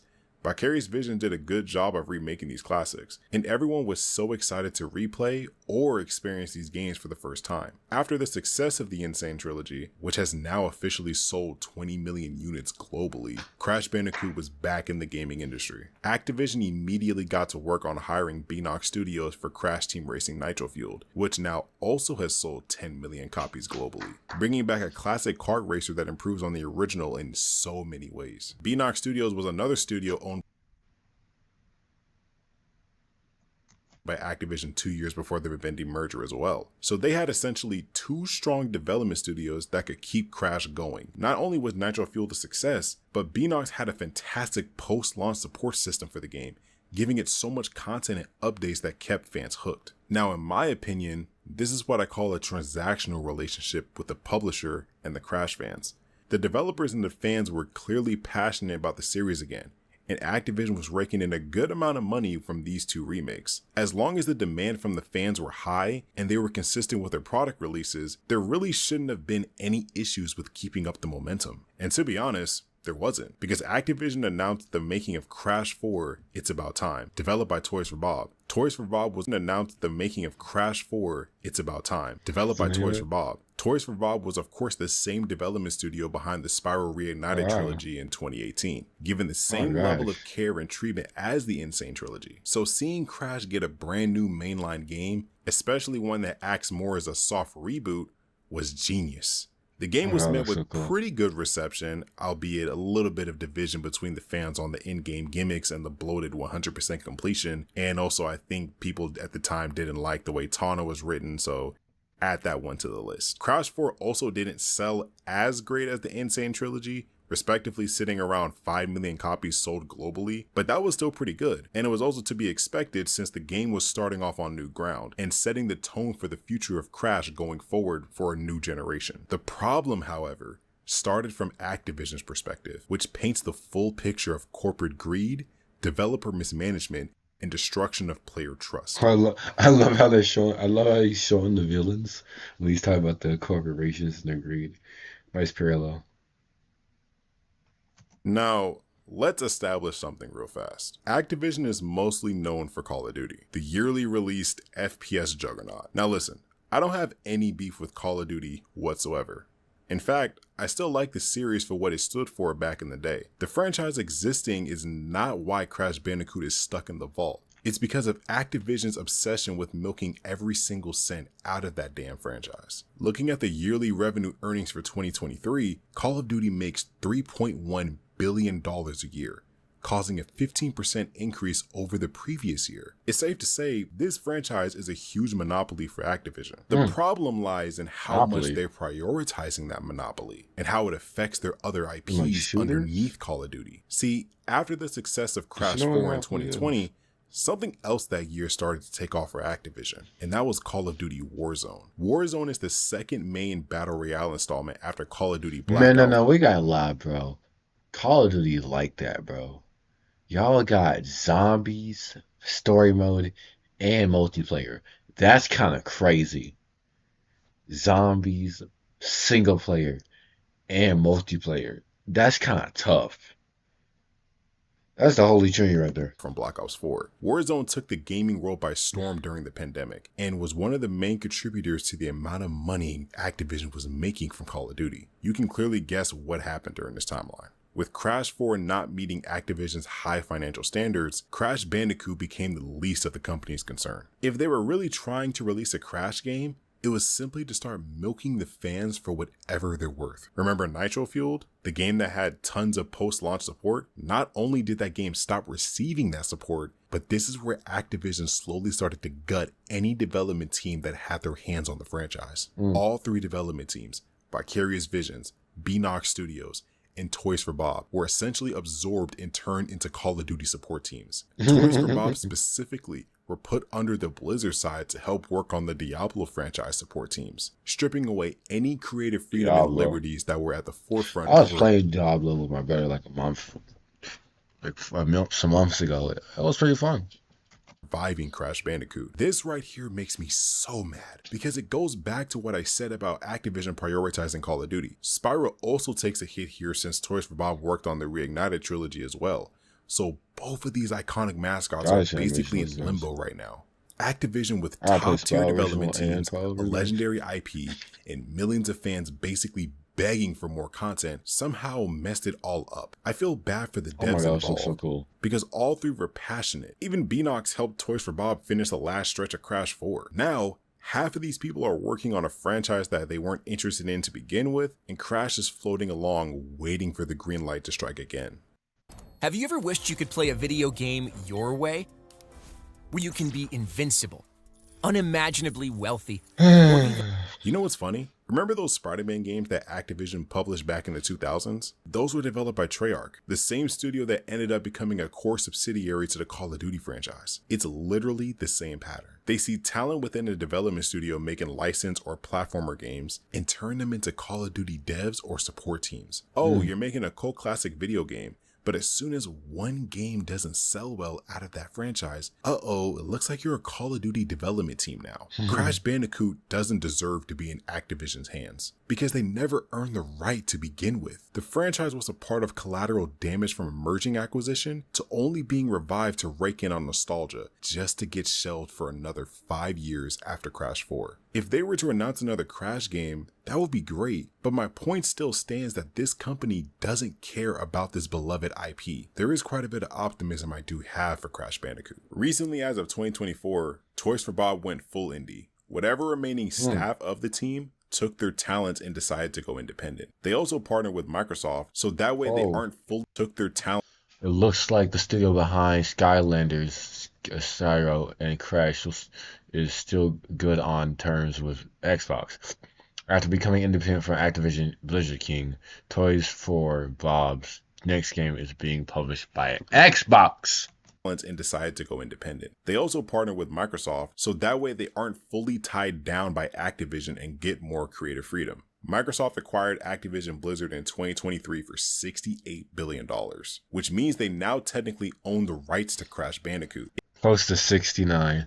They had to make that joke in there. If they really wanted to, they could hire Toys for Bob to revive the series again, but this time there's a lot more ground to cover. The franchise is tangled in a web of publishers and restricted studios, and as of right now, there's no definitive development team actively working on Crash. His future is entirely up to Microsoft's priorities and whether or not they think he's still worth the effort. This isn't to say that Crash won't make a comeback. He will, but it shows just how much corporate shenanigans can really derail such a beloved franchise. The series means so much to me emotionally, man. Not just because of how great it can be, but for how bad the franchise was treated over the years. Constant studio collapses, a publisher that literally could care less about the series unless the demand is high, and tons of current games losing support with no staying power. I truly hope that something comes out of Toys for Bob about Crash, or any developer at this point, because it's truly frustrating just how much momentum was killed by Activision. Seeing how passionate the community is about this franchise, even seeing fan projects like Crash to Insanity Evolution, a full fan remake being worked on for a game with so much cut content I can make multiple videos on it. And with the original developers of that game showcasing the cut content on their own YouTube channel, the love for Crash has never went away. It's still thriving to this day, but Activision kept this franchise in so much darkness that even when it sells extremely well, it's not enough in their eyes. I love Crash Bandicoot so much, and I know so many others do as well. I hope this franchise gets something done under Microsoft now, and I'm praying that whatever is new that's coming out of Crash Bandicoot, it'll be worth the wait. Thank you so much for watching this video. If you enjoyed this and would like to see more Crash Bandicoot, watching that video about him. Hey, what's Sonic.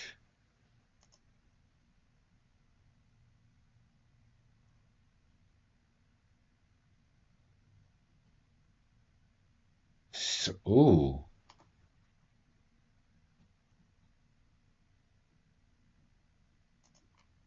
Let's go on Spyro. I want to build something undeniable. Something I've never played a Spyro game before, and honestly, that felt like a missed chance for a long time. This small purple dragon ended up giving me a kind of peace I haven't felt in years. Flying over bright, colorful worlds, collecting gems, and just taking it slow, Spyro helped calm my mind when everything else felt chaotic. But playing it for the first time as an adult going through a tough mental place made it bittersweet. Simple, gentle games like this feel rare now, and it's painful to see how the gaming industry often overlooks that kind of comfort. I just gotta go to Sonic.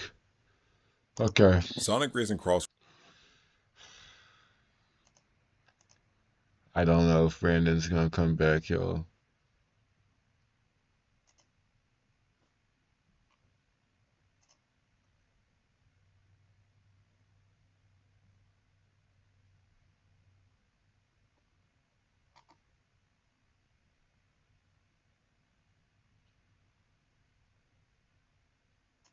Crossroads has finally released, and dude, I cannot put this game down. This game is so freaking fun, and it's easily the best Sonic in the entire franchise. It's better than my baby Sonic Riders, and it's better than Transformed. It takes both of what makes these games fun, adds its own unique spin on it, and it ends up just being a grand old time. I love the state of this franchise, and I love what Sega is finally doing with Sonic. Ultimately, I truly do feel like that this is a Sonic renaissance right now. But not a lot of people agree with this sentiment. Rightfully so in some cases, but there are some interesting conversations I want to have when it comes to three groups of people that I want to talk about. Okay, well, after this video, we'll watch the FNAF stuff. Then we'll go into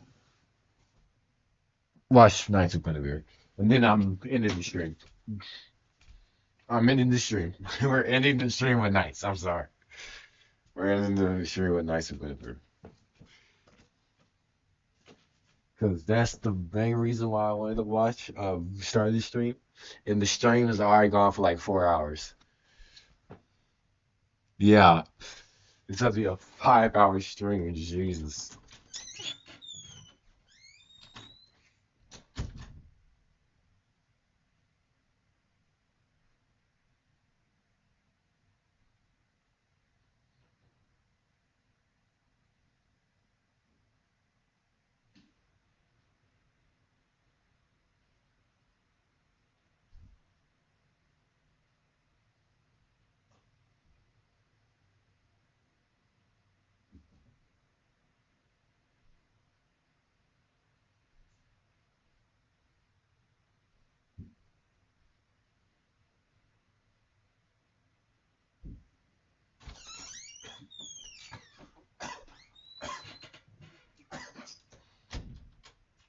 I almost choked on the Kool-Aid. Jesus.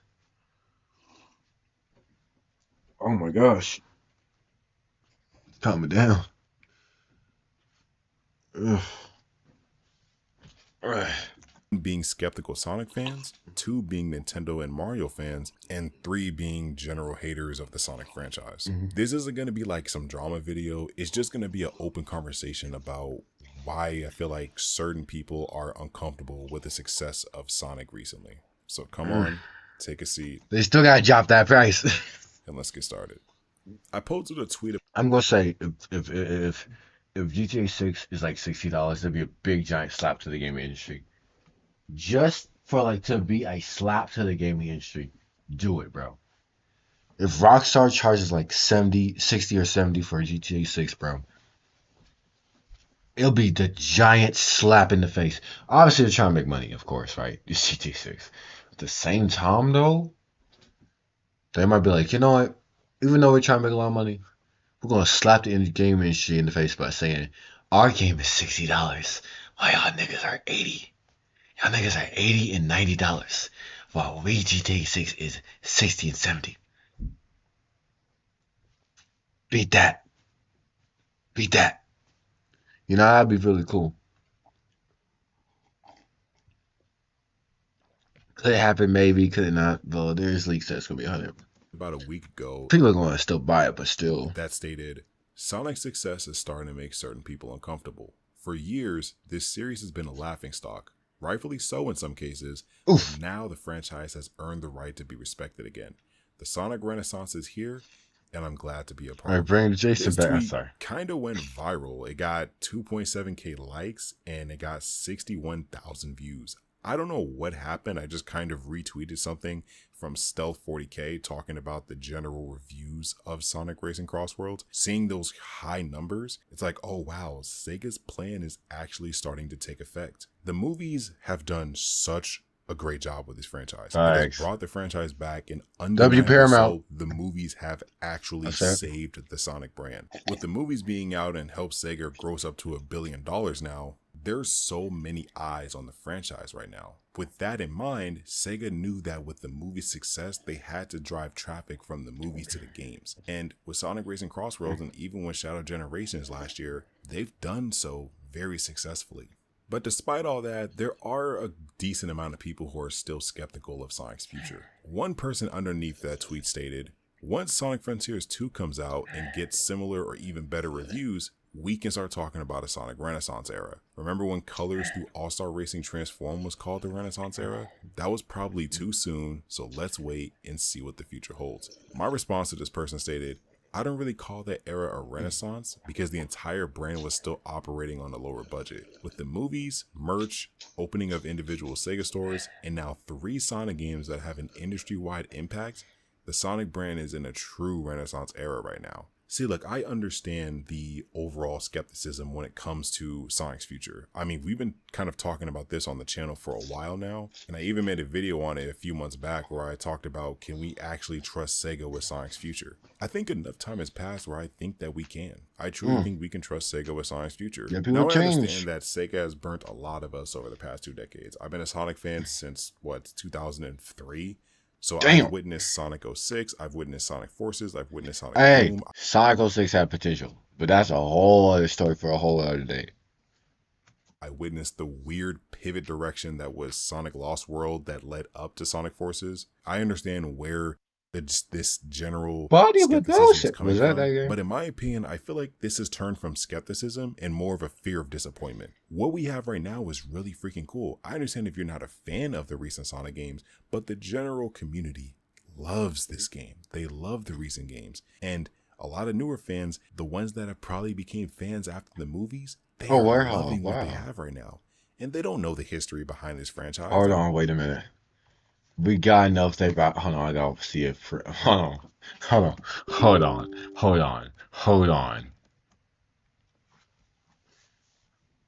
I need to. What is it? What's going on with Fibian?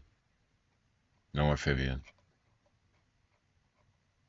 Alright, huge.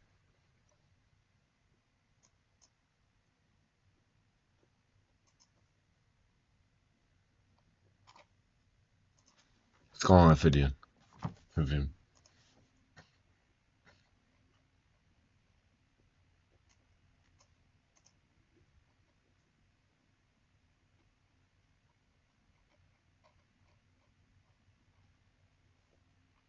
Sonic fans literally can't agree on anything, man. Except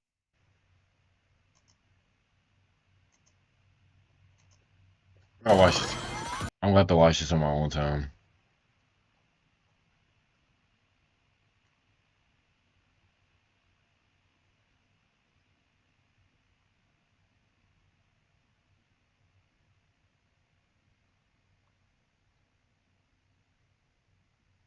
I'm gonna have to watch this on my own time. Oh my god, he's still not in the chat. I can't get mad. Can't get mad, but still, jeez. He said he was gonna come back. I don't know what we've been through, but if there's good food on the table that's being served to them, they're gonna feast upon it. That's what this article from Polygon stated. This article is titled, Sonic the Hedgehog is so back, but for real this time. And in the first paragraph, it literally explains the exact sentiment that I've been spewing for the past few months. Look, I know what I'm about to say is going to bring out the skeptics. It's a claim that a certain subset of gamers have been repeating in some form for God knows how many years, trying to play PR for a shaky series in an unstable period. I reject this kind of fandom. I am only concerned with the game that you put in front of me at any given moment. If you give me good food, I will feast upon it. So believe me when I say that I do not utter the following words carelessly. Sonic the Hedgehog is back as hell, baby. Again, this is all a personal opinion, but I don't really want to live in fear of disappointment from what I'm enjoying right now.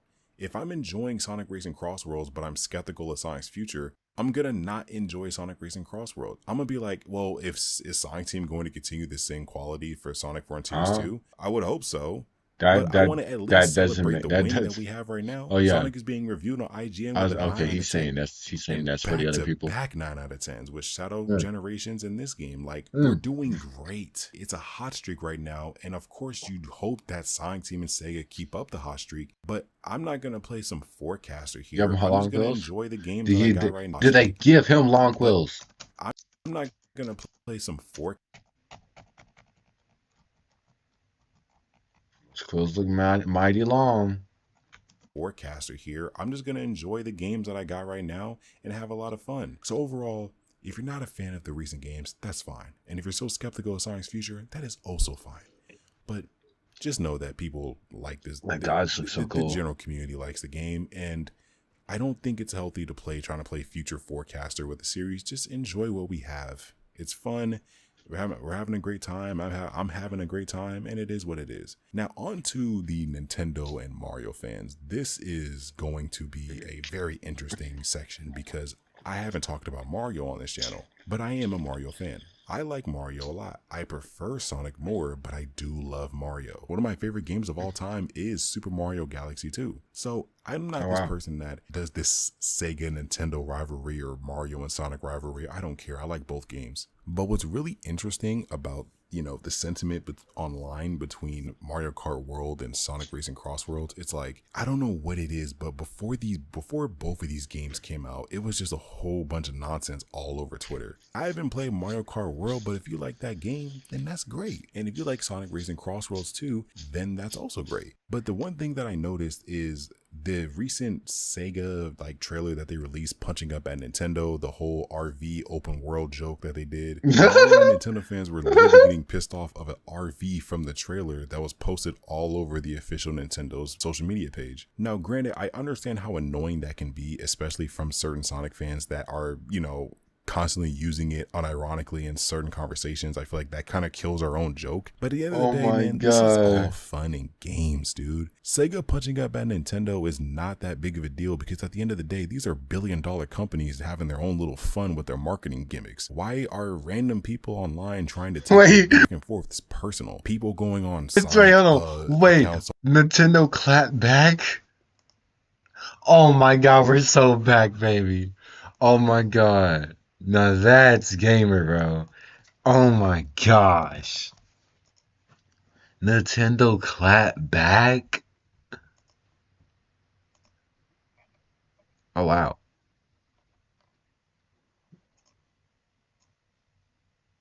I will show you what's on my screen right now, but it's too beautiful. It's too beautiful for y'all his eyes to see.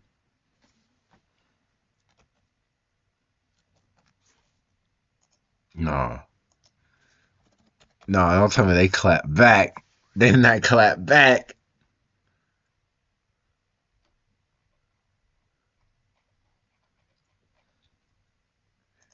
Please tell me they clap back, bro.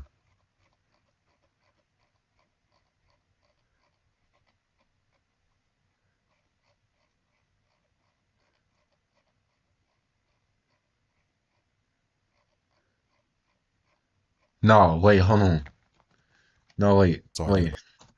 Take these to Run it back, art page of an RV open the trailer that was posted all over the official. Fans were literally getting pissed off of an RV from the trailer that was posted all over the official Nintendo's social media page.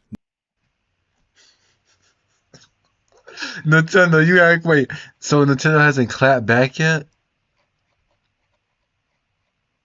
Oh my god.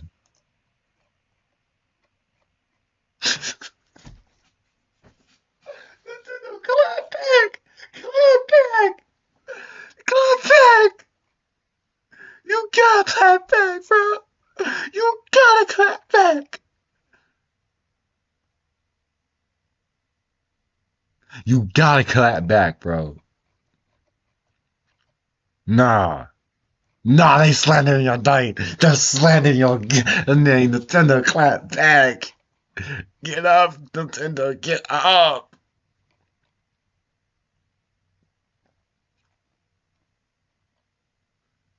Oh my god, bro. Your favorite Bill Silver. Nintendo, clap back, gang. Clap back. They're doing it every post? No, they ain't doing it every post. They're only doing it for the... God damn. Alright, never mind. Nintendo, clap back, bro.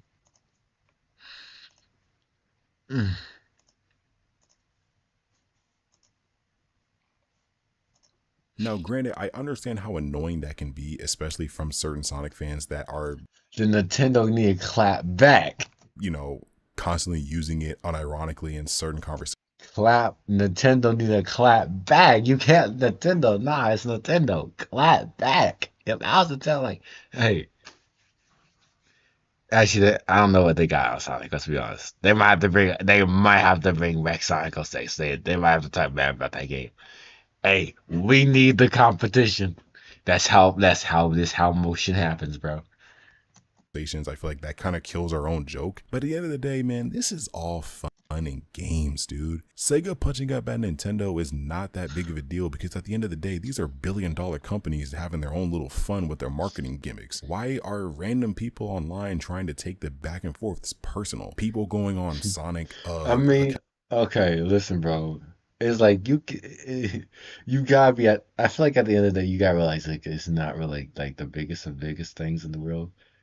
Really, if you want to see like it's personal, I mean that's cool, but you don't like take it like heart to heart. You can take it to heart, but you don't take it to soul. Now it's talking about, you guys are finally getting a win Take it to heart, but after Mario's been punching you guys for 2 decades. It's like, dude, Again, this is mainly a minority of people, but it's so funny to me seeing funny. people on Twitter just lose their minds over Wow. billion-dollar companies doing their own marketing gimmicks. I don't really care. I just care about Sonic doing good on its own. I care about Sonic finally getting back in the spotlight. Nah, Sonic clap back. And Mario Kart not overshadowing Sonic. Sonic can stand on his own two legs, and the franchise can just exist, and the general public is having fun with a genuine good Sonic game. I just think that if you like Mario Kart World, don't let somebody from the Sonic community ruin your fun, and don't let anybody on social media ruin your overall enjoyment of Mario Kart World. And the last general people is mainly just, I guess, Sonic haters. Oh my gosh, There's not too many of them publicly, but like Sonic is doing good. That's gonna stay for a while because he's been doing good for the past 5 years. And I feel like this entire Sonic Cross Worlds thing of the game being super good, the game getting high review scores, massive viewership on Twitch, and then peak numbers on Steam. This is what we needed. We needed this shit. This is a win. I celebrate wins and I hope for continued wins. I hope that they take this quality and bring it to Sonic Frontiers 2. I really do. I don't want the next Sonic game to be bad. I want it to be better than the previous one. But that doesn't mean that I'm not going to enjoy what I got now. And Sonic Team and Sega did a really good job with this game, and I'm going to give them their flowers for that specifically. It's always good to hold them accountable so that way we don't go back to the 2010s or the 2000s for some people. But you also got to celebrate when they do good stuff too. Like at the end of the day, I just want Sonic to be good and fun. Sonic is cool, Sonic is dope, and Sonic Racing Cross World is the win that we needed. People didn't expect this game to be as popular as it is. People didn't expect this game to start punching above its weight like it has been. And it's only going to get better from here, in my opinion. If you're not a fan of where we're at right now, that's great. But personally, I'm a fan, and that's all that matters. That's all I got to say. This is Breck, and I'll catch you guys in the next one. God bless, and take care.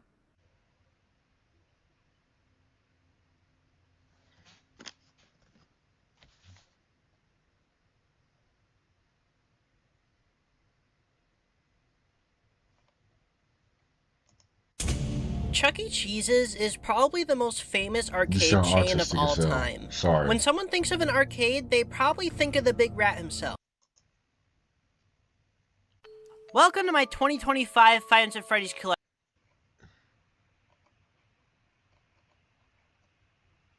I don't know if it's coming back.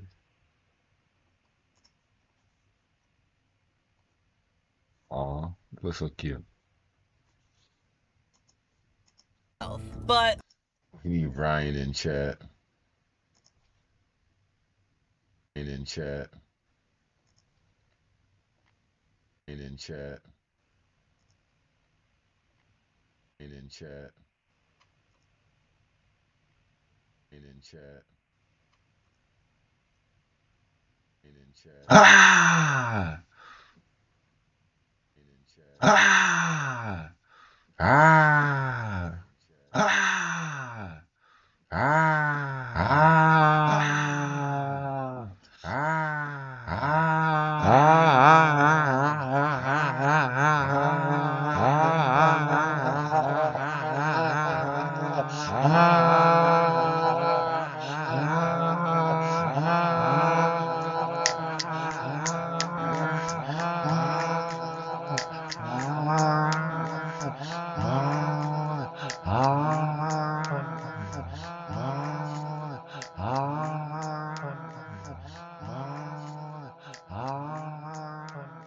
Man.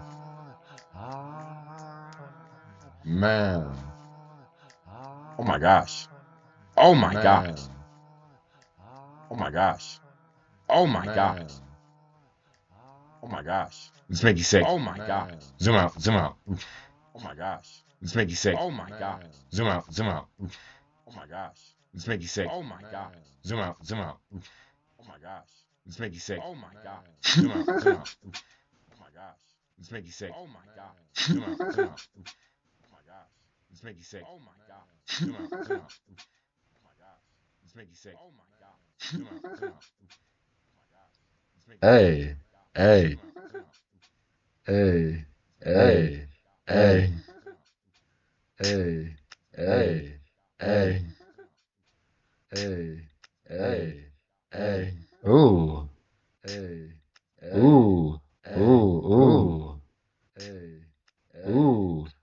Okay.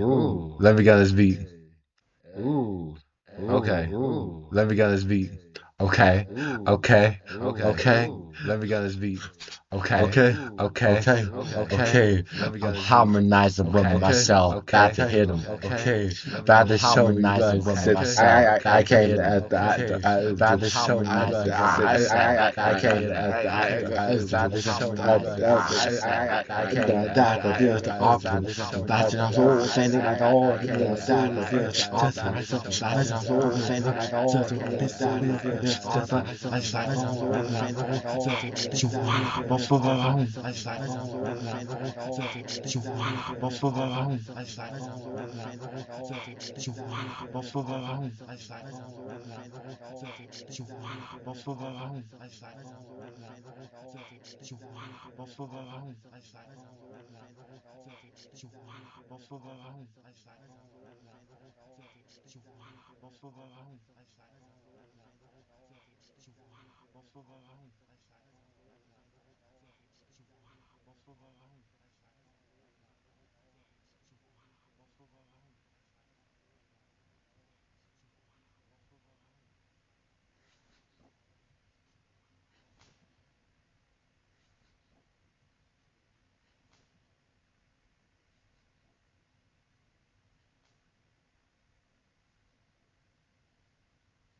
Okay, well, yo, we gotta stop.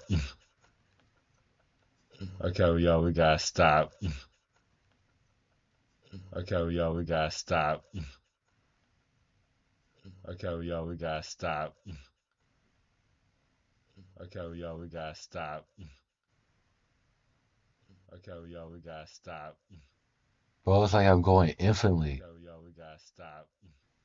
Bro, it's like I'm going infinitely. Bro, what is the processing Bro, in it's the like I'm going computing? infinitely. Bro, what is the processing Bro, in it's the like I'm going computing? infinitely. Bro, what is the processing Bro, in it's the like I'm going computing? infinitely. Bro, what is the processing Bro, in it's the like I'm going computing? infinitely. Bro, what is the processing Bro, in it's the like I'm going computing? infinitely. Bro, what is the Yeah, processing in the computing.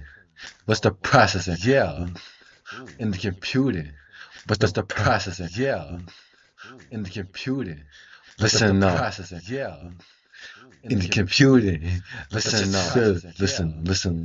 In the Um, computing, listen to the process. listen. In the computing, Listen to the in the computing, listen to the in the computer. Listen. Got the computer making multiple voice tracks. God these screens, God's track. It's crazy today. Making me hear myself, making mistakes because I'm talking. What is the stuff? When it gets mistakes, it's still talking. What is the stuff? When it gets mistakes, it's still talking. What is the stuff? When it gets mistakes, it's still talking. What is the stuff? When it gets mistakes, it's still talking. What is the stuff? When it gets mistakes, it's still talking. What is the stuff? When it gets mistakes, it's still talking. What is the stuff? When it gets mistakes, it's still talking. What is the stuff? When it gets mistakes, it's still talking. What is the stuff? When it gets mistakes, it's still talking. What is the stuff? When it gets mistakes, it's still talking. What is the stuff? When it gets mistakes, it's still talking. What is the stuff? When it gets mistakes, it's still talking.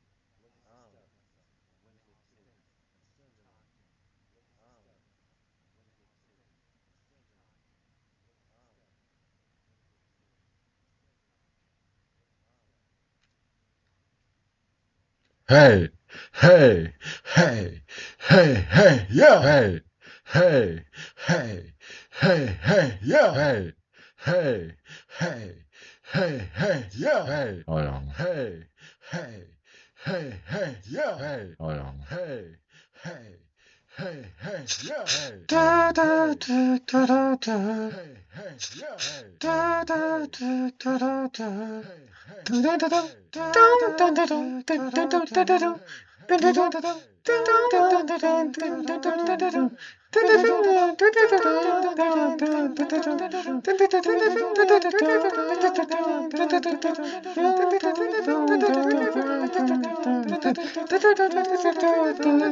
Whoa, whoa, whoa. Whoa, whoa, whoa. Whoa, whoa, whoa. Do, do, do, do, whoa, whoa. Whoa, do, do, do,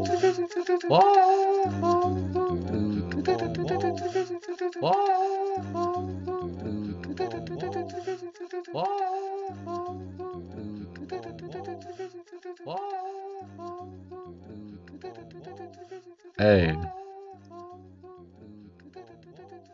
Hey. Do do do do do do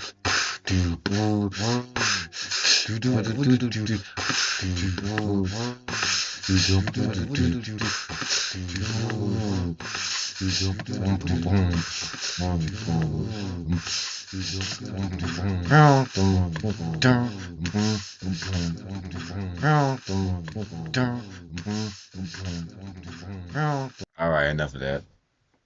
So, I'm still waiting for this for Brian to show up. He said, Brian, I'm calling Brian on the spot. Homie really said some. Zoom him in. Zoom on in. Gotta go now, bro. But I'll be back later if you're still streaming. Whatever this emoji is. This was like hours ago.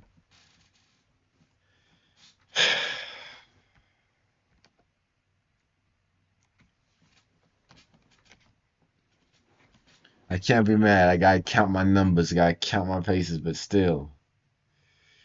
Because I don't want to watch the FNAF content.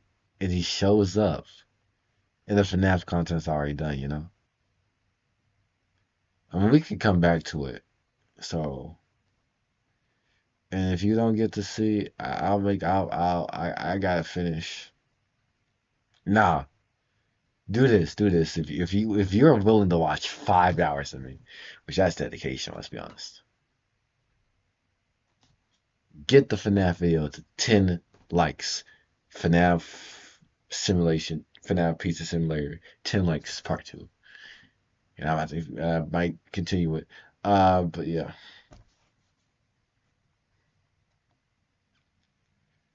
Wait! We got 2 viewers. Brian. Is Brian back?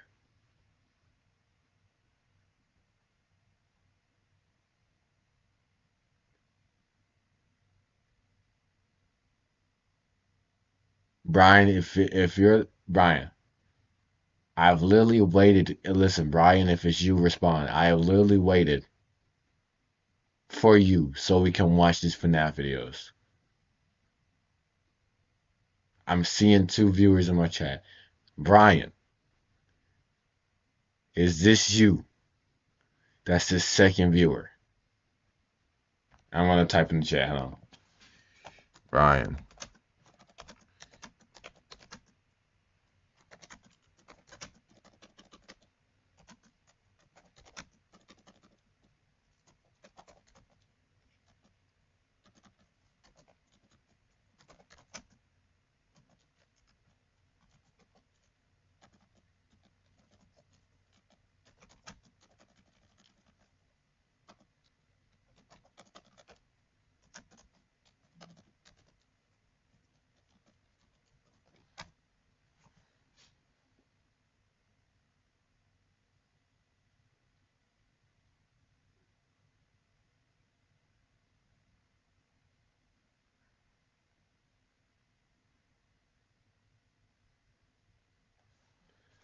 Can I look at the analytics of it?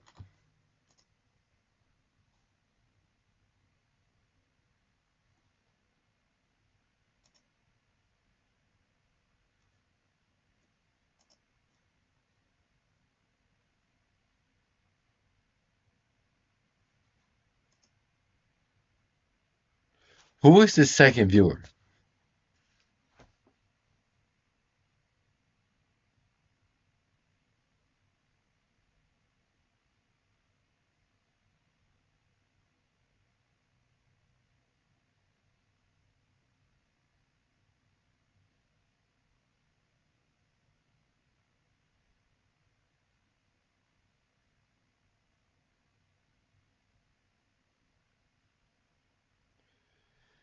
Ah,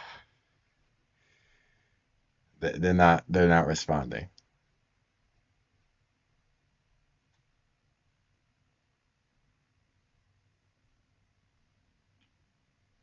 We've been recording for 4 hours, bro. I'm ready to end this stream, bro. I'm not going over 6.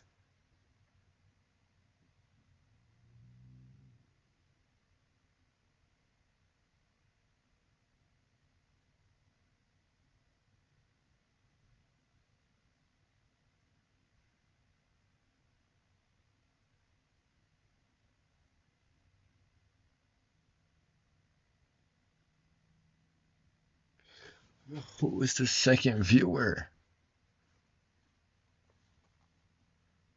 Oh.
I'll be right back, y'all. I'm making some Kool-Aid. I just want to say something.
Man, I wish you could see like the viewers if you was viewing.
Okay.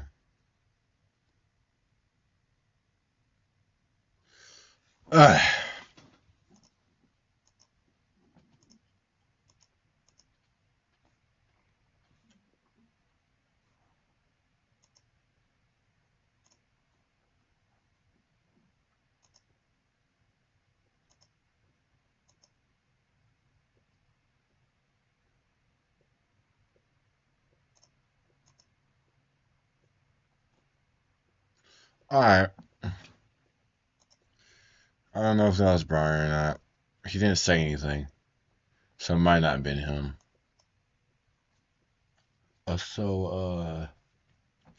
We're going to watch the FNAF stuff. I might turn to a clip maybe. Mute that.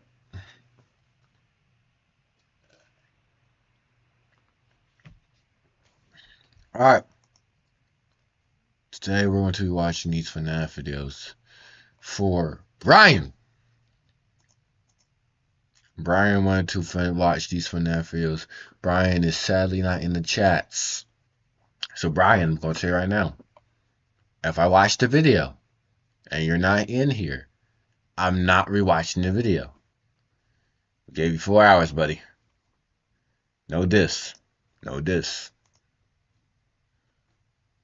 It was a total no-brainer. Oh, no-brainer? If you got a new boat, the smart thing to say is...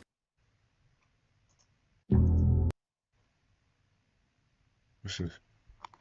Little distraction. Little detour.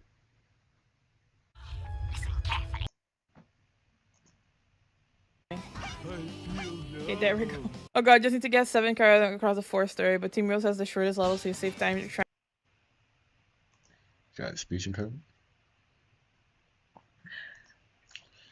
Ladies and gentlemen, boys and girls.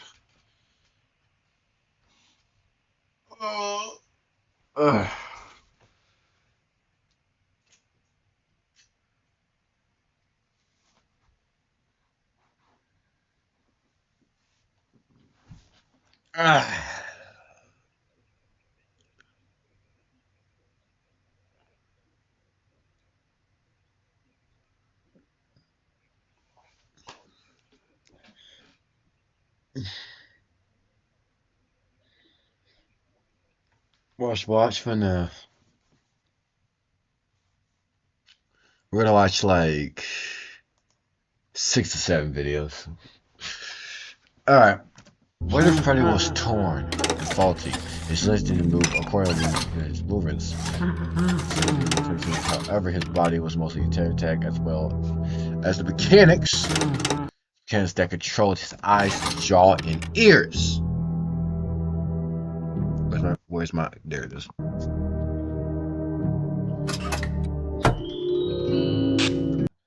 Damaged, and so his smooth blocks. Where's Freddy's music box was damaged, and so his music played at a distorted way. Interesting. His inner brain was glitchy with random cuts power to his system. Some of his inner mechanics were used on Toy Freddy which left him in a bad state.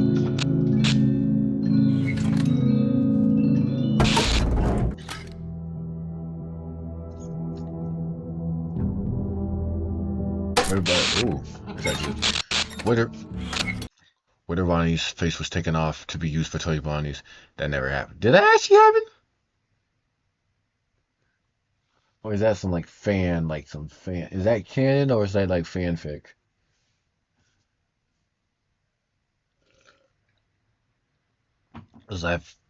Which left him faceless, however, he could still move, operate relatively okay, however, he is not presentable anymore.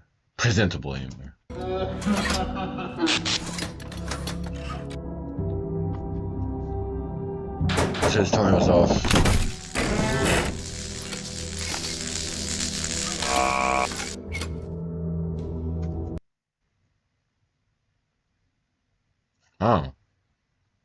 Oh wow, dang, it's heavy arm.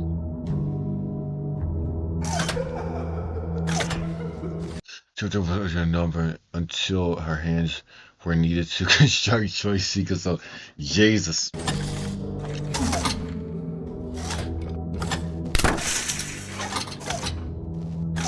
No, we wonder what happened to that jaw. Due to the lack of maintenance, Chica's jaw broke down, causing her to lose control of her jaw. Her mouth, her arms were spread out, stuck in a position due to her manufacture, and this caused her to be permanently unfit.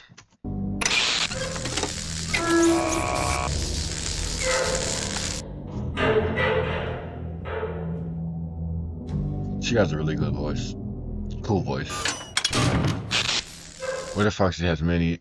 What the fuck, had many of his taken off to be transferred to new toy or Funtime. Oh, 21. As a result, his movements were uncoordinated, glitchy, scrappy, and on the top of that, his voice box was incredibly manufactured. Malfunctional. Listen, I'm learning how to read. That sounded bad. Malfunctional. His outer fur had also a quarter torn and his skeleton was visible.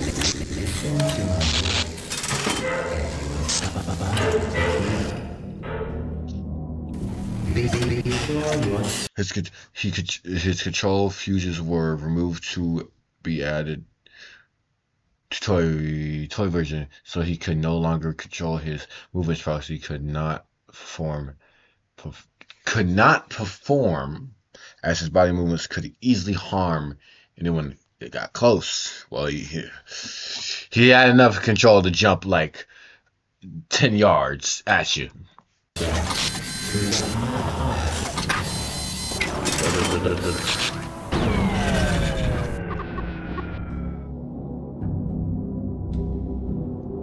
Thanks for watching.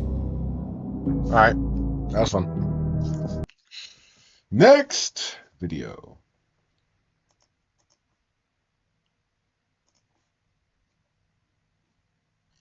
FNAF.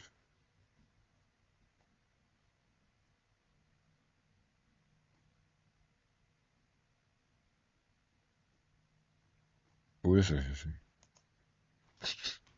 Have you ever wanted to see your home from space? No. With this free satellite Earth Maps tool, you can zoom right down to your exact address in just seconds. Imagine pulling up your neighborhood, spotting your roof, your...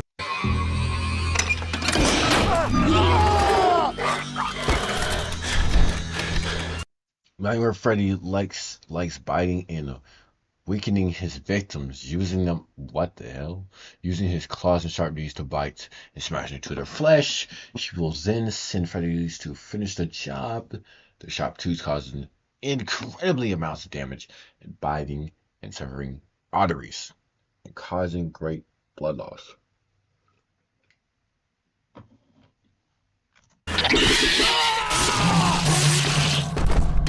That wouldn't be me. That would never happen to me.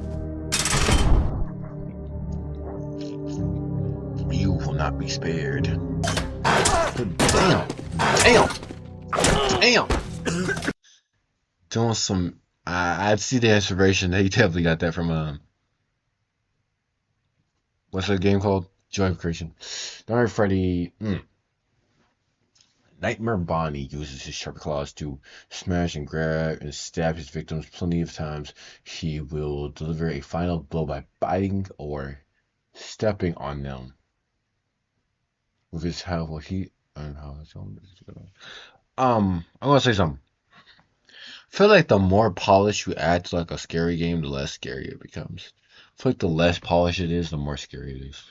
It's not like when they like fix Joy of Creation. Not Joy of Creation. Dark Deception is kind of like gotten a little bit less creepy. Why can't I go back probably? Dark Deception ever creepy. I'm done sucks. Dark Deception presses 3 rows of teeth, Jesus, that she uses to bite, and as a villain they are so strong in fact that they are completely turned off and allow her to have a delicious meal.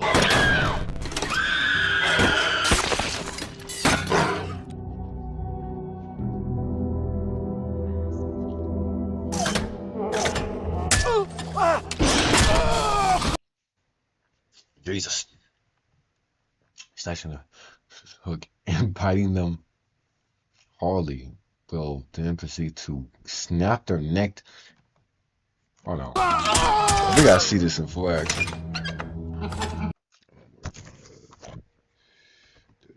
See this in full action.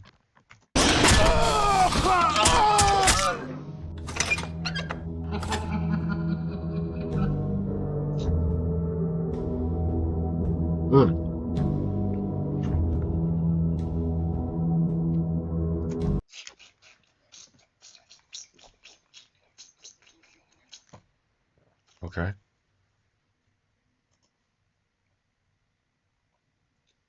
What else you got? Security puppet explains.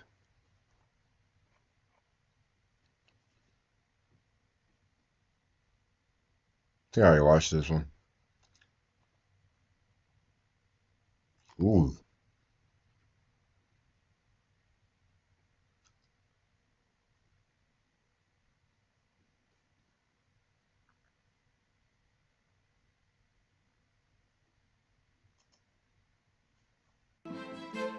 Okay, we're going to read real quick.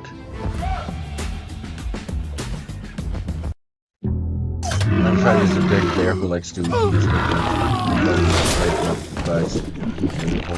oh wow. You know, over time, oftentimes she'll might bite us and have victims with moves.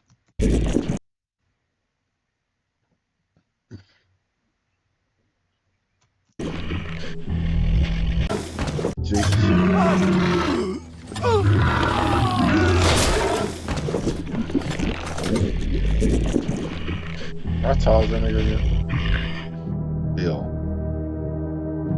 What the hell are you? Plus, type is a very dangerous creature. Really, he's small but fast and predatory. Jesus. He uses his limbs to cling onto prey and proceeds to bite them. So he's like a parasite. Proceeds to bite their neck several times. Several arteries, crushing their necks, tendons. In the process, the victims expires. The victim aspires to end. Ew.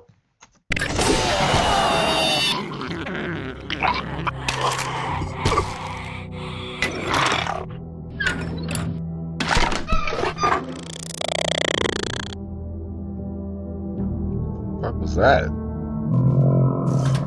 Nightmare Freddy, Jesus. Nightmare Freddy is most dangerous. Nightmare. Jesus. Nightmare is the most dangerous nightmare. He loves to keep his victims down and torn their limbs off and consuming them back. Consuming items. He is pure darkness, evil incarnate.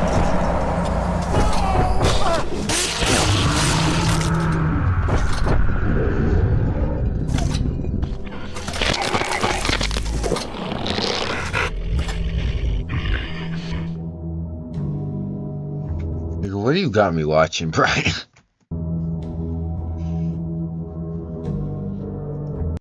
We're doing this for Brian. For Brian. But when we play Joy Creation, bro, that's gonna be scary. The latest security puppet model was made with cutting-edge technology to keep the pizzeria safe, and to do a lot of other interesting things and fun things. Fun things. Remember, when activated with the animatronic will scan its surroundings since it has the criminals and the has he when it spots a criminal it will modify security.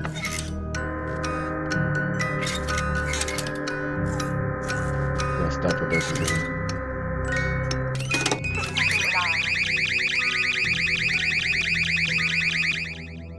What we do? The security puppet was also used to gifts and presents to children. Oh, that makes sense. She would store gifts in her box and special compartment and hand them out to children after they had.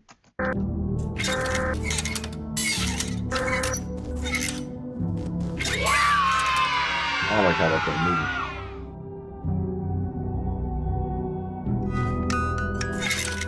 A very useful job this animatronic does it, protecting children against potential predators. Jesus Christ! All right, I didn't know we were going that way. I did not know we were going that dark for now.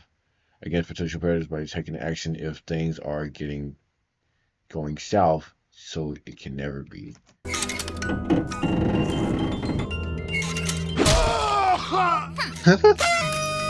Jesus.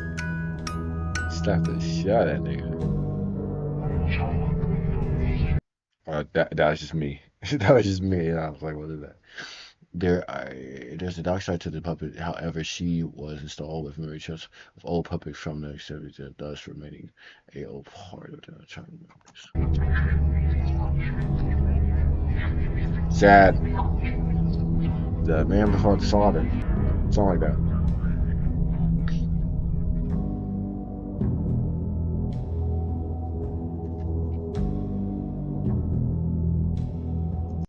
No Patreon? Do you have a Patreon?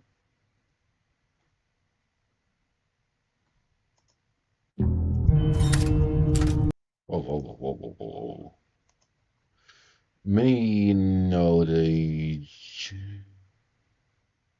engineering, whatever that says, Shadow Freddy and Shadow Bonnie, but not many know who or what they are.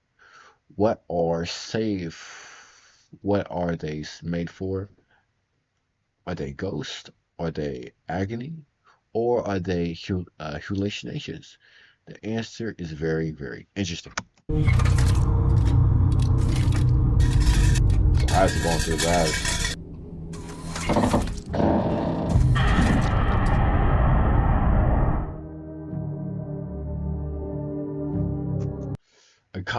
A common misconception is that women have to slay the children in the MCI with only one suit. However, this is false. He used both suits, really. He used both suits and do his job much easier, confusing anyone who.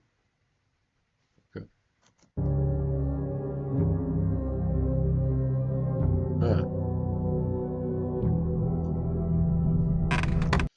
The engine was used and the MCI was an incident that happened in two parts. In the first part, William Afton used the suit to slay the two children. This is revealed to us in one of the newspapers in FNAF 1. Here's Apple purple.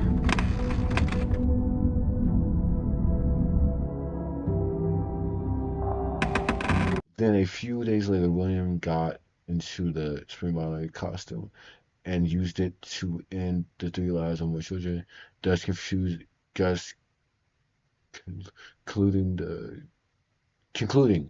the missing incident.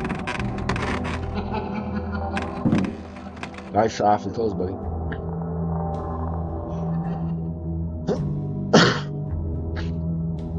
The negative energy that was produced from the slaying of the first two missing children took form in the shape of the suit that ended their lives. The purple being purple blaze with after himself. The color who worn it, causing this tragedy. As a result, it shared the loss of characters.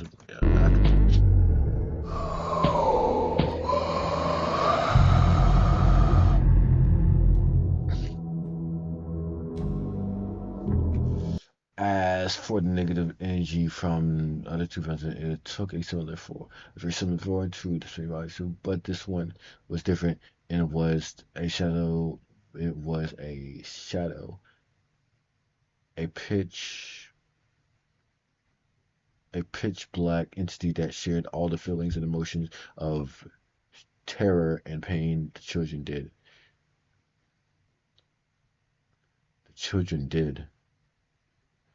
All the feelings and emotions of terror and pain the children did. As well as their memories.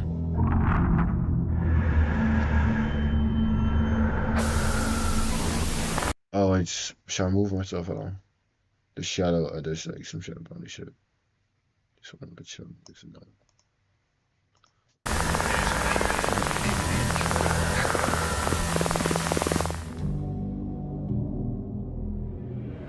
Shadow Bonnie was a shadow of feelings and emotions the children felt. It was sad, angry, and vengeful, and tried to help the children any way he could.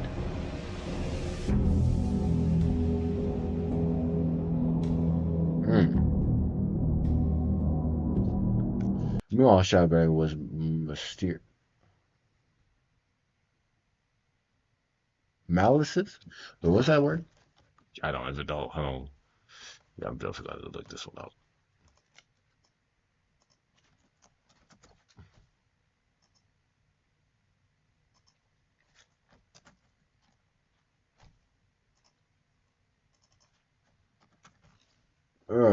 Maljulius? Malicious. Malicious. I knew it was malicious. I should just use my common sense. Malicious acting against the animatronics in favor of after helping him in his various conclusions. He was something like a shadow of Atom himself, showing his motion, memories, feelings, and intentions.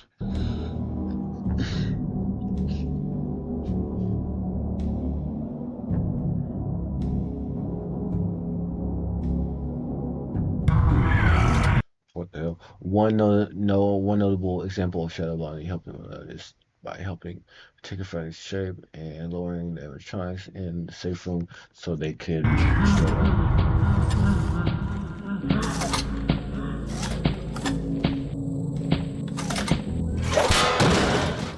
Damn. What did I say? You've never been more awake. Is that like a quote or something? Is that like a quote or something? You've never been more awake.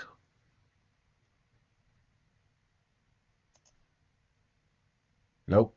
I didn't see anything from that related. Alright, we watched a little bit of I don't feel like reading no more, I'm gonna be honest. I'm gonna be dead honest. We watched a little bit of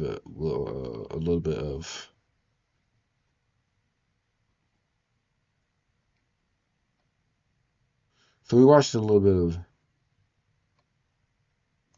Oh. I am given flesh to be your tormentor.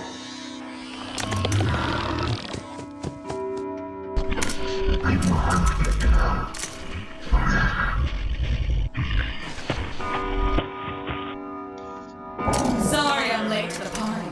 Fashionably late, of course. Why don't you come in here with me? I could use a first mate like you.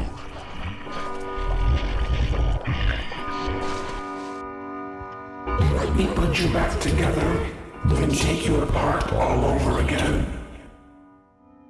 I am given. Hey, she could voice around me, Rouge from Sonic X. So that's what that is. Alright.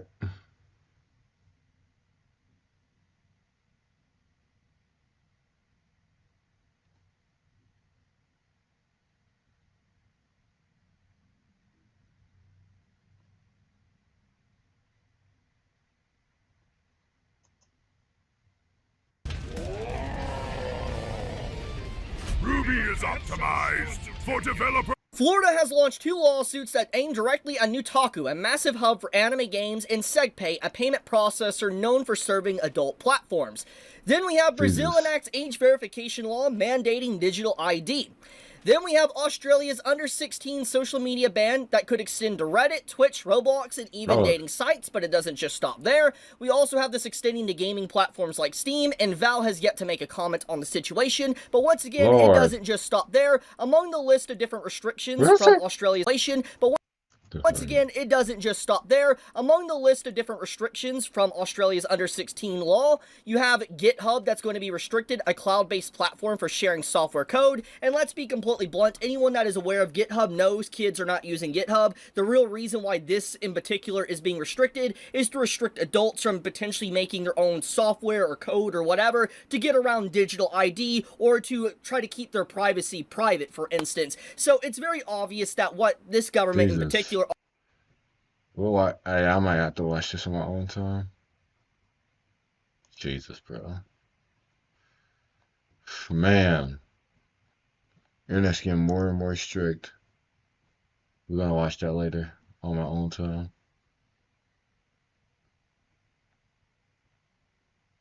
Okay, one more FNAF.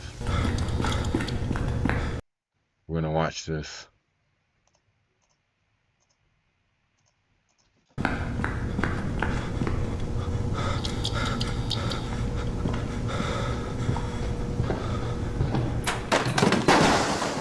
Oh, hell no. Have I seen this?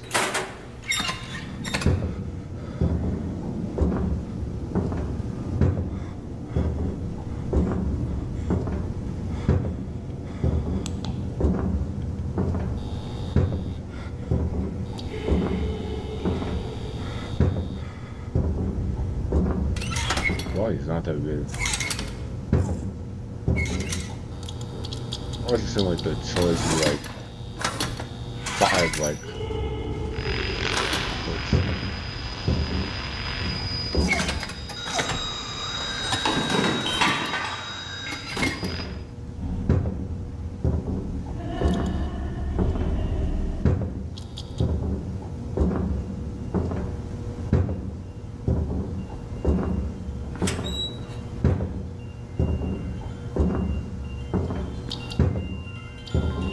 oh my god. Okay. That was good. That was good. Alright. That's your FNAF for the day. That's your FNAF for the day.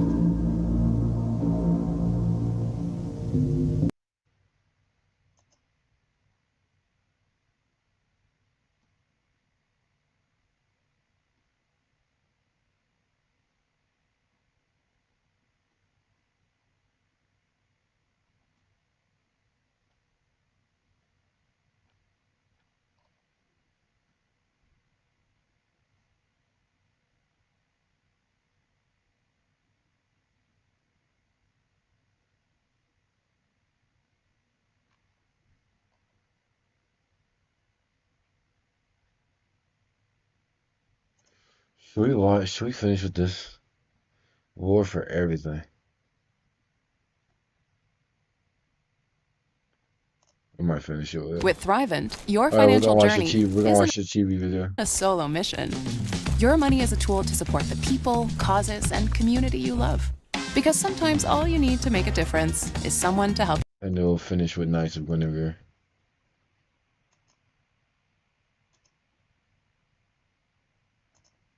You make it happen. Thrivent, where money means more. Sometimes it can feel like there's no way out of treatment-resistant depression. You take one antidepressant. Particular Australia is doing is not about think of the children or protect the kids, it's all about control. But let's go one step further. We also have this: the EU still wants to scan your private messages and photos. 7 member states opposing, 12 member states supporting, 8 member states undecided. I'll get into this in just a moment. Then we have the Prime Minister of UK, which straight up goes completely mask off and is more or less saying like, okay, I created the problem, here is the solution to the problem, but I'm not going to fix the problem. I'm just going to control and invade your privacy, so to speak. And you can obviously see just from the community note if you're worried about the level of legal information in this country, is another way to create a border. Added here, people are not happy. I mean, people are very unhappy with what the Prime Minister of UK said about pretty much controlling the public, censoring the internet, and also restricting other companies around the world as well. You have big content creators like even Asmongold, for instance, talking about this. So it's, I told you this shit was going to happen, but no one wanted to listen. Really, Nux in there, Chibi in there. Dang, Chibi didn't get any comments. Big indication that yes, this is kind of a talk of the town today. But obviously, it's really big indication that yes, this is kind of a talk of the town today. But obviously, in response of this that came out earlier today, we had this petition to the UK government and Parliament, which has over 1,100,000 signatures. And to put this in perspective, when this announcement from the Prime Minister came out earlier today, the signatures here for this petition was like around 200,000, and then within a span of like 10 or so hours, this quickly jumped over. You should have said 6 or 7 hours. I may stop. Million signatures, which is a pretty big deal, because if you read the bottom of this here, if the actual petition has over 100,000 signatures, it will be brought up to Parliament for a debate, for basically a governmental response. Now, to kind of remind everybody, about 2 months ago, when the whole Online Safety Act happened with the UK, there was a petition that reached about like 300 to 400,000 signatures, and the UK government pretty much responded saying, we heard you, we know what you're saying, but we don't care. We are thinking of the children, protect the kids while we restrict adults. Hey, listen, bro. I made the video. Watch it, bro. This censorship shit has gone way too far, gang. Like, bro, we're gonna live in a world where like you can't do nothing.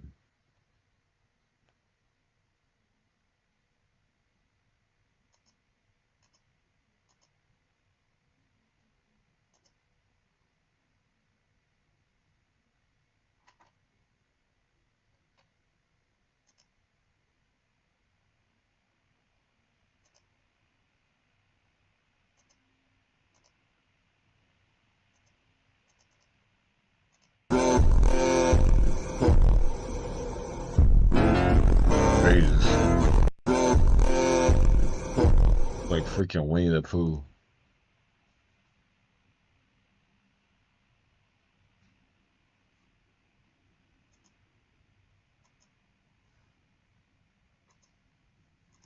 freedom of expression and speech. That's pretty much what the UK government responded with 2 months ago. And obviously, since then, there's been a lot more that's happened. The boiling pot has gotten even more hot. A lot of people are not happy by any means, especially with what's happened lately.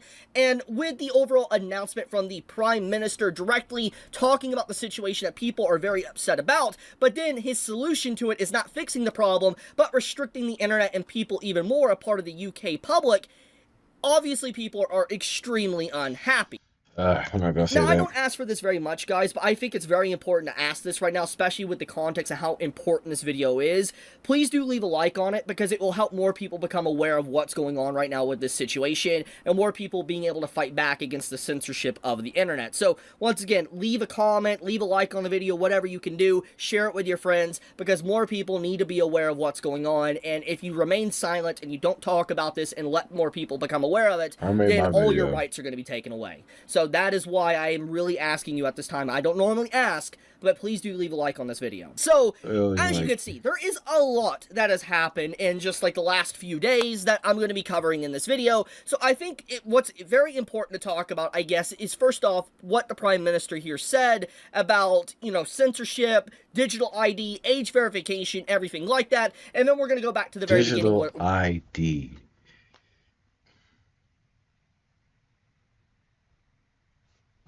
What I started with first in this video. So first off, we all know what the UK's been doing.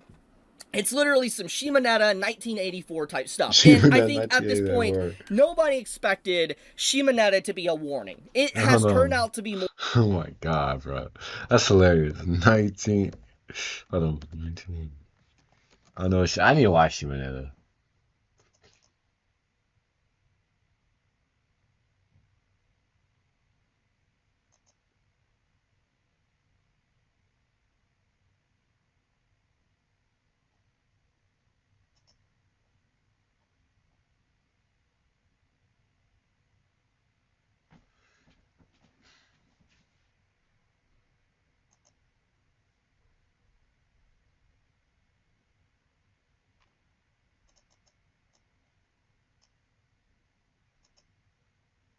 Totalitarianism.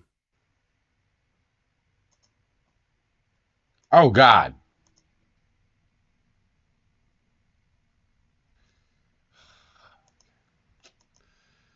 Okay, we're definitely going to censor that out. More of a warning than a parody, which should have just been a parody all along. It was a parody, but the fact that you see society slipping into an area that is very similar to where, like, there's complete restriction of access to the internet. If you try to point out something that you dislike with the government or whatever, they'll censor you. They'll send police officers to your door for posting a meme or anime content, or, you know, you need a license for everything. It's systematically been getting worse back to back, and there's many countries that have followed suit with this, with what happened in the UK. To start off, we got to talk about the stuff within Brazil. Brazil enacts age verification law mandating digital ID. Now, to be completely blunt, I'm not affiliated or know everything about the inner workings of Brazil. I don't know the whole situation on the ground, but from what I've been told from people that do live in Brazil, they have told me that it's very similar to what's been going on in Australia, EU, UK, and the United States. It's a continuous thing. It's the same exact thing. It's the same rhetoric. It's the same conversation. And once again, there is clearly a global push for all these different countries within the Western world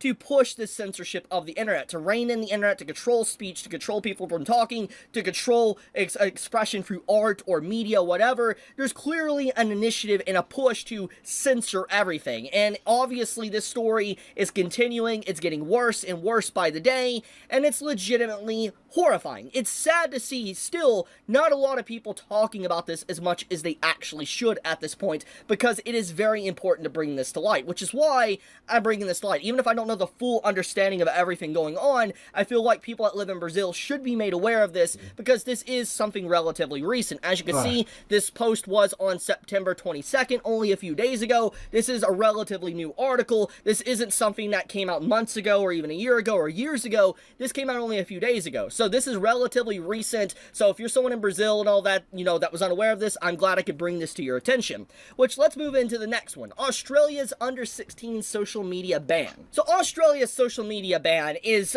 pretty bad for a lot of reasons. First off, it is already passed. It's coming into law. There is legitimately at this point, I don't think there's anything that the Australian citizens really can do besides just continuously having an outcry against it, because it is already passed and it's set to come into effect by December 10th of this year, which is only a few months away. And so basically, if you recall everything that happened in the UK just a few months ago, think of that, but probably going to be a lot worse, because we got to think about who is in Australia. First off, Collective Shout. the originators of a lot of stuff that's happened in the last 2 months with what happened to Steam, for instance, and Itch, and what payment processors got involved with when it came to gaming platforms. Collective Shout lives there. And it's the same country.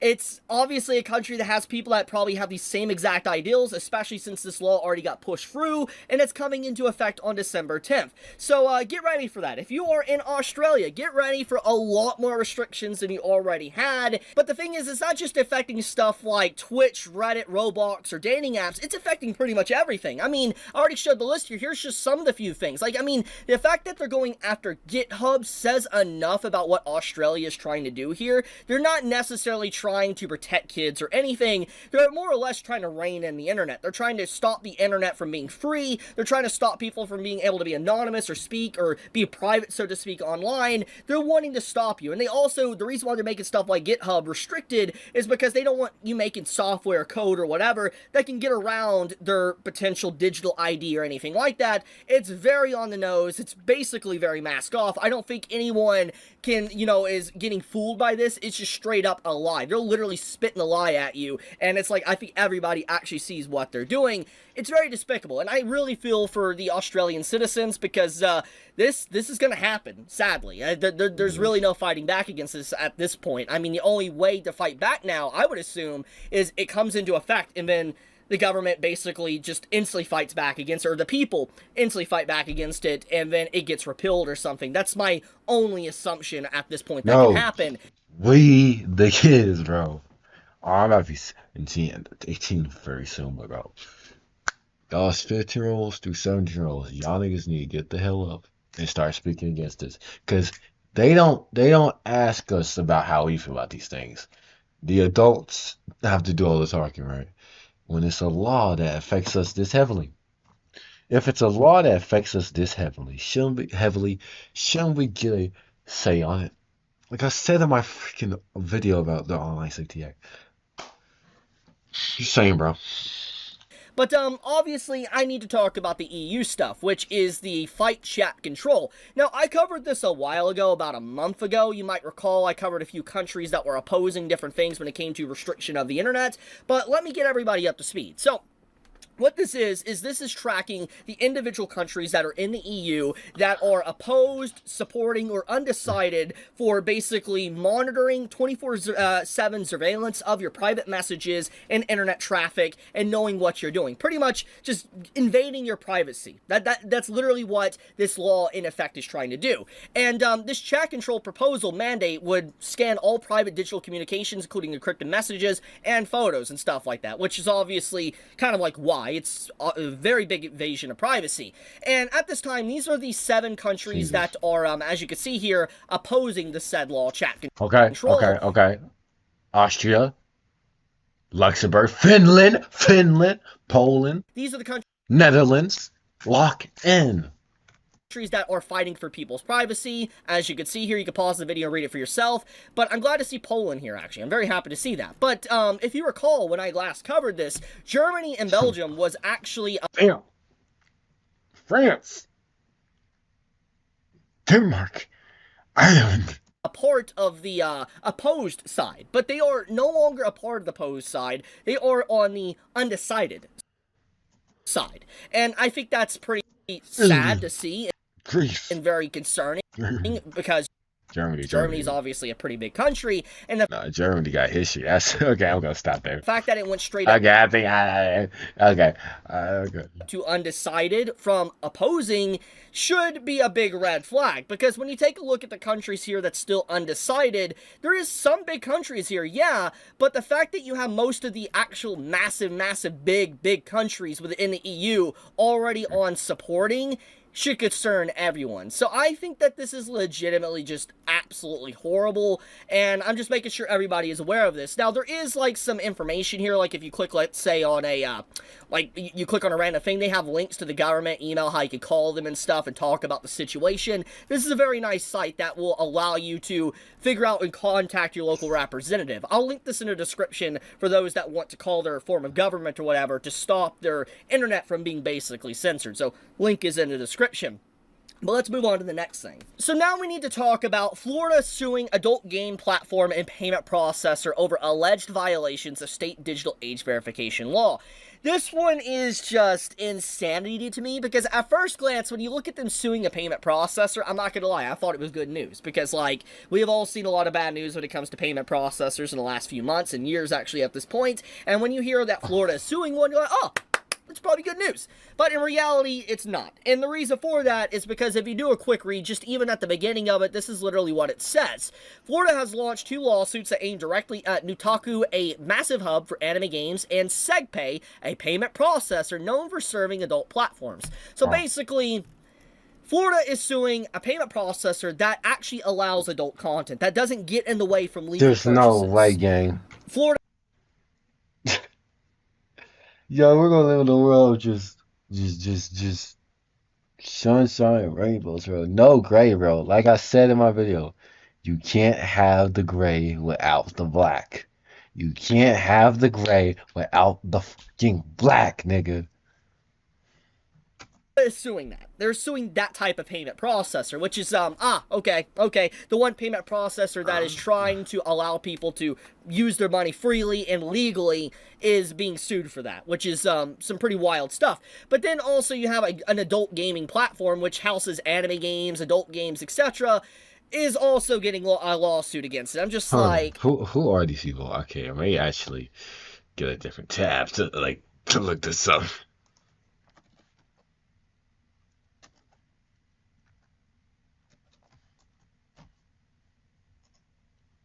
Whoa.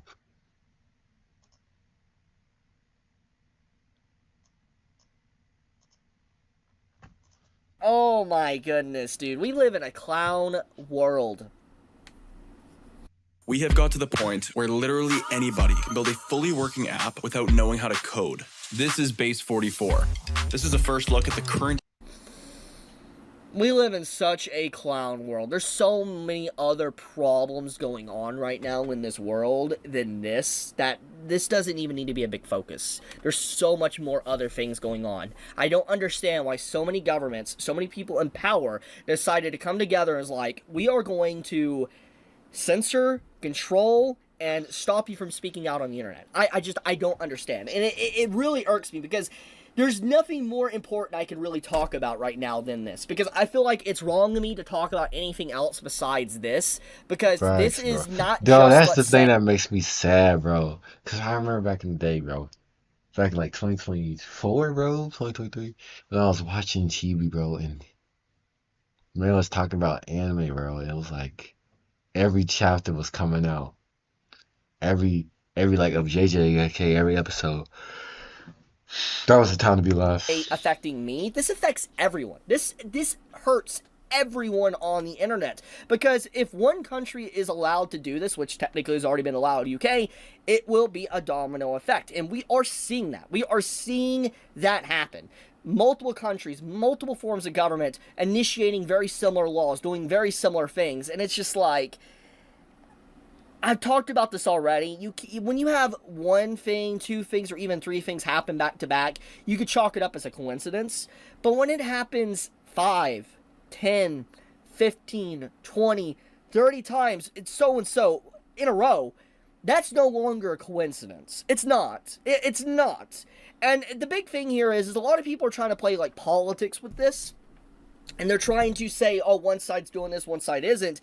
But the problem here is that's what these people want.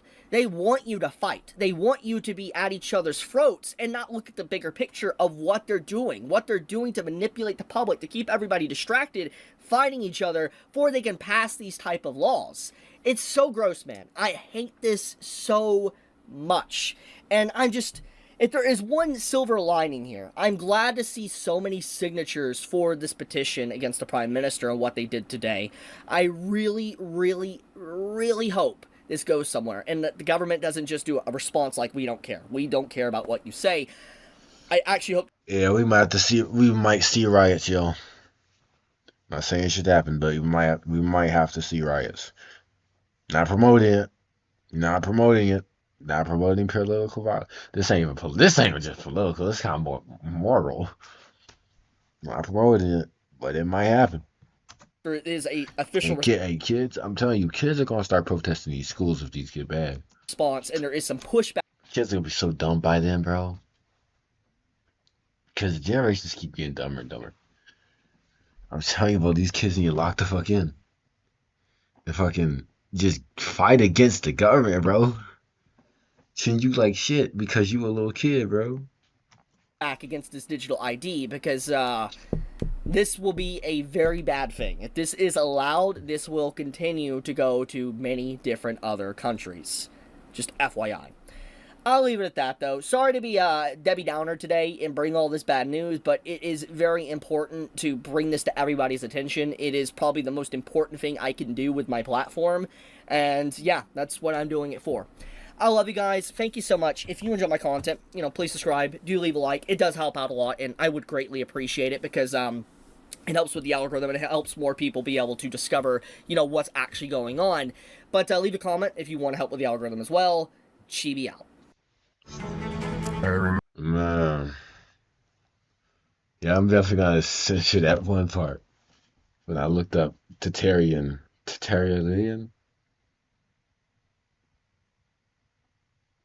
Dear, I have questions.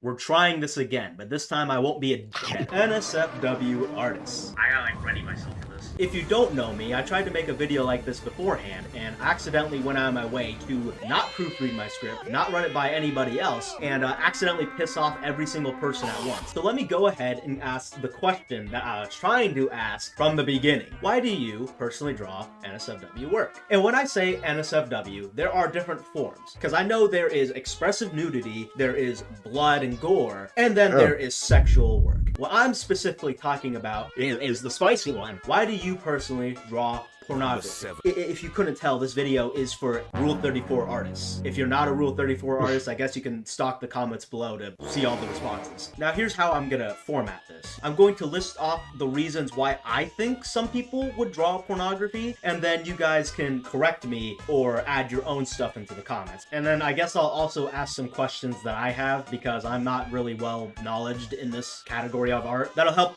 Alright, that's a whole that's a whole thing for a whole different day. I'm too tired to go through a moral thing like that. You know what? We're gonna move on.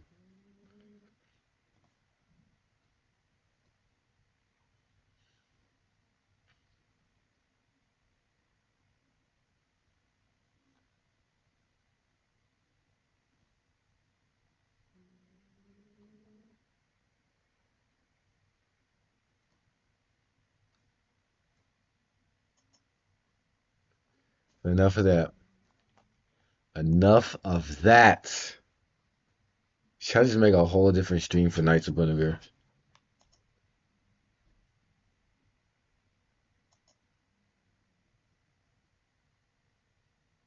I'm gonna make a whole stream. I'm gonna have a whole ass stream, a new ass stream for it, actually. Okay, I'm about to end the stream, yo.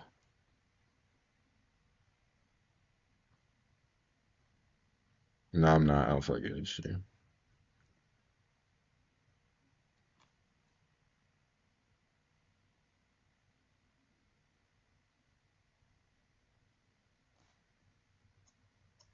Actually, right in the stream, make a new stream. Alright, I'll see y'all in like a couple minutes, and we're gonna watch Knights of Guinevere.